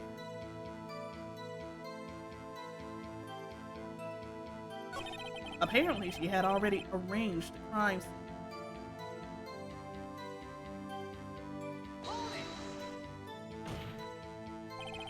How can you know that? Because of the victim's body. It had already been moved. So that means you found the body near Lana's desk? That's right. I think you said earlier It was my suit of armor that really stabbed the prosecutor. Yes. Anyway, wow. As you can see, I had nothing to do with the forgery. So you're saying that the forgery had already taken place by the time you arrived at your office. That's exactly what I'm saying. I can understand how Lana must have felt. But moving a body and hiding evidence are inexcusable no matter what the circumstances. Is that how it really went down? Staring at the witness won't do you any good, Mr. Wright. If you're going to stare at anything, you better be out staring at the courtroom. Wow! Worthy, always the smooth talker. But which piece of evidence ties Gant to the forgery?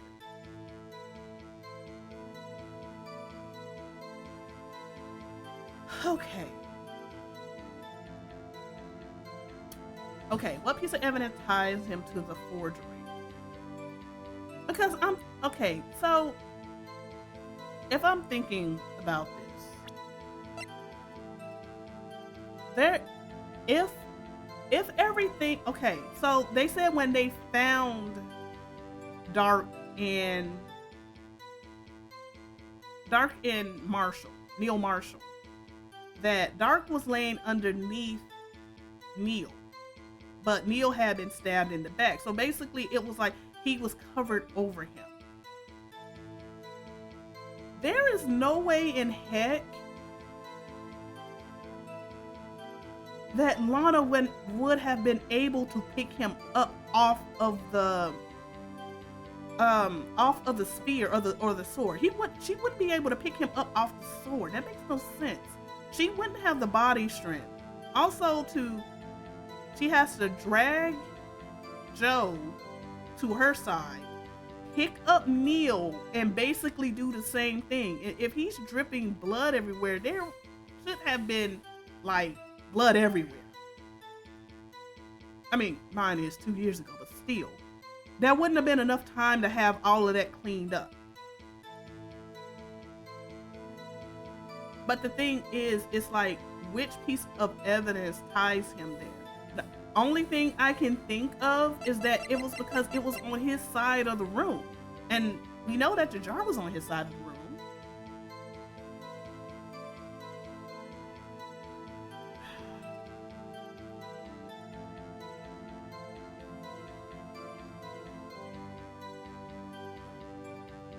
It has to be, because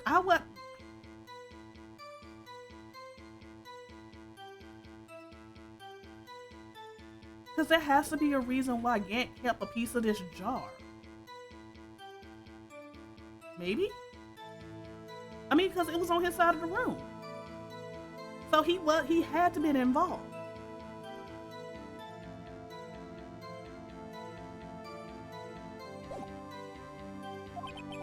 Lana did admit to forging evidence, but that can't be the whole truth. Somehow, I gotta link Gant to the incident.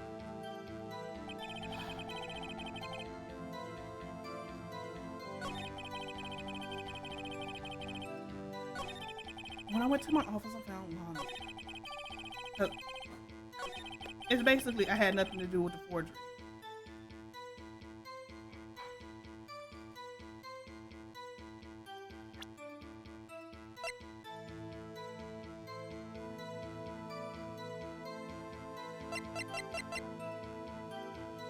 I have to say this because this was on his side of the room.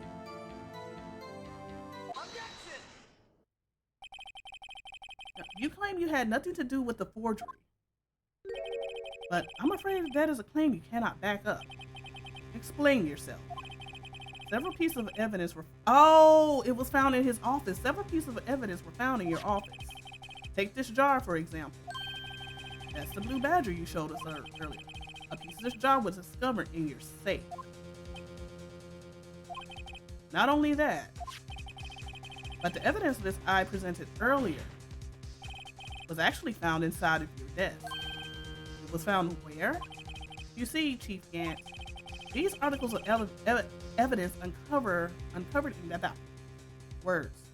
These articles of evidence uncovered in your office are both concrete proof that you also played a part in this illegal investigation. Chief Gett, what's the meaning of this? Oh, here's a defense lawyer who may even rival Worthy. So you admit to it then that you were involved in the forgery? Who, me? Or do you mean you? Me? Why would I have anything to do with that? Well, you were the one who snuck into my office when you found this evidence. Oh, you trying to say I'm doing this now? Prosecutors aren't the only ones capable of forging evidence. Defense attorneys can do so too. Isn't that right, Righto? However, Detective Gumshoe was present during the investigation. Worthy, my boy. Not even detectives are exempt from the law. Rest assured, he will receive his due punishment. I mean, you ain't exempt from it either. What? If Detective Gumshoe's salary is dropping any further, he'll end up paying to work.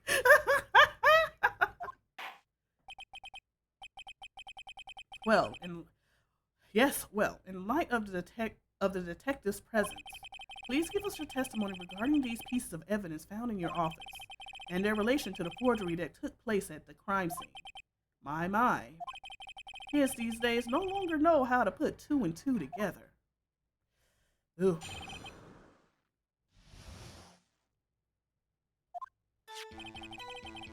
Let's see, what was it now? A jar fragment and a list?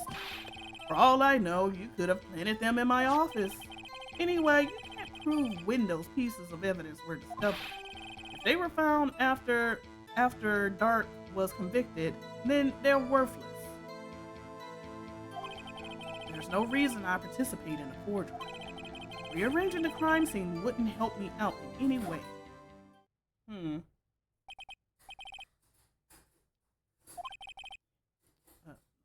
Yes, Your Honor? When investigating the crime scene, you should have been more careful to observe protocol. You do understand I am the chief of police, right? There will be consequences. Ugh. Indeed, I believe I will press charges, so you won't make the same mistake again. My apologies, Chief, but would you mind waiting until tomorrow for that? Today is, well, you know. All right, Uji. In return, though. I know, that place, right? Huh? What are these guys? What, are these guys telepathic?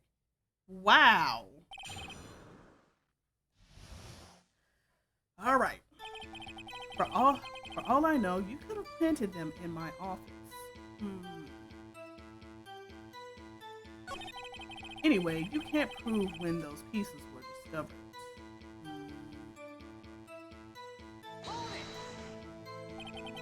What do you mean by that? This is all purely hypothetical, of course. But suppose I did place those items in my safe. Such an act wouldn't necessarily constitute forgery. If concealing evidence found at a crime scene isn't forgery, I'm not through speaking yet, Righto. It all depends on when the evidence was discovered. If they were found after Dark was convicted, then they're worthless. Are they? Are you saying this jar fragment wasn't discovered in the initial investigation? It would appear not. After all, it wasn't listed in the evidence. For all we know, it could have suddenly materialized the day after Dark was sentenced. Oh, and wouldn't that be convenient? Right? Yep. The Chief is talking about a possibility, so long as you can't rule that out. Your remarks, however, clever they may be, will only succeed in wasting time. Tell me something I don't know. Come now, Righto. Think about it. There's no reason I participate in forgery. Would you now? Rearranging the crime scene wouldn't help me out in any way. I doubt that.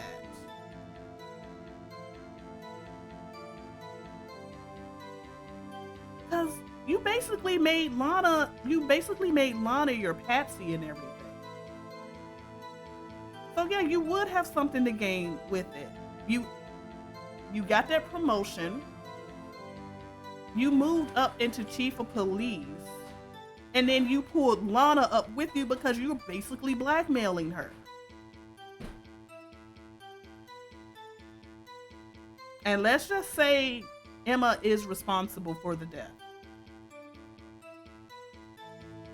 The only thing that we have with Emma is the piece of cloth, but where is the cloth from? Okay. Yeah, I'm gonna press him on this one. Really, Chief Gant? At the very least, there is one very large benefit you reap from all of this. Oh? I wasn't aware. What is this benefit? That would, of course, be the position you have, Chief of Police. Chief of Police. Oh. Because after that case, he got promoted. The resolution of SL9 incident secured your promotion to Chief. That in itself is sufficient motive. Oh, that's a good one. Huh? Do you really think I'm that incompetent? What do you mean? Even without that case, I was already in line to become the next chief. The resolution of SL9 merely sped up the inevitable a little. Is that true, Edgeworth? Yes. He was going to be made chief anyway. Yeah! Be careful when pointing that finger. You might wind up being the one pointed at. So that means there's only one possible motivation for you to commit forgery. If you didn't do it for yourself, then you did it for someone else.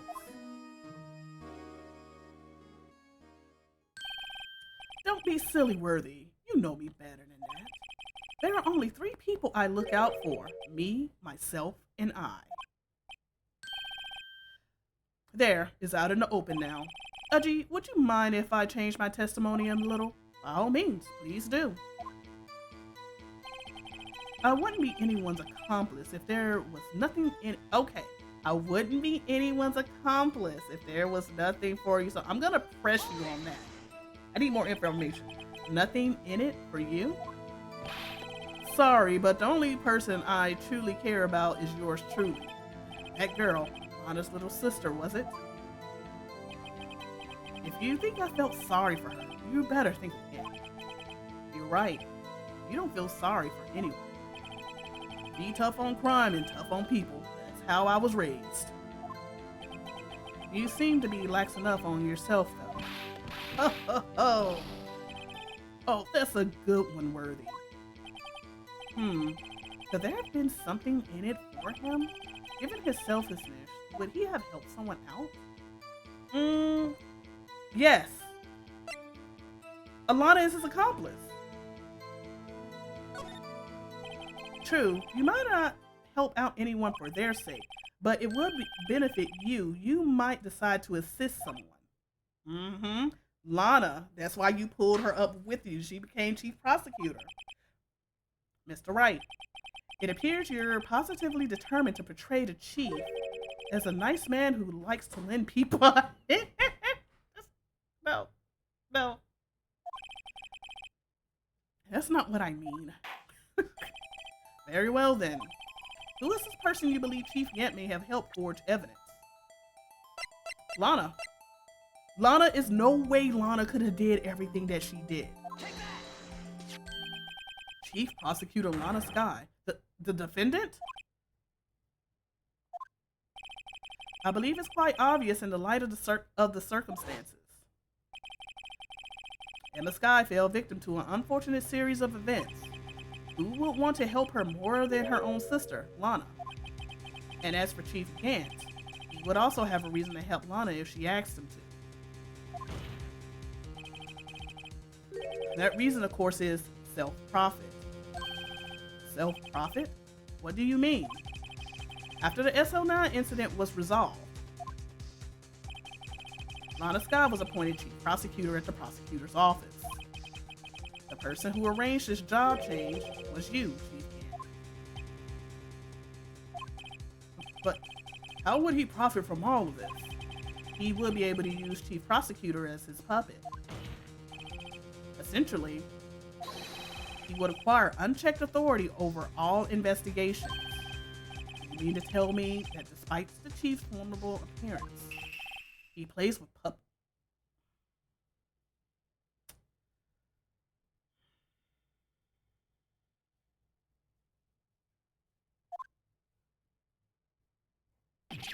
Oh, wait. You must mean puppet as in someone forced to do his bidding. Never mind. Admit it, Chief. You assisted Lana Sky in forging evidence. Oh, It's always the same judge, Soraya.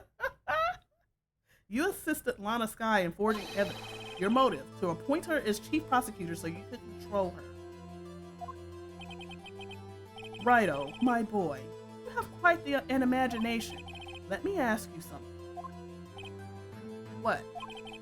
Do you have any proof of this, that I controlled Lana? For example, is Lana testifying that I've done such a thing? Lana. She's keeping quiet to protect Emma. There's no way she'd testify against Gant.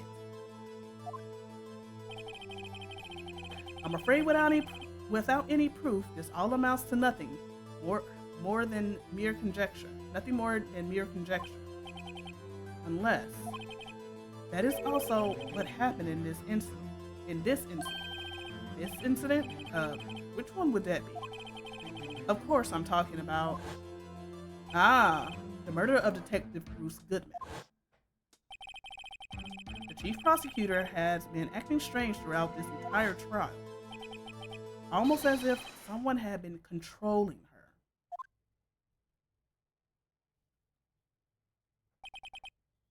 Worthy, you better watch your tongue. I wouldn't want you to get hurt. Just what do you mean? This judge is dumb. What he means, Your Honor, is that Chief Gant is involved in the murder of Detective Goodman. Not only that, but the chief is now making Lana take the rap to cover up his involvement. What?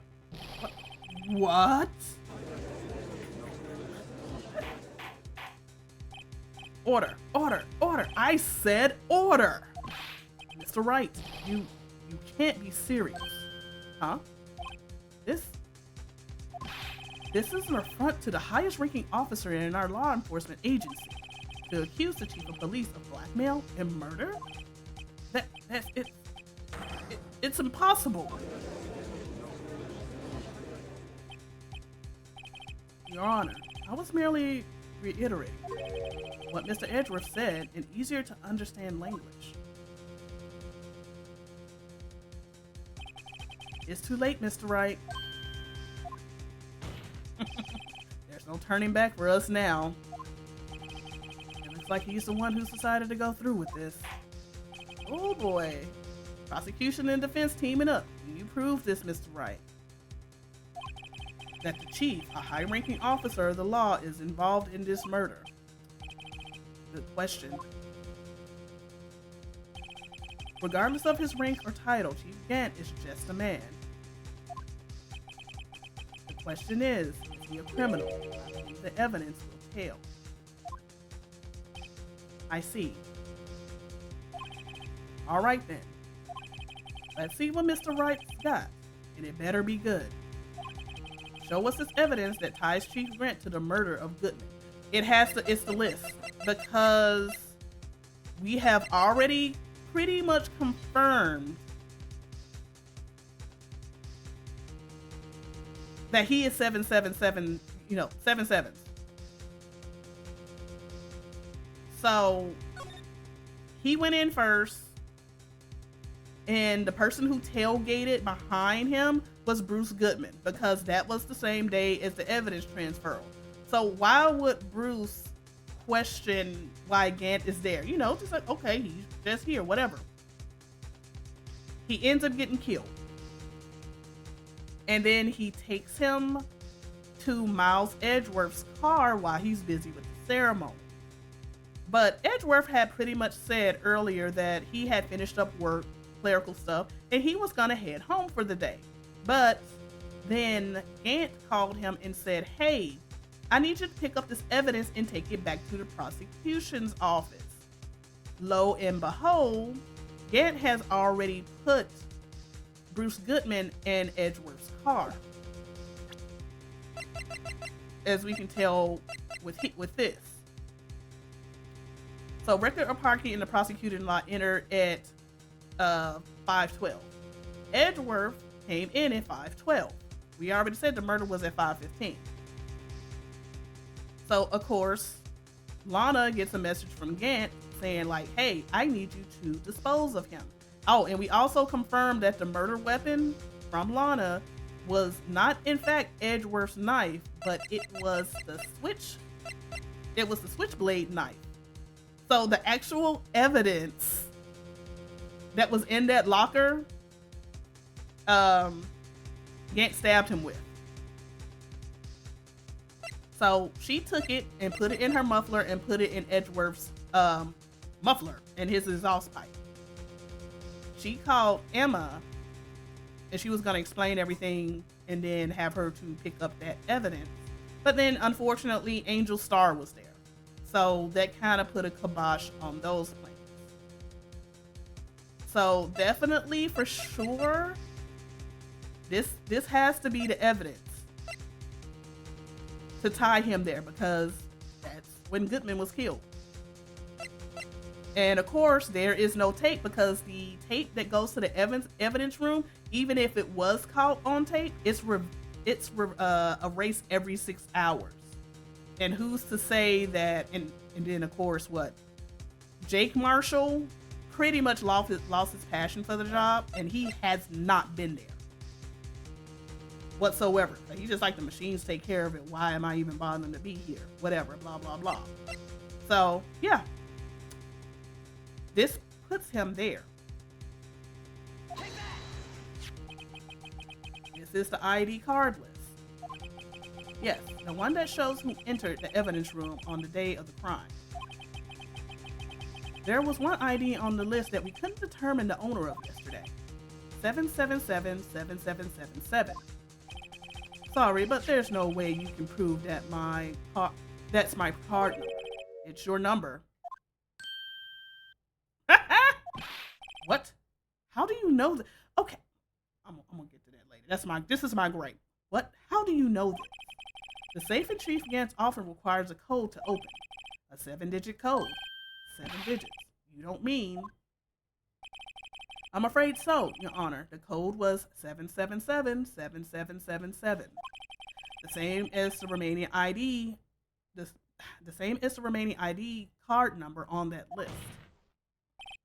Chief Gant, you entered the evidence room on the day of the crime. Oh!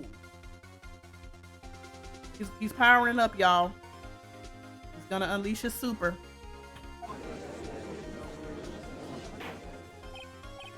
Order! Order! Chief Gant, what do you have to say? Nothing. The defense search of my office was in violation of regulations. And I will demand Mr. Wright be punished to the maximum extent of the law. But right now, this court demands an explanation from you about the use of this ID card. He's cornered. Alicia's super. Again, so you admit it. You entered the evidence room on the day of the crime. What about it? I'm chief of police.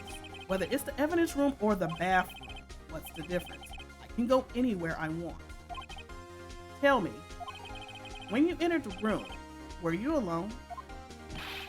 I always go to the bathroom alone, as I do with the evidence room. Detective Goodman wouldn't have happened to be with you that day, would he? Of course not. Why would he? I haven't seen him in days. It was the day of the evidence transferal. Haven't seen him in days. Nope.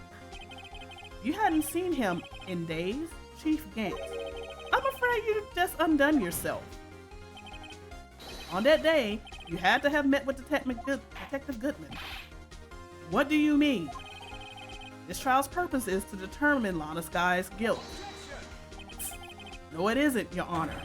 This trial's purpose is to determine the truth. If Chief Gant met the victim on the day of the crime, then we need to determine one thing: what transpired during that meeting. In that case, Mr. Wright, I'm going to have to ask you for evidence. Show us the proof that the victim went to meet Chief Gant on that day. Okay.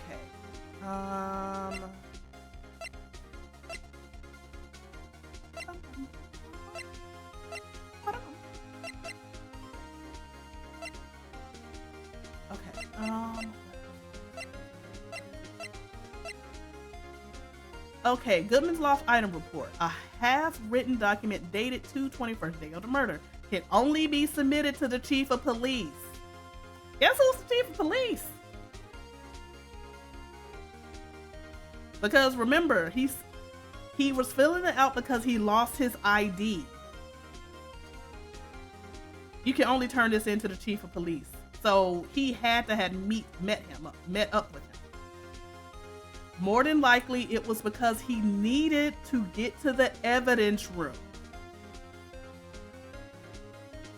And I can probably guarantee he went to Gant saying, hey, it's the day of transferal. I don't have my ID. I need to put in lost item support.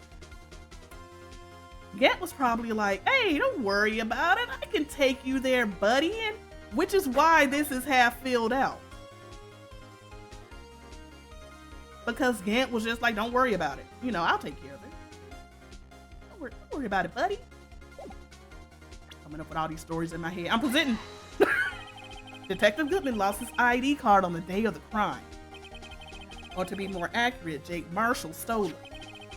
So Detective Goodman filled out a lost item report. He would have to give that report to the Chief of Police.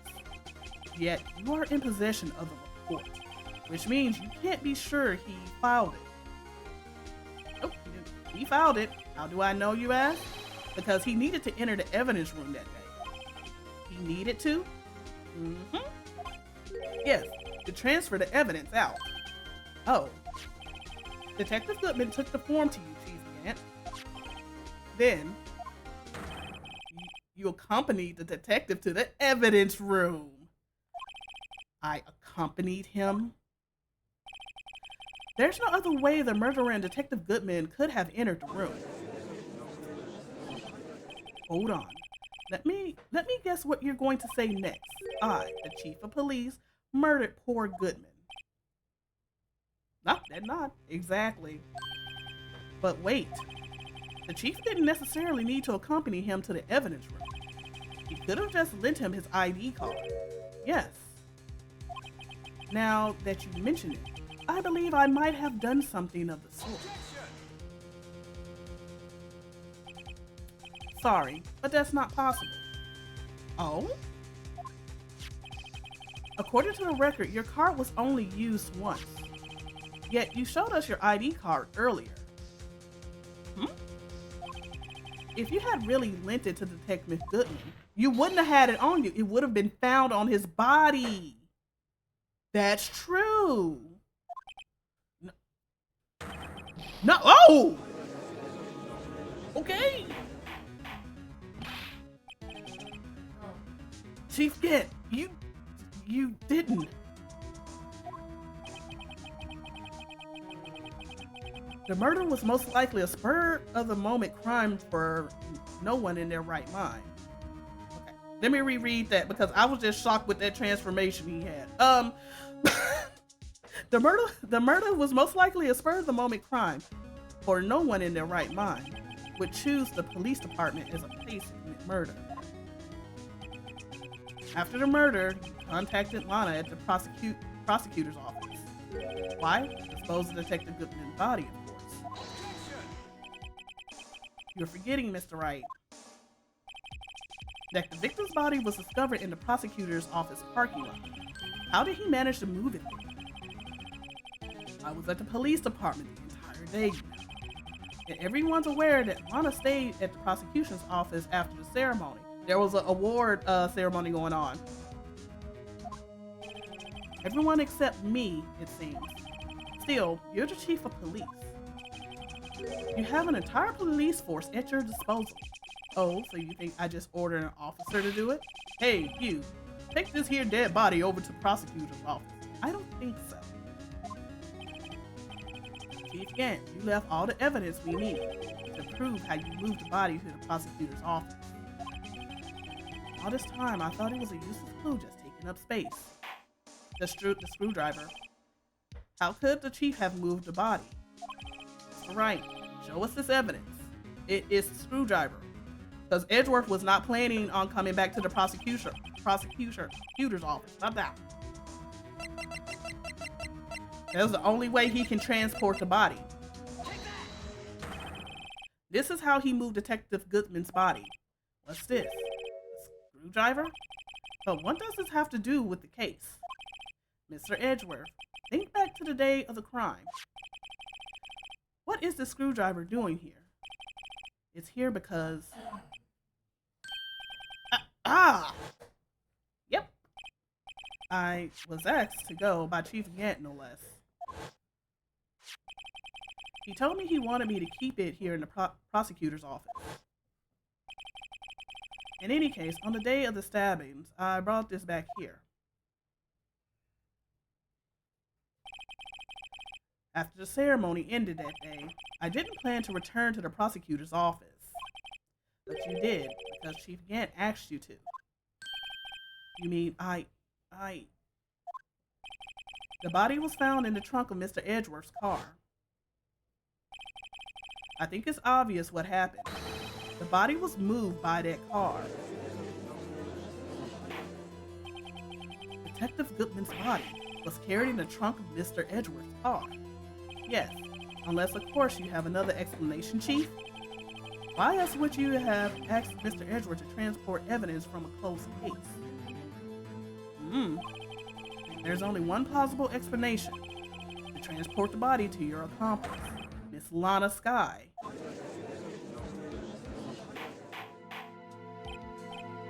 Order, order, order! What's going on here? Is there no room for rebuttal to the defense's outrageous accusation? Think back to the photograph Miss Starr took of the prosecutor's office. This was not a photo of the body being stuffed into the trunk to be taken away. It was exactly the opposite. It is a photo of a body being taken from the trunk. Chief Gant, please say something. I believe... Your time's up. My time's up? Sorry, Wright, but I'm having lunch with the District Attorney General after this. We have to get going if we're to make it in time for the early bird special. What? But the cross-examination isn't finished yet. Remember what I told you earlier? A police chief has all kind of weapons at his disposal. Weapons? Like the right to refuse to testify. I'm invoking that right now. What? That is not a right to be casually invoked. There are certain risks to be considered. So you're going to just run away after all this? Run away? Don't make me laugh. I stabbed old Goodman. That's what you're saying, right? But if you had any concise evidence, you would have presented it by now. Well,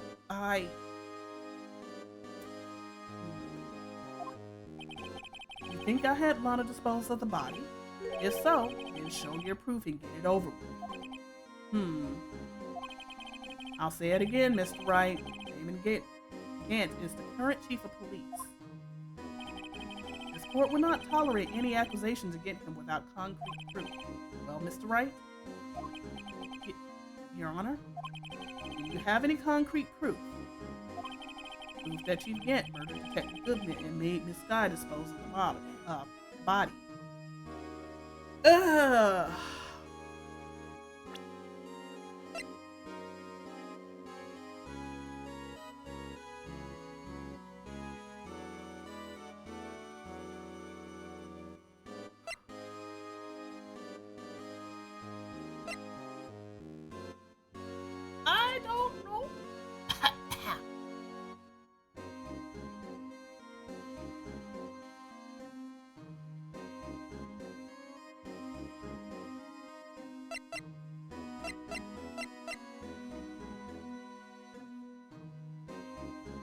I don't, but I don't know what this cloth is for.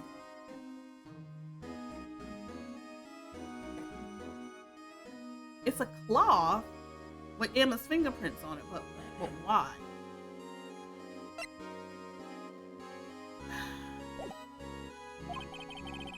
Do I have any concrete proof?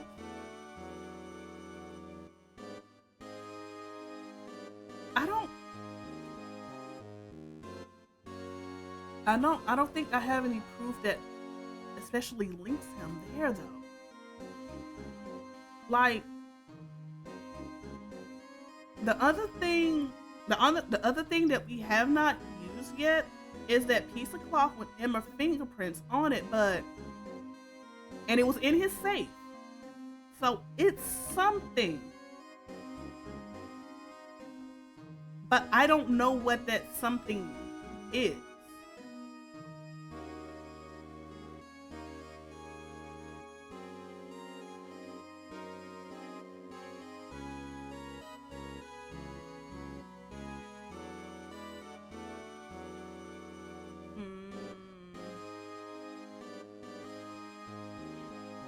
And the thing about it is, because of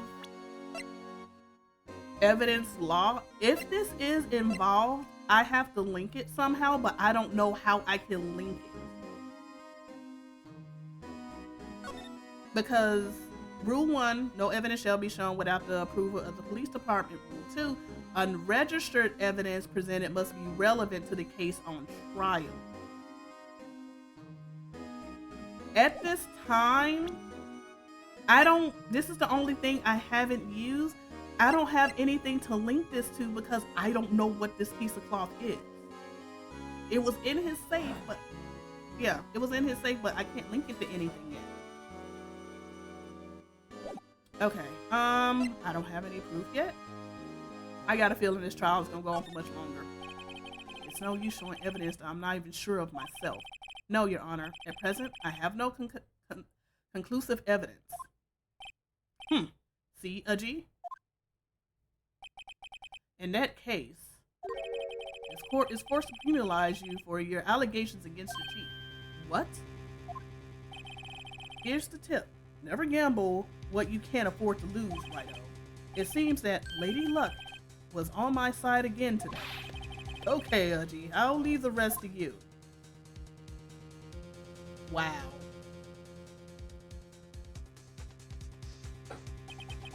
I warned you earlier, Mr. Wright. This is an affront to the senior officer in our nation's law enforcement. So basically, retaliation. I'm taking this to the federal court. Making sure you ain't the judge. Oh, Lady Luck, Maybe we should have a word with you. Mr. Edgeworth, what do you mean? There's one lady who knows the real truth behind this trial. We haven't yet had the honor of hearing her testimony. A lady who knows the truth. Another witness? The only person we haven't heard anything from is Lana because she's just like, I did it. It was me. Don't proceed. In the absence of conclusive evidence, the only other method of proof is testimony. But Chief Gant has revoked his right to refuse to testify, but Lana was there also. There's still someone else, one more witness who can answer all the questions. Race in this trial, someone right in this very room. Mr. Edgeworth, who is this person? Because we already heard Emma. Why are you asking me, Your Honor? Have you forgotten? The defense is the one calling witnesses today. Mr. Wright, does such a witness exist? She may not be willing to tell the truth, but we can't just stop now. Yes, Your Honor. The defense calls forth Lana. But she's the only one who hasn't testified. She's only been like, I'm the one that did it. The defendant, Miss Lana Skye, she was in the underground parking lot at 5:15 on February 21st. Her task to dispose the victim's body. In accordance with a certain someone's orders, Mr. Edgeworth, the prosecution has no objections, Your Honor. Very well. The court will now take its final recess for the day. In 15 minutes, we'll reconvene to hear the defendant's testimony. This court is now in. Hold on. Huh? Chief Kent, I thought you were going to eat. Listen good, Lana. Oh, you came back to threaten in front of us?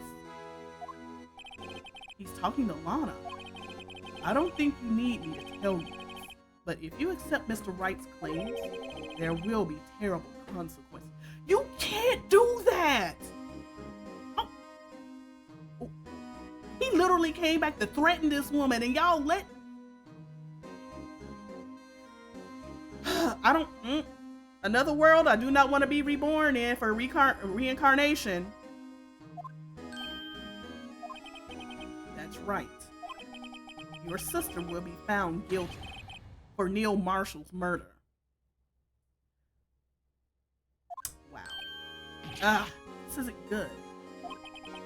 Of course, you'll never support such outrageous claims anyway, right? Just something to think about. All right then, I've got a lunch date to meet. I got words. Okay, if there's any further objection, I think this court is now in recess.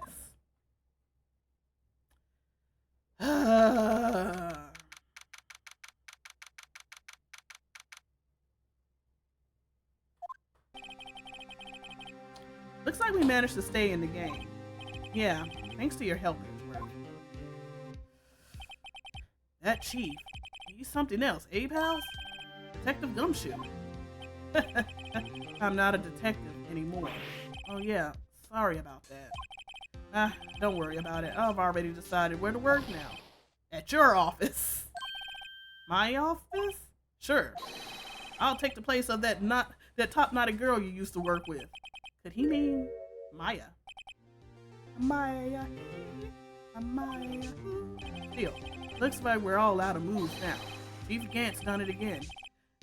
How is it he always gets the upper hand?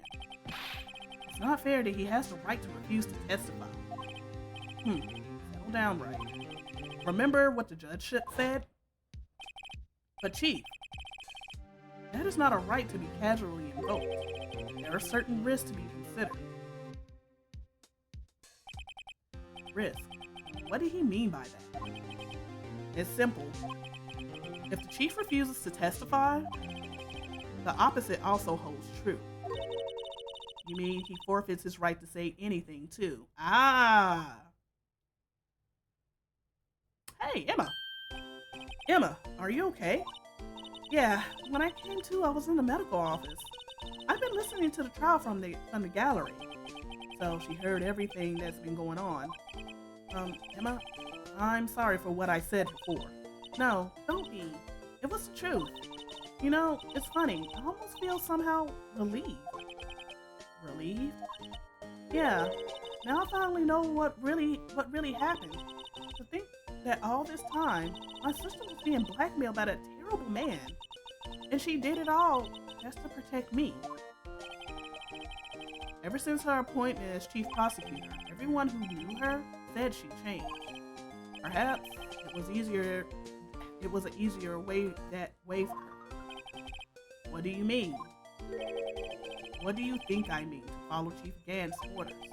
She must have shut herself up inside.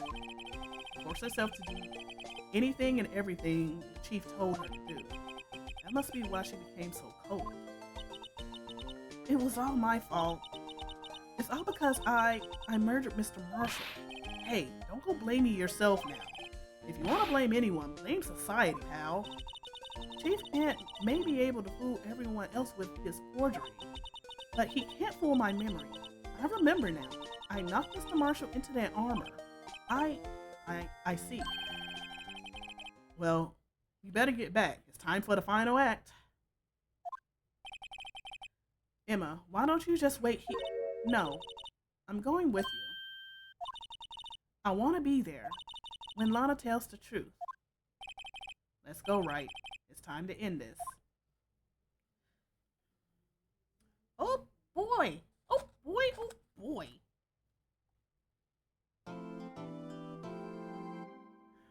Yes. All right, and we're gonna take another short break, and then we're gonna continue on.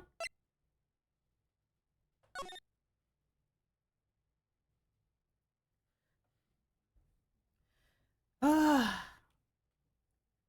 just like, I'm really upset with this only because I'm just like, y'all just let this man come back in here and freaking threaten her. This is like he the chief of police, okay, and he got to be held to some laws and regulations too.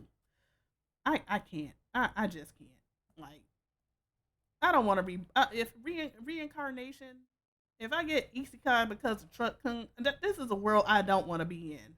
Like, man, that's horrible. But all right. We're gonna do another 10 and then we're gonna continue on. So for all the YouTube people, because again, this is gonna be a VOD, you're gonna get a cut skip on this. So I will see you all soon. Back. We are back. We are back. We are back. All right. Well, since Chief Gant has decided that his lunch appointment was much more important than this, um, time for us to talk to Lana. All right, let me find my button.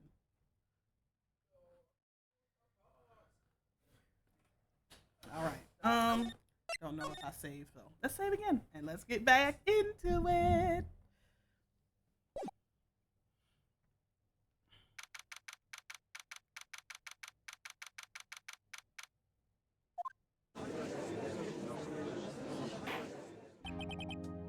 Now then, would the defendant, Miss Lana Sky, please take the stand? What's up, Jay?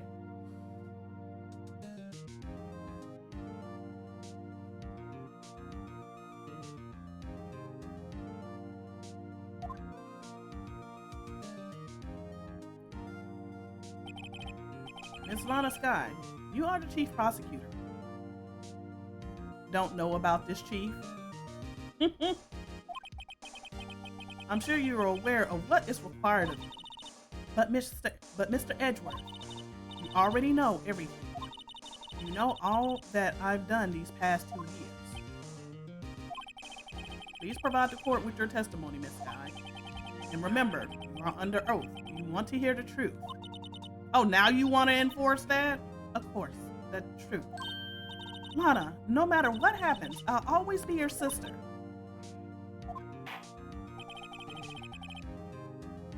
Now then, your testimony, if you will. First, tell us about your relationship with Chief Gant. Everything hinges on your testimony. You're the only chance we have to get Gant.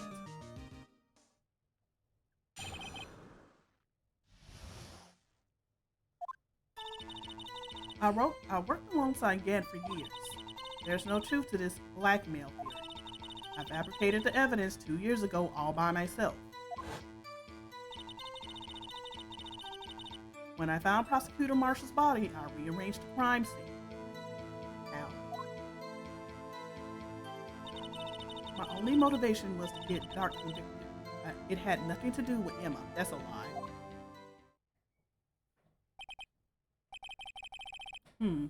Are you sure about this testimony? Your Honor, I'm confessing to a capital offense. Of course I'm sure. But Lana, if this is true, then that means Chief Gant has nothing to do with this. That's what I've been telling you from the beginning. Please, Mr. Wright, you've got to help her. She's sacrificing herself because of me. But what if she's telling the truth? She's not. I know my own sister. Whenever she speaks stiffly like that, she's hiding something inside. Deep down, she's really screaming in agony. Yeah, this is no time to start second-guessing myself. I know, we didn't went this far. The defense may now begin its cross-examination.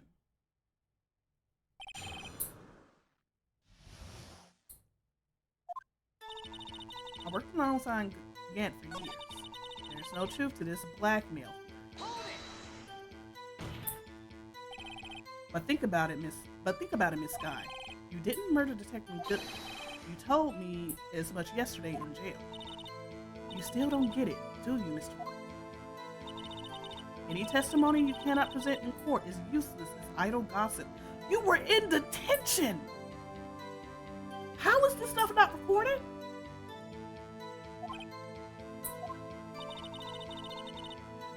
I stabbed Detective Goodman with a knife. And I fabricated the evidence 2 years ago all by myself.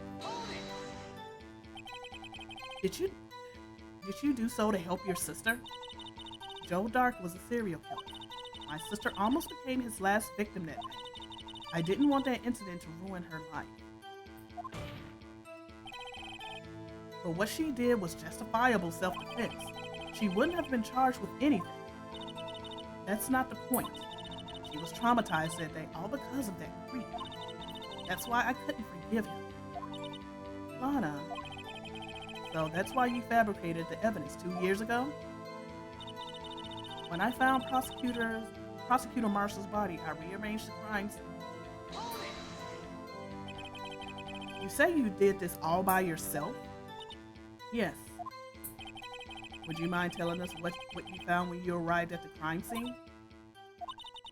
It seems I was the first person to discover the scene. The broken prosecutor reward knife was stuck in the victim's body.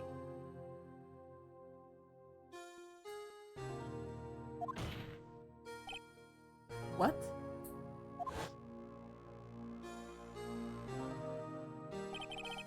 Prosecutor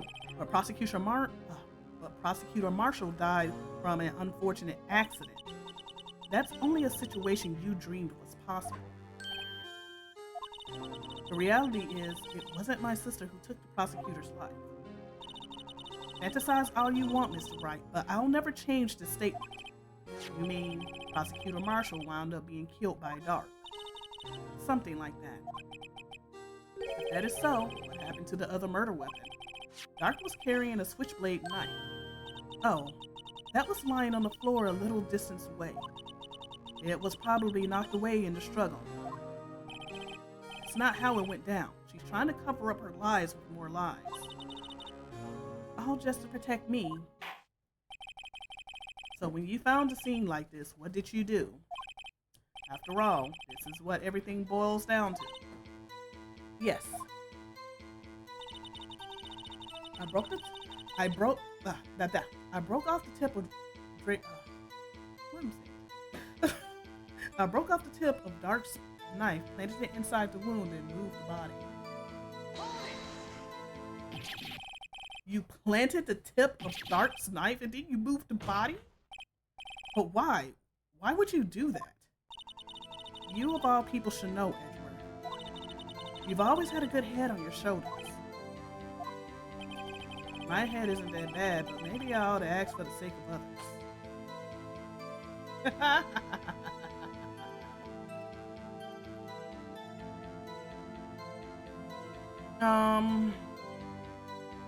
Well, why did you move the body though? I can understand the planting of the knife because they wanted to get this guy convicted. But why moving the body?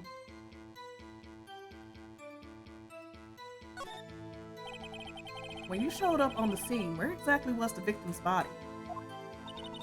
It was where you deducted it. It was was by Chief Gant's desk. But the body was found by your desk. Why did you move it there? The reason for that is simple. Let's have the witness explain this in more detail. The reason Miss Sky moved the body.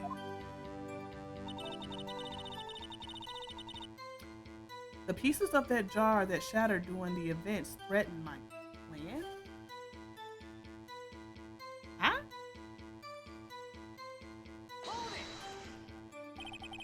Pieces of the jar, you mean... Yes, that wretched jar you showed us earlier. In order to show that Dark committed the crime, I felt it would be more expedient to move the body. So, when you first found the body, the jar was already... Of course, it had been shattered to pieces, so it was already shattered. If you looked at the crime scene, it would be clear right away what happened.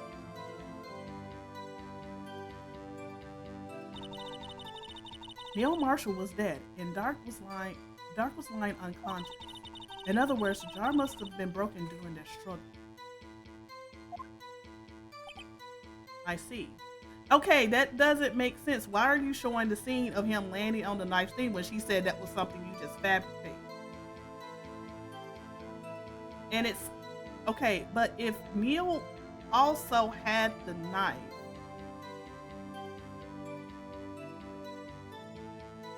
how does that explain that being in his? Yeah. Okay, I see. I got it. I got to see how this goes. What's the matter, Emma? Apparently, the jar shattered at the time the crime was committed, but I have a feeling there's more to it than that. There must be a contradiction here somewhere. Okay, so anyway, I committed this fabrication completely alone. My only motivation was to get Dark convicted. It had nothing to do with Emma.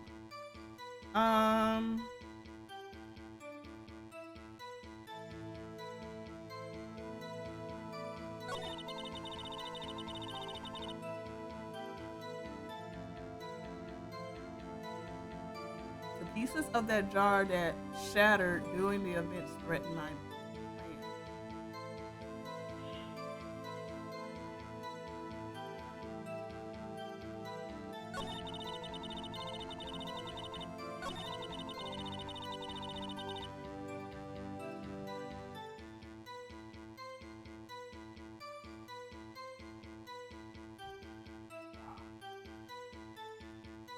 I I don't feel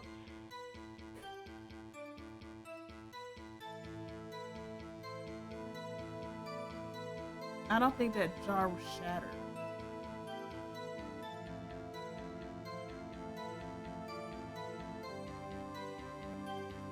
I don't think that jar was shattered at the time that everything went down, because if when we connected the dots, that had to been there already. So I have a feeling it broke afterwards, or she. Yeah, I don't think that jar was shattered. Let me see. Yeah, I don't think that jar was shattered. Pieces of that jar that shattered. Yeah. And they brought up the jar again, so I got a feeling that it's the jar. Because why would he waste his time trying to write Emma on broken shards?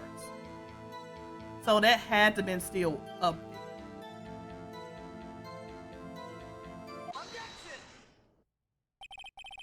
Miss Sky, I understand how you feel. You committed that crime 2 years ago to protect your sister. You mean the forgery at the scene where Neil Marshall was murdered? Murdered? If that truth were to be exposed now, the past 2 years of your life would have been in vain. Even so, I am compelled to bring to everyone's attention a significant contradiction within your testimony. A contradiction in my testimony? You testified, and I quote, "The pieces of the jar that shattered during the events threatened my plan." That's right. Do you have a problem with that?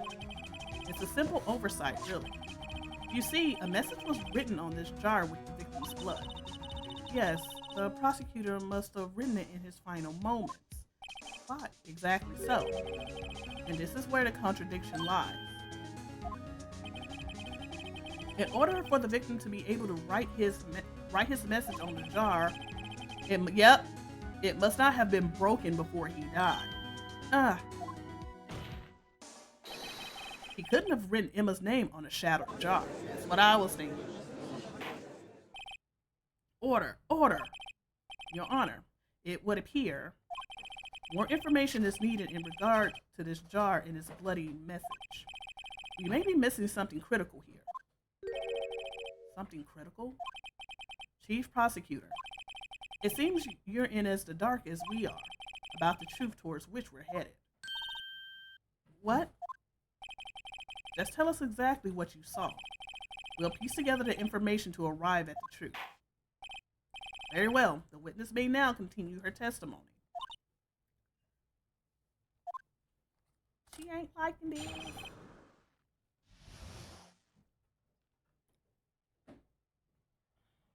Jar and message in blood. I immediately noticed the blood traces on the jar, but it was dark in the room and I didn't have to check it out. To be safe, I wiped away the blood. The fragments were large, so I'm sure I got them all. You didn't get them all.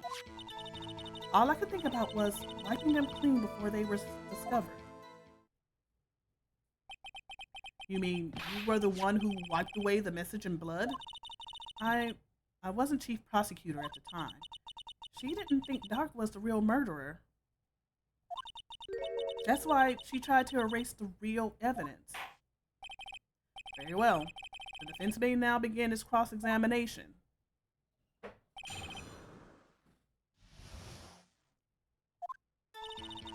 I immediately noticed the blood traces on the jar, but it was dark in the room and I didn't have time to check it out. To be safe, I wiped away the blood. I'm afraid this action of yours revealed what really happened. What do you mean? If you really thought Dark killed Prosecutor Marshall, you wouldn't have wiped away the blood. What else could I have done in that situation? Lana, I only had a few moments. There wasn't enough time for me to do anything else but gather up the pieces. The fragment was large, so I'm sure I got them all. No, you did not.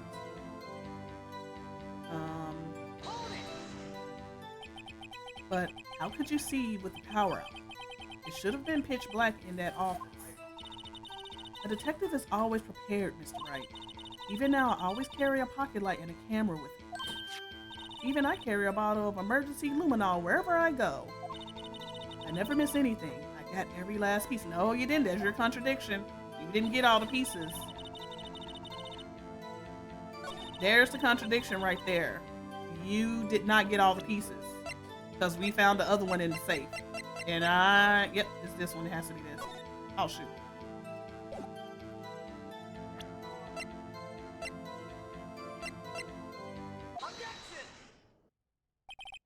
Miss Guy, I believe this jar conceals the truth even you were unaware of. What? We found the final piece of this jar in Chief Gant's safe. In the chief's safe? But how? I knew it. She really didn't know. There's something even more disturbing about that final piece. There was still blood on it. But the witness just testified that she gathered every last piece and wiped the blood off of it. Yes, which leaves us with only one explanation. On the night Prosecutor Marshall was murdered, you were not the first one to show up on the scene. Oh? Chief Gant got there before you.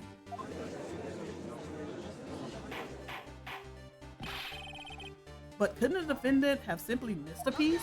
Nope, if she had a light, she would have got all of them. I'm afraid that's unlikely. The pieces are too big for anyone to miss, let alone an ace detective. That may well be, but everyone makes mistakes. Even I once wasted an entire day looking for my dentures. They were in my mouth all alone. Huh, can you believe that? Yes, I can. Have you forgotten, Your Honor? When this witness arrived at the scene, the jar was already broken. Oh, that. There's no way a name could have been written on a shattered jar. Another person discovered the scene prior to the witness. I hope you're not implying this person was Chief Gant at the time he was looking for Dark downstairs. Besides, even if he was there first, why would he break the jar? It was in his safe though. The question is, if he did arrive there first, why did he hide the fact for 2 years? Yep. Well, Your Honor, can you answer us that?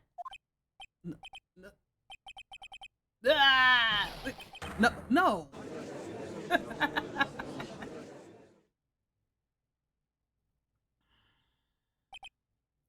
Wait, I'm not the one on trial here. I was just gonna say, I was like, he act like he on trial. Damon Gant arrived at the crime scene prior to the witness. He proceeded to break the jar and purposely hid one of the broken pieces. Question: What is this action? Question, what is this action called? Fabrication of evidence. But why would Chief Gant do that? In light of what happened afterwards, isn't it clear? What happened afterwards? Discovering the scene, Lana Sky believed her sister Emma killed the victim. Determined to help her sister, she sought Gant's aid. Lending her his aid, Gant helped her create evidence that incriminated Dark, sparing Emma. And therein lies the reason. The reason why Miss Sky became the Chief's puppet. Oh, ow, girl, no! No, I did it on my own. Please, sis, stop trying to protect the Chief. I can't watch you suffer anymore for my sake. No, you didn't. It wasn't you, Emma. You didn't kill anyone. Don't believe anything Mr. Wright says. Defense attorneys make up the most foul lies to defend their clients. Foul lies? Imagine that coming from my own client. I guess you do seem the type who likes to twist the truth. Wow! Wait a minute. What if we're still smack dab in the middle of Gant's trap? Is something wrong, Mr. Wright? Lana, maybe right after all. What do you mean, right? So you do tell foul lies then, Mr. Wright? Miss Sky, please testify once more. But if evidence was fabricated behind your back, then Emma's accidental killing of Prosecutor Marshall might also be a lie. But I do remember knocking over Mr. Marshall. Miss Sky, if you will. I can't. Oh, really now? Is there more to it? There's nothing to be afraid of anymore. Oh, my back.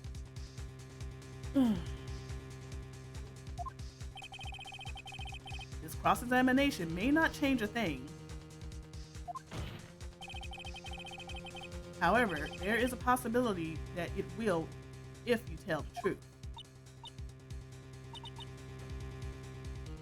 Very well. I'll testify about what I really saw. Ooh. All right, the witness may testify once more for the final time.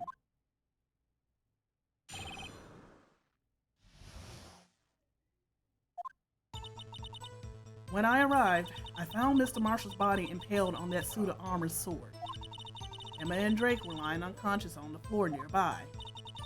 When I saw what had happened, I thought she did it. That's why I erased all the evidence that linked her to the murder. I had Chief Gant help me remove the body from the sword and carry it. But if it all really was a fabrication, Emma might be innocent. Unbelievable. The body was impaled on the armored sword.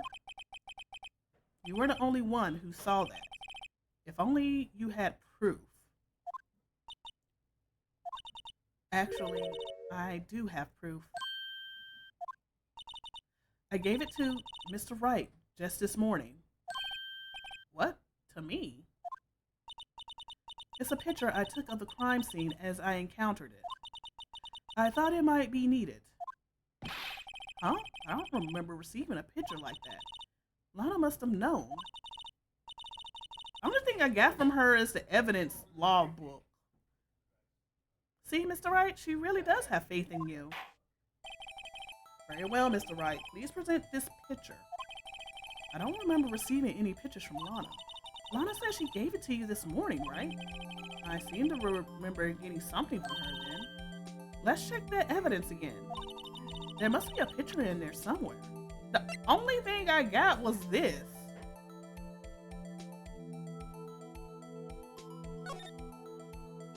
Oh, I got a picture this time. Oh, look, it's a cute little ducky.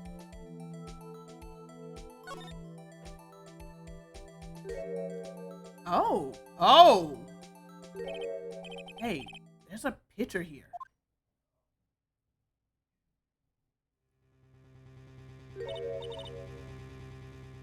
Oh my.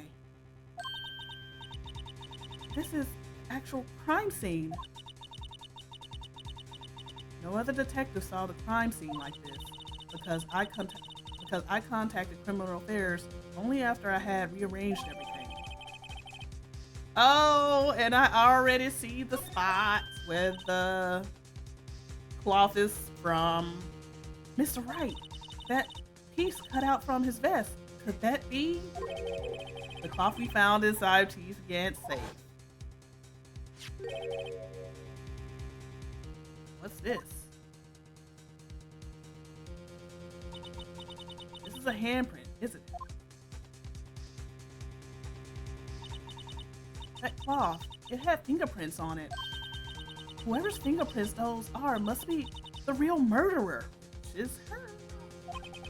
What? But those fingerprints, they're yours, Emma. Why are your lips turning all purple, Mr. Wright? Anyway, let's get on with the cross-examination. So long as you tell the truth, you should be able to flush out the real murderer.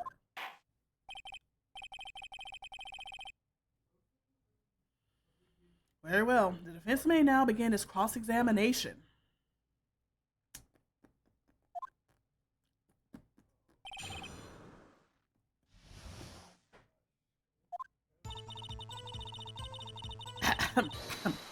Whoa. Wait, what? What? Excuse you? Come now, Udgy. This is the poorest excuse for a trial I've ever seen. Chief Gant. What? Now you want to make me out as the bad guy too? If so, I would like to put in a word or two in my defense. You can't. I'm afraid it's too late for that. What? You already declined to testify. That means you forfeited your right to make statements of any sort. This must be that risk we were talking about earlier. Mm-hmm. Oh, now you want to come back in to put in 2 cents about your defense, but you didn't want to testify. Just sit back and relax and enjoy the sound of the noose tightening around your own neck.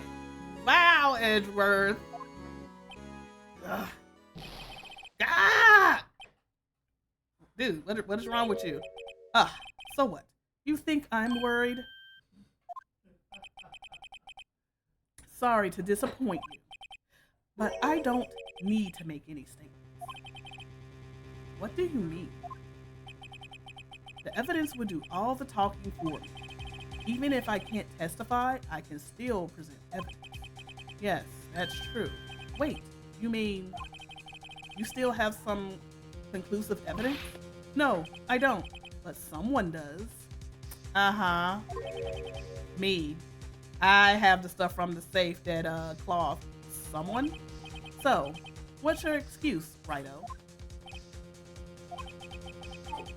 Why have you been keeping quiet about it? You do have something to show us, right? Something that proves who knocked over Neil Marshall causing his death? Conclusive evidence that leaves no room for doubt. Is this true, Mr. Wright? I do. If I show that piece of evidence now, Emma's sure to be made out as the murderer.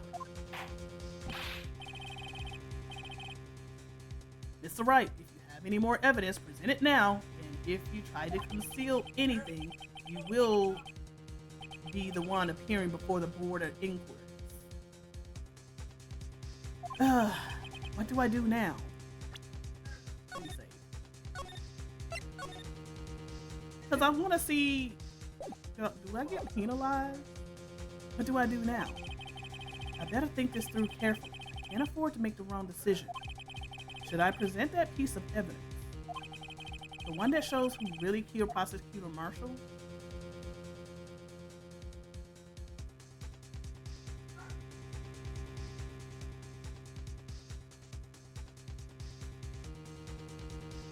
But did she? I don't want to show it. Okay, I did say, I wonder, do I really have to show it? Or will he force me to show it?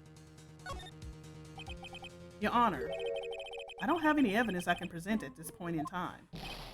What? You lie. Chief Gant, you opened my safe. I know. Oh, you telling on yourself? Adrian, keep it down, please. You opened my safe. I know you took what was inside. The conclusive evidence. I don't know what you're talking about. Mr. Wright, why don't you show them? We found it together. Oh, I see. It's because you know the truth, don't you? You know whose fingerprints are on it. That's why you won't present it. Ah, yeah. What are you talking about, Chief Kid? Yeah, dog it, Emma, shut your... Can't you figure it out? Take a good look at this picture. See the victim's vest? Notice anything odd about the chest area? It looks like part of it's been cut out for some reason. But you told on yourself, though. You mean you had this in your safe? What? That means you, the chief of police, have been concealing evidence. This is going to be the biggest scandal in the history of the police department. Yeah. Impressive. To be honest, I didn't think you had the gall right.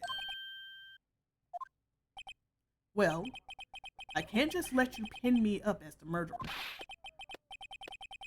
I'll tell you what really happened. Oh boy. What? You mean you admit it?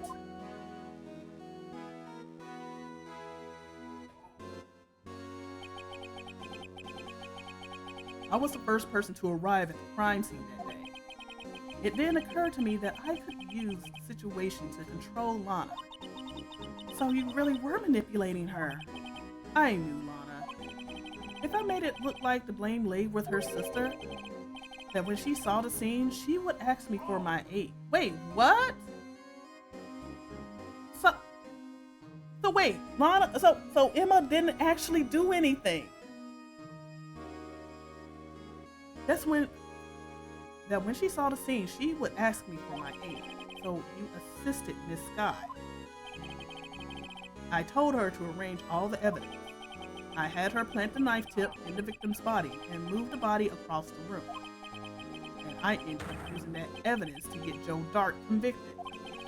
When I tampered with the crime scene, I hid 2 pieces of evidence. This was before Lana arrived at the scene. 2 pieces of evidence. You mean those items in your safe. But why? For insurance, of course. Insurance? I was sure my plan would work, but it's always best to be prepared for the worst. I wasn't about to let anyone blame me for a murder that girl committed. You mean you were calculating that far ahead while forging the evidence? What do you take me for?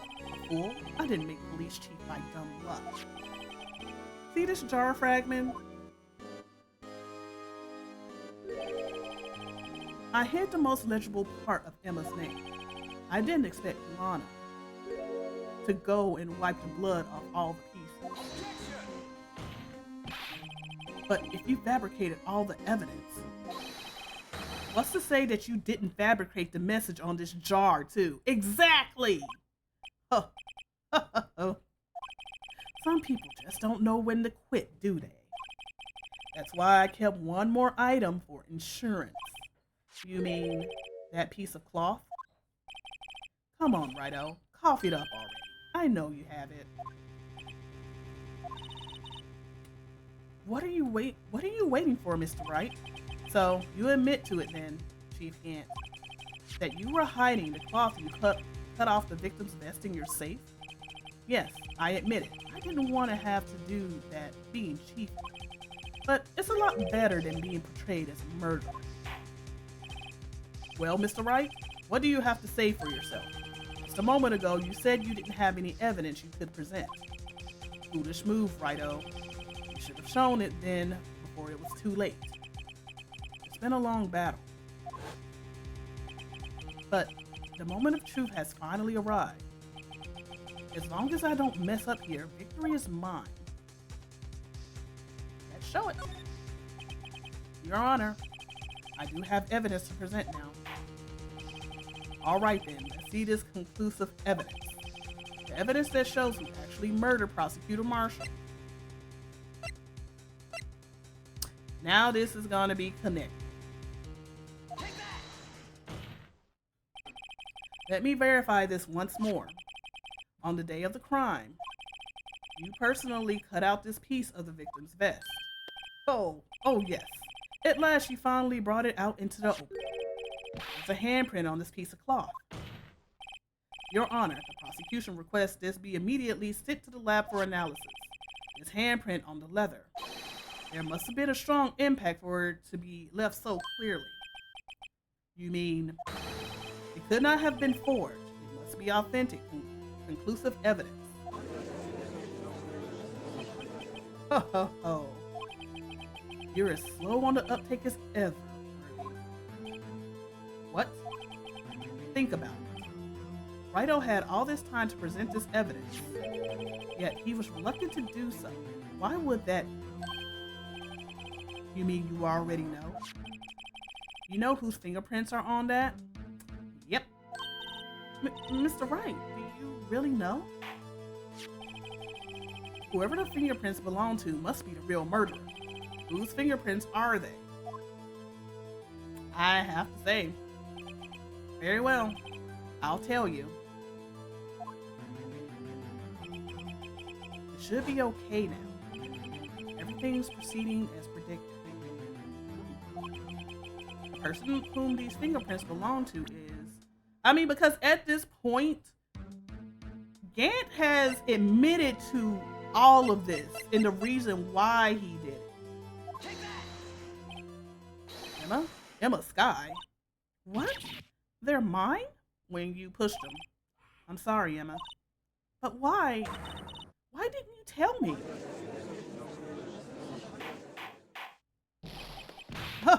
Oh, you're really something, Right. You knew this girl did it all along, and you still tried to pin the murder on me. So, it's true. Tragic, but true. This girl really did shove Prosecutor Marshall to his death. How could you? You monster! Miss Sky. You knew whose fingerprints were all along, yet you acted like she really didn't. Miss Sky, it's not over yet. What? I said this trial isn't over yet. But I'm afraid it is over, boy. Not only this trial, but your career, too. You purposely concealed this conclusive evidence. That, my friend, is a serious offense. Oh, you're one to talk. I'm looking forward to pressing charges after the defendant is convicted. I'll have your badge, boy. What's the matter? Cat got your tongue? Aren't you going to tell us how it feels? How it feels to be the one who single-handedly turned a poor little girl into a murderer? Before I do that, there's just one little thing I have to clear up. Oh, what's that? Who really killed Prosecutor Neil Marshall? What? Chief Gant, you are absolutely right. This piece of cloth proves who the real murderer is. Who killed Neil Marshall, you ask? It was Emma Sky, wasn't it? Nope. I'm afraid that's not possible. You see, this piece of cloth contains a critical contradiction.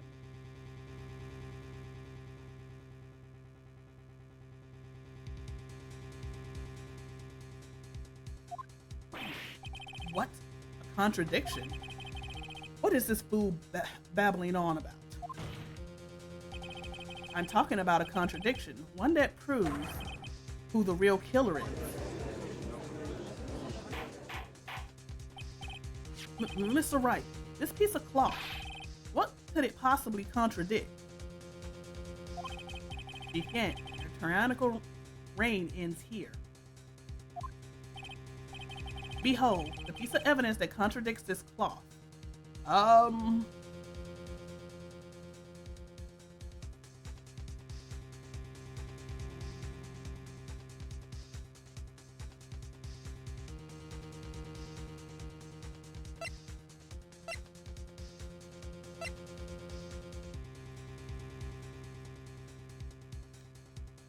Okay, so we got the cloth.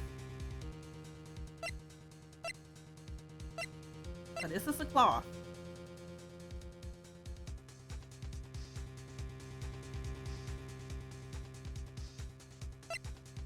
All right, let's maybe look at the picture.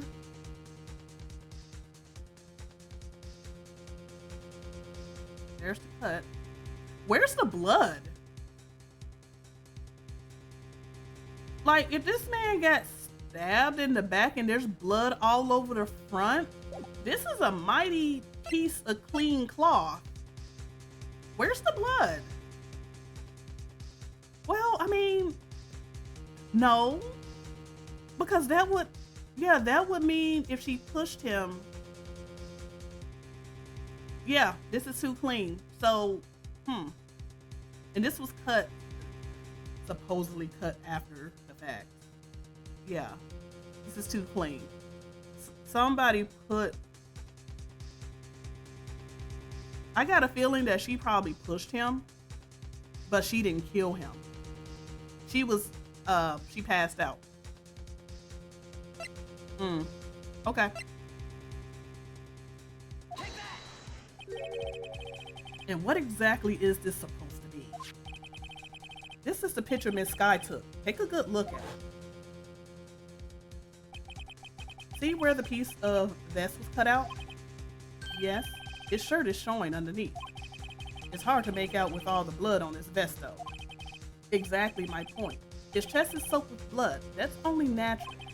His lungs no doubt was punctured. Blood poured out of his mouth.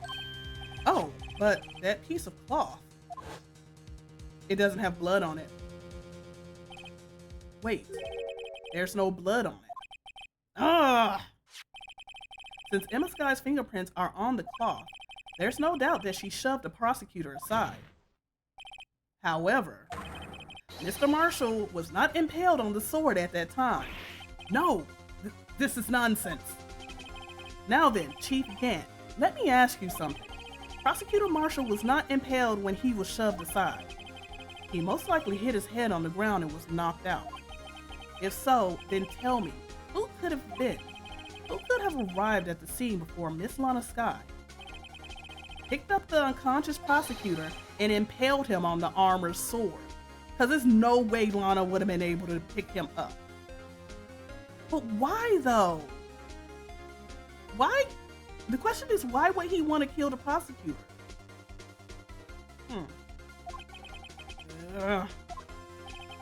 Then, to make it look like Emma was responsible for the prosecutor's death, said person proceeded to write her name on the jar with the victim's blood, a jar that they then broke on purpose to leave behind a clue, and make Lana believe her sister did it. Remember what you admitted only moments ago? That you personally cut out this bloodless piece of the victim's vest? Ironic, isn't it? Through the very act of creating insurance, you proved that you were the actual murderer. No! It's freaking out! It's finally all over. Not quite. Yep.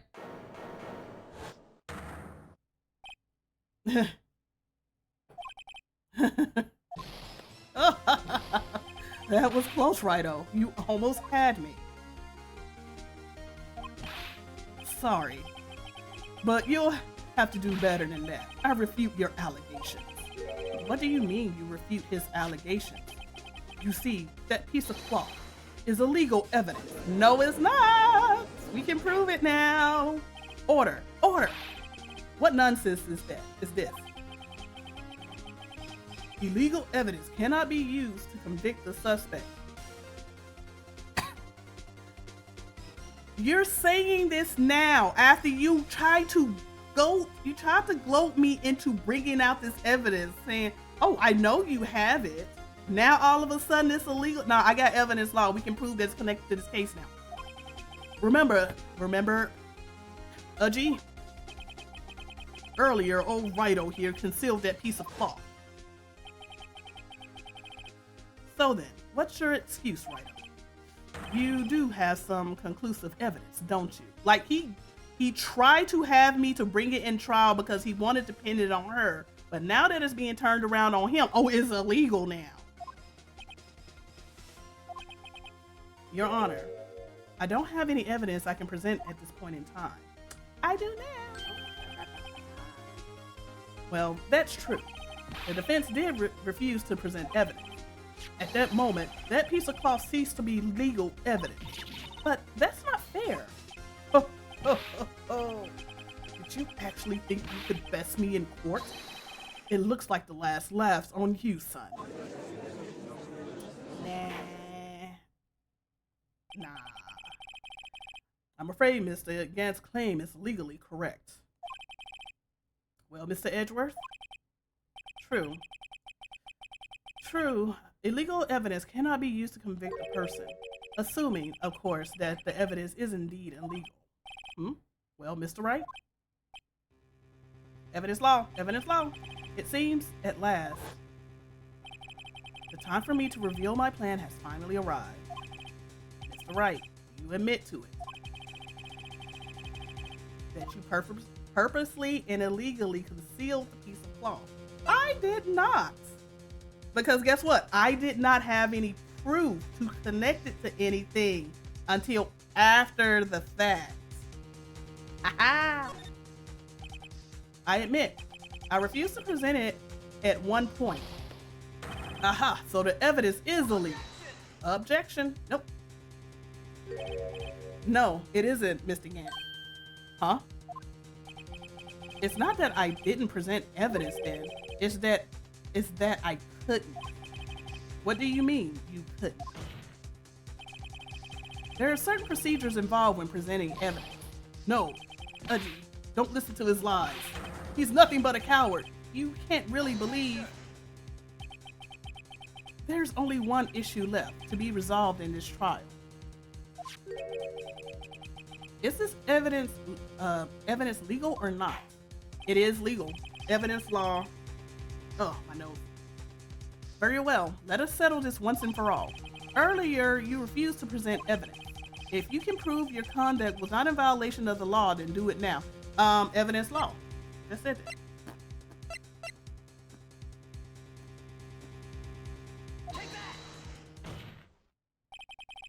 This is my proof, Your Honor.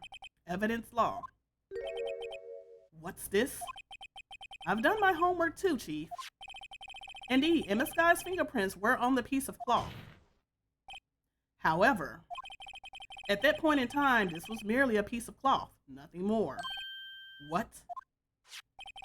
You see, it's written right here in this book, the second rule of evidence law. Rule number 1, evidence shall be shown without no evidence shall be shown without the approval of the police department. I found this piece of evidence myself inside your safe. It goes without saying I did not have approval from the police department. Evidence 2, unregistered evidence presented must be relevant to the case on trial. Because remember, at the beginning of this, Gant pulled that same number on Edgeworth with that report. And here's the crux of the matter. You see, at the time, it was impossible for me to prove its relevance. Between the cloth and the SL9 is, what? What kind of nonsense is this? You want relevancy? Just take one look at this picture and, Sorry, but can you recall when was that picture presented? It was shown only a few moments ago, after everything. No, he's right. At the beginning of today's trial, that piece of cloth was still meaningless. The person who gave it value as evidence was you, Damon Gant.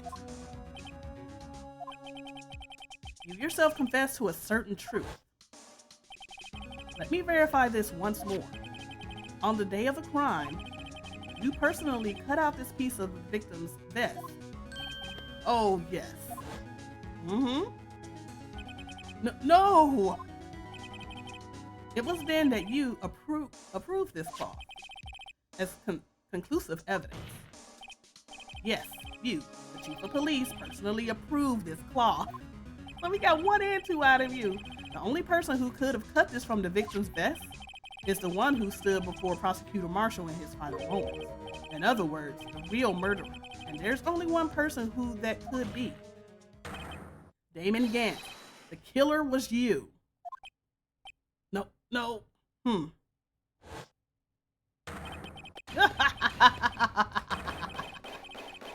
He's going crazy, y'all. There he goes.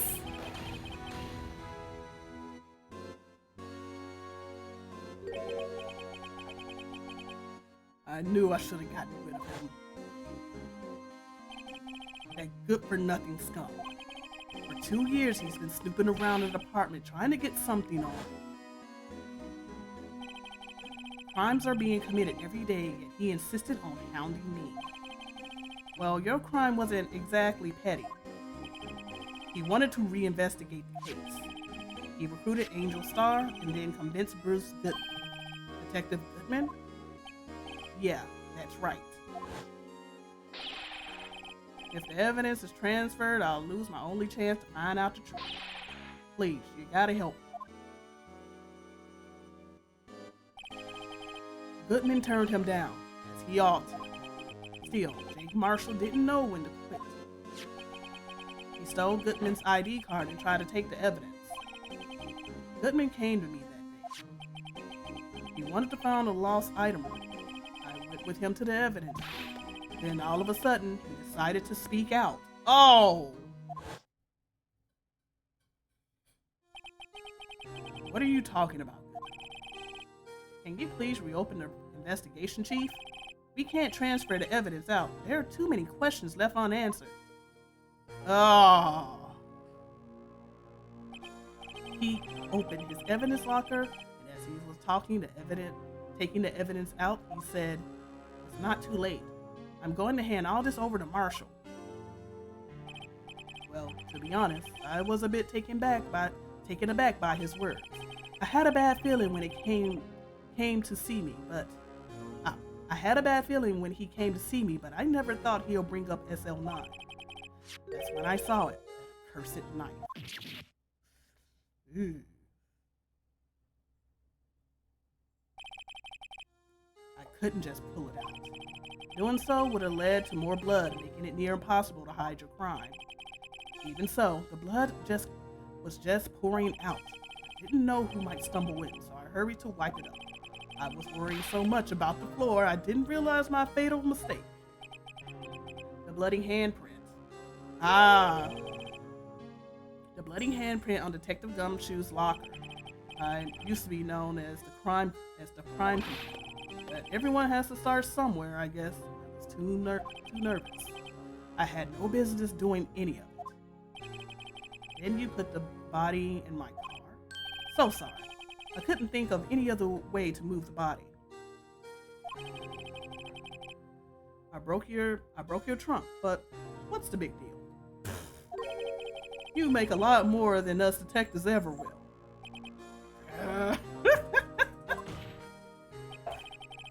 Leaving the prosecution's car aside, how could you get Miss Guy involved in all of this? Well, she had as much to lose as I did if the truth came out.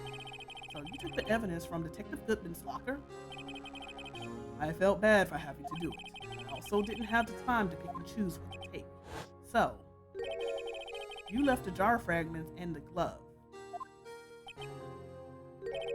Yeah. It looks like I was better off being an investigator of crimes than a committer.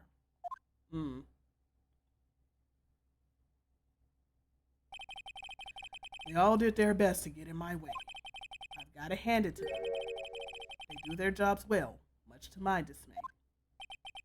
Fake evidence doesn't hold up very well upon close examination. You must have known that. Tell me, Worthy, why do you stand in court? Me? You despise criminals. I can feel it. You and me, we're the same. One day you'll understand. Oh, believe me, you will. You're just one man. You'll see what it really takes to bring them down once you try to go it alone.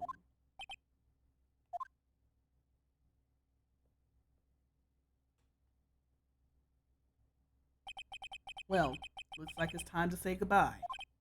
Oh, Udgy. What? Looks like we'll have to cancel that lunch date. Sorry, old friend.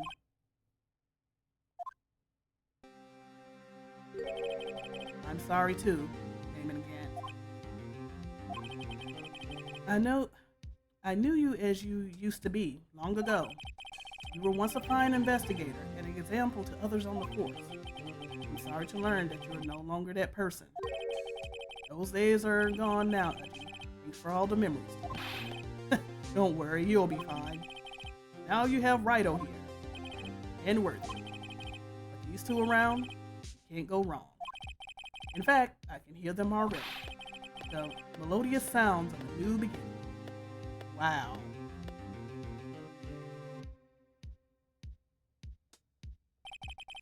There are two things I want you to understand. Yes? First, your sister never hurt anyone. Second, Damon Gant betrayed you from the beginning. You see, Miss Guy, you no longer have any reason to keep silent. You're right. When this trial is over, I'll tell everything. All that I've done these past 2 years, from the time I had Gant help me forge evidence up until today. So, it seems all the questions raised in this trial have been answered. I'm sorry, Miss Guy. I couldn't get you out of all your trouble. My, what high standards you have for a rookie. I can see why Mia thought so highly of you. Who knows, a few years from now, you just might make it to the top. Oh, I owe you my thanks, Mr. Wright. Miss Sky. And to you too, Mr. Edgeworth. You suffered every bit as much as I have over these past few days. Believe me, I know how much of an ordeal it's been. It was nothing. Liar. I was worried the pressure might break you. And yet, you rose above it all and guided Mr. Wright to victory. You've done well, Mr. Edgeworth. Stop it. I only did my job. In light of this case, it seems like a good self-examining is in order for all of us. Miss Sky, yes, Your Honor. You are innocent of murder. However, although the chief blackmailed you, the fact is you still acted as his accomplice. A trial will be scheduled for these crimes at a later date. Yes, I understand, Your Honor. Is there something amusing about all of this? Why are you smiling? It's been a long time, Your Honor. A long time since I felt free of these heavy chains.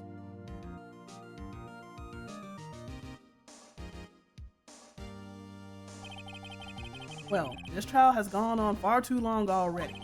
Regarding the charge of murder, this court finds the defendant, Miss Lana Sky, not guilty.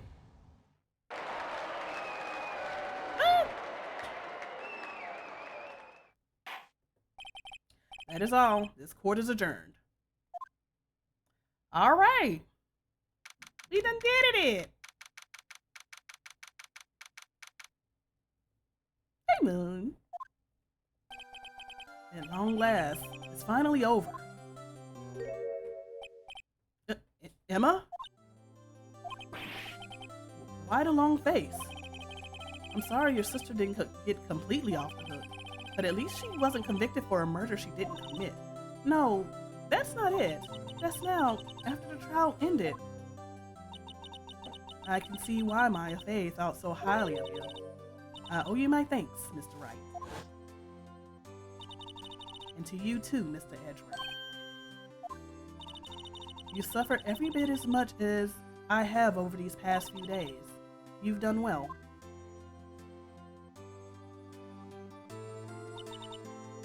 No, I did my best too, but Lana didn't say a single word to me. Hope I'm not interrupting anything, pals. God dog it, Gumshoe. Oh, yes I am. I'll come back later. Wait, Detective Gumshoe, what is it? It's third time's the charm? You're doing this on purpose, aren't you? Making a detective run all around while on duty. And to top it off, you call me here. I've seen happier people at funerals the third time. Hey, lighten up, pals. I'm only kidding. Oh, are you here because of my sister again? Nope, not this time. I came today because of you, pal. Me? That's right. I thought you'd like to see someone. Lana! Should you be doing this? She's still under arrest, you know. Well, I won't tell if you won't. Emma, I owe you an apology. It's okay, sis. Don't worry about it. That day, 2 years ago.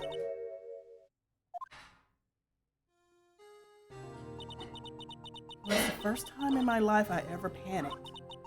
It was all I could do to keep myself from screaming. All I could think about was keeping you from getting wrapped up in that mess.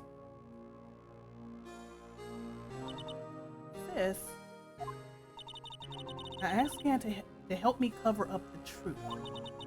I thought I was doing it for your sake. But now, I realize I was wrong. I changed after that day. I had to. It was the only way I could make it through the past 2 years. I knew how much I was hurting you by distancing myself, but I couldn't bring myself to tell you what I did. I was scared. Scared that you'd look at me with those eyes of yours. I was scared of how you react if you knew. But sis, you weren't only doing it for me. No. Huh? I turned my back on you that day. In hiding what I believed to be the truth, I was deceiving you. Sis, I'm such a fool. It took me all this time to realize it. Emma, I'm so sorry. But sis, you don't have to apologize. I'm happy now. You're happy? Of course. You know, sis, I always knew that one day you'd come back. And now you have. Oh, Emma. Emma. Other hugs. Oh. No one can change the past. The only thing we can do is strive to make up for our mistakes. Why must we make up for our mistakes, you ask? Because in doing so, we can find a way back to our rightful path. And it is from there that we can move on towards a brighter future. Aww. At least that's what I felt watching the two sisters make up. Mr. Wright, Mr. Gumshoe, me? Thank you both for all that you've done. I'm sure we'll meet again someday. Isn't that right, Edgeworth? Edgeworth? Stop hiding and come over here. That's so mean. Where was he hiding? I just came to say, congratulations. Thank you. Thank you, Mr. Edgeworth. Right. Well, I'll be going now.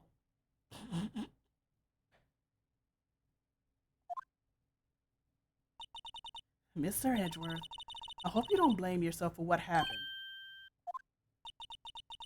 We were the ones who acted corruptly, not you. It's too late for me. No matter what anyone may say, I realized today that I can't correct my mistakes. Mr. Edgeworth, not only that, but I don't even trust myself anymore. Chief Gant was right. You despise criminals, I can feel it. You and me, we're the same. One day, you'll understand. Oh, believe me, you will. You're just one man. You'll see what it really takes to bring them down once you try to go it alone. I do despise criminals. I plan to dedicate my entire life to fighting them. But in order to fight crime on my own, I need a weapon. It's scary, but I've known that to be true for quite some time now. But Edgeworth, who knows? Give it enough time, I might have tried to pull something like Chief Gantt. That thought terrifies me. That's why I can't continue on as a prosecutor. Edgeworth, don't you understand? Damon Gantt and your mentor, Manfred von Karman, were both the best of the best when it came to fighting crime, but they both made the same mistake. You said, in order to fight crime on my own, I need a weapon. That may be true, but think back to today's trial. You weren't alone. You were working together with Mr. Wright, and because of that partnership, you were able to present evidence that otherwise would have gone undiscovered. Isn't that right, Mr. Wright? Huh? What? Oh, yeah. What is this, a pop quiz? Oh, come on, Mr. Wright. Show him what Lana's talking about. Evidence, huh? Something that neither Edgeworth nor I would have been able to find on our own.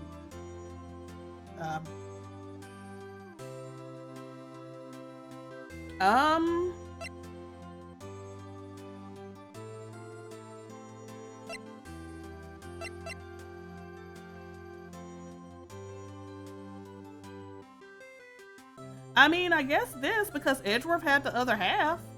That's the only thing I got from him.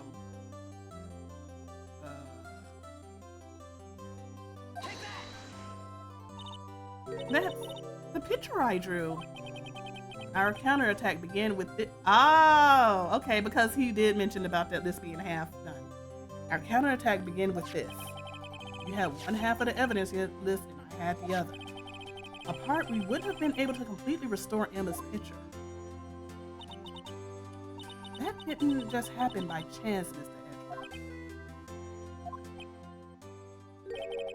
It's time for me to go. Mr. Edgeworth, if you'll excuse me, there are still some loose ends that need wrapping up. Take care, Chief Prosecutor. Edgeworth, what will you do now? Well, whatever you do, just remember, you can let what happened kill the prosecutor in you, or you can let it help you grow. In the end, it's up to you. I know. It seems I owe my thanks to you too. Yeah. It seems I owe you my thanks too, Wright. But what I face now is my problem. Edgeworth, I'll be waiting for you in court. Farewell.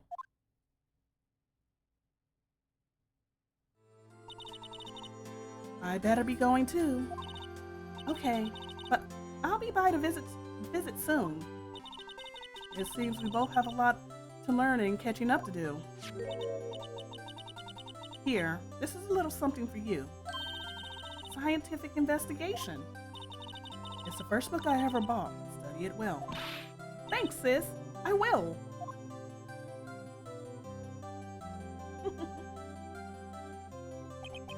And so, the case came to a close. As for the sisters, I have faith. Aww. Faith that their lives have only just begun. And as for me, I think it's time I started on a new journey of my own. A journey to rediscover myself.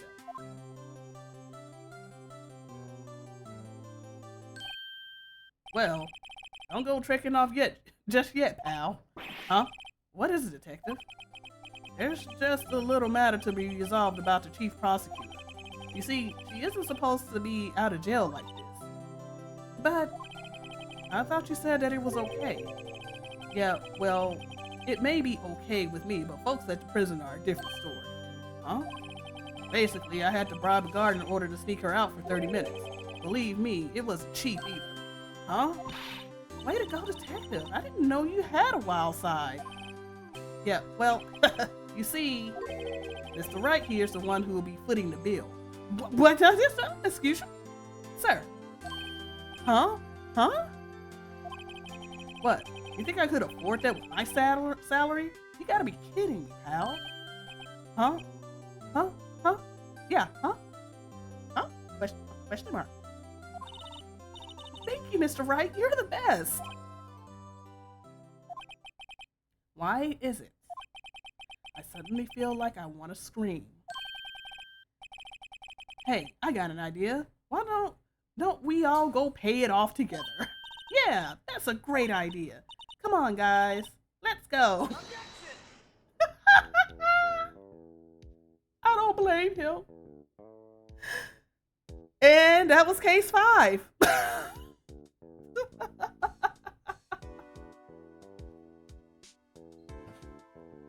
I arranged for a friend of mine to take care of Emma in Europe.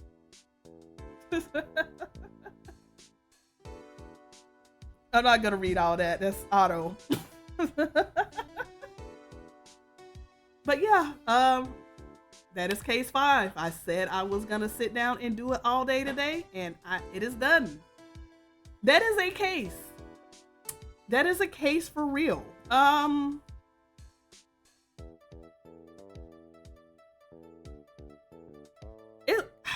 Okay.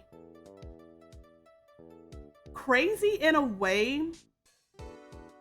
That was all jacked up. That was literally all jacked up.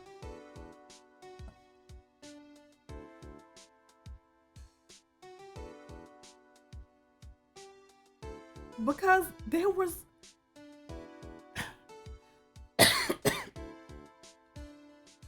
that was literally no reason for him.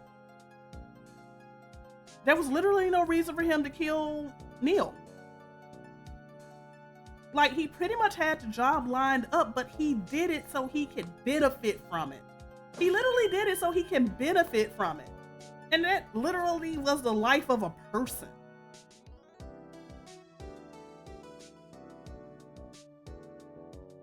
It's...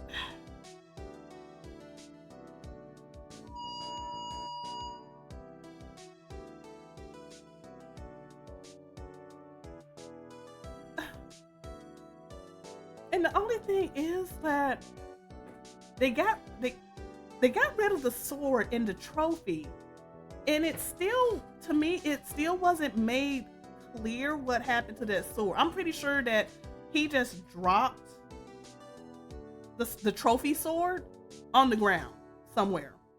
It was on the floor. Because, again, Gant got there, he was like, dark. Oh, it fell over.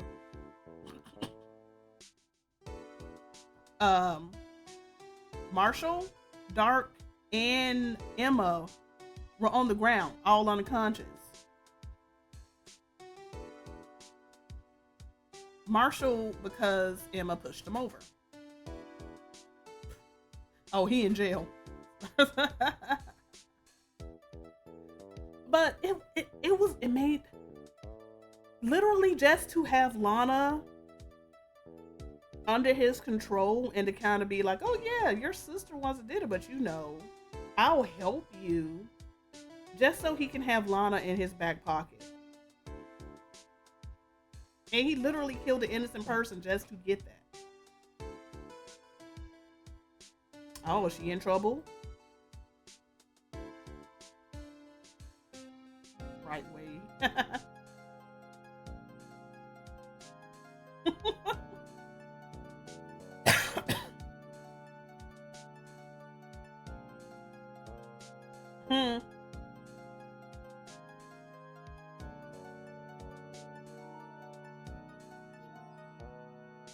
Honkai Star Rail trying to update at the same time. Oh my goodness. Man. Yeah. Freaking. Okay, PlayStation, that's nice. You can't install the update right now. That's fine. Anyway, I got another child to get this. I better be. Dude, you need to retire. Wow. We forgot his gavel. But what do y'all think of this last case? Pretty crazy, huh? Uji can go kick rocks. He's so flip-floppy. That man needs to retire. He just need a nap or 10. He need to retire. Oh my goodness. Okay, you can't install the update. Don't stop trying.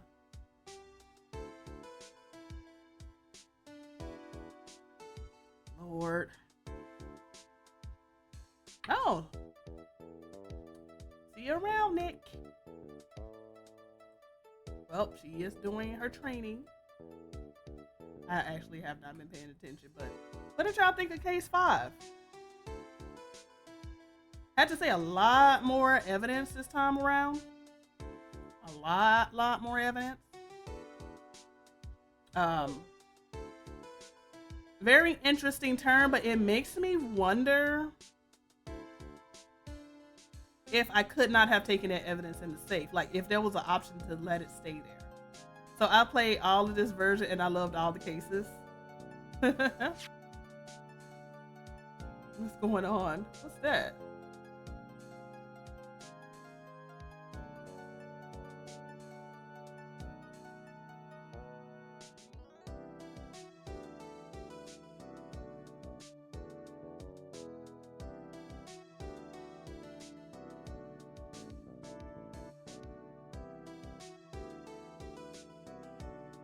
Going to Europe.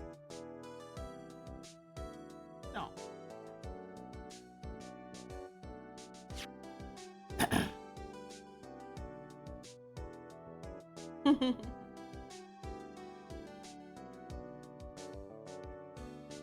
No.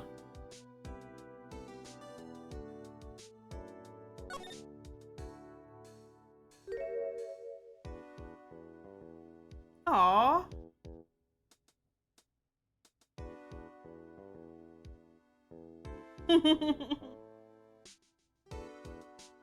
Oh, I love that.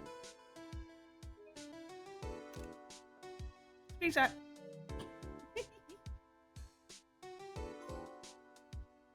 Rise from the ashes. Yay! All right, y'all. I put in a full work day, and I was supposed to be off today. Seriously though, this was super fun. Super fun.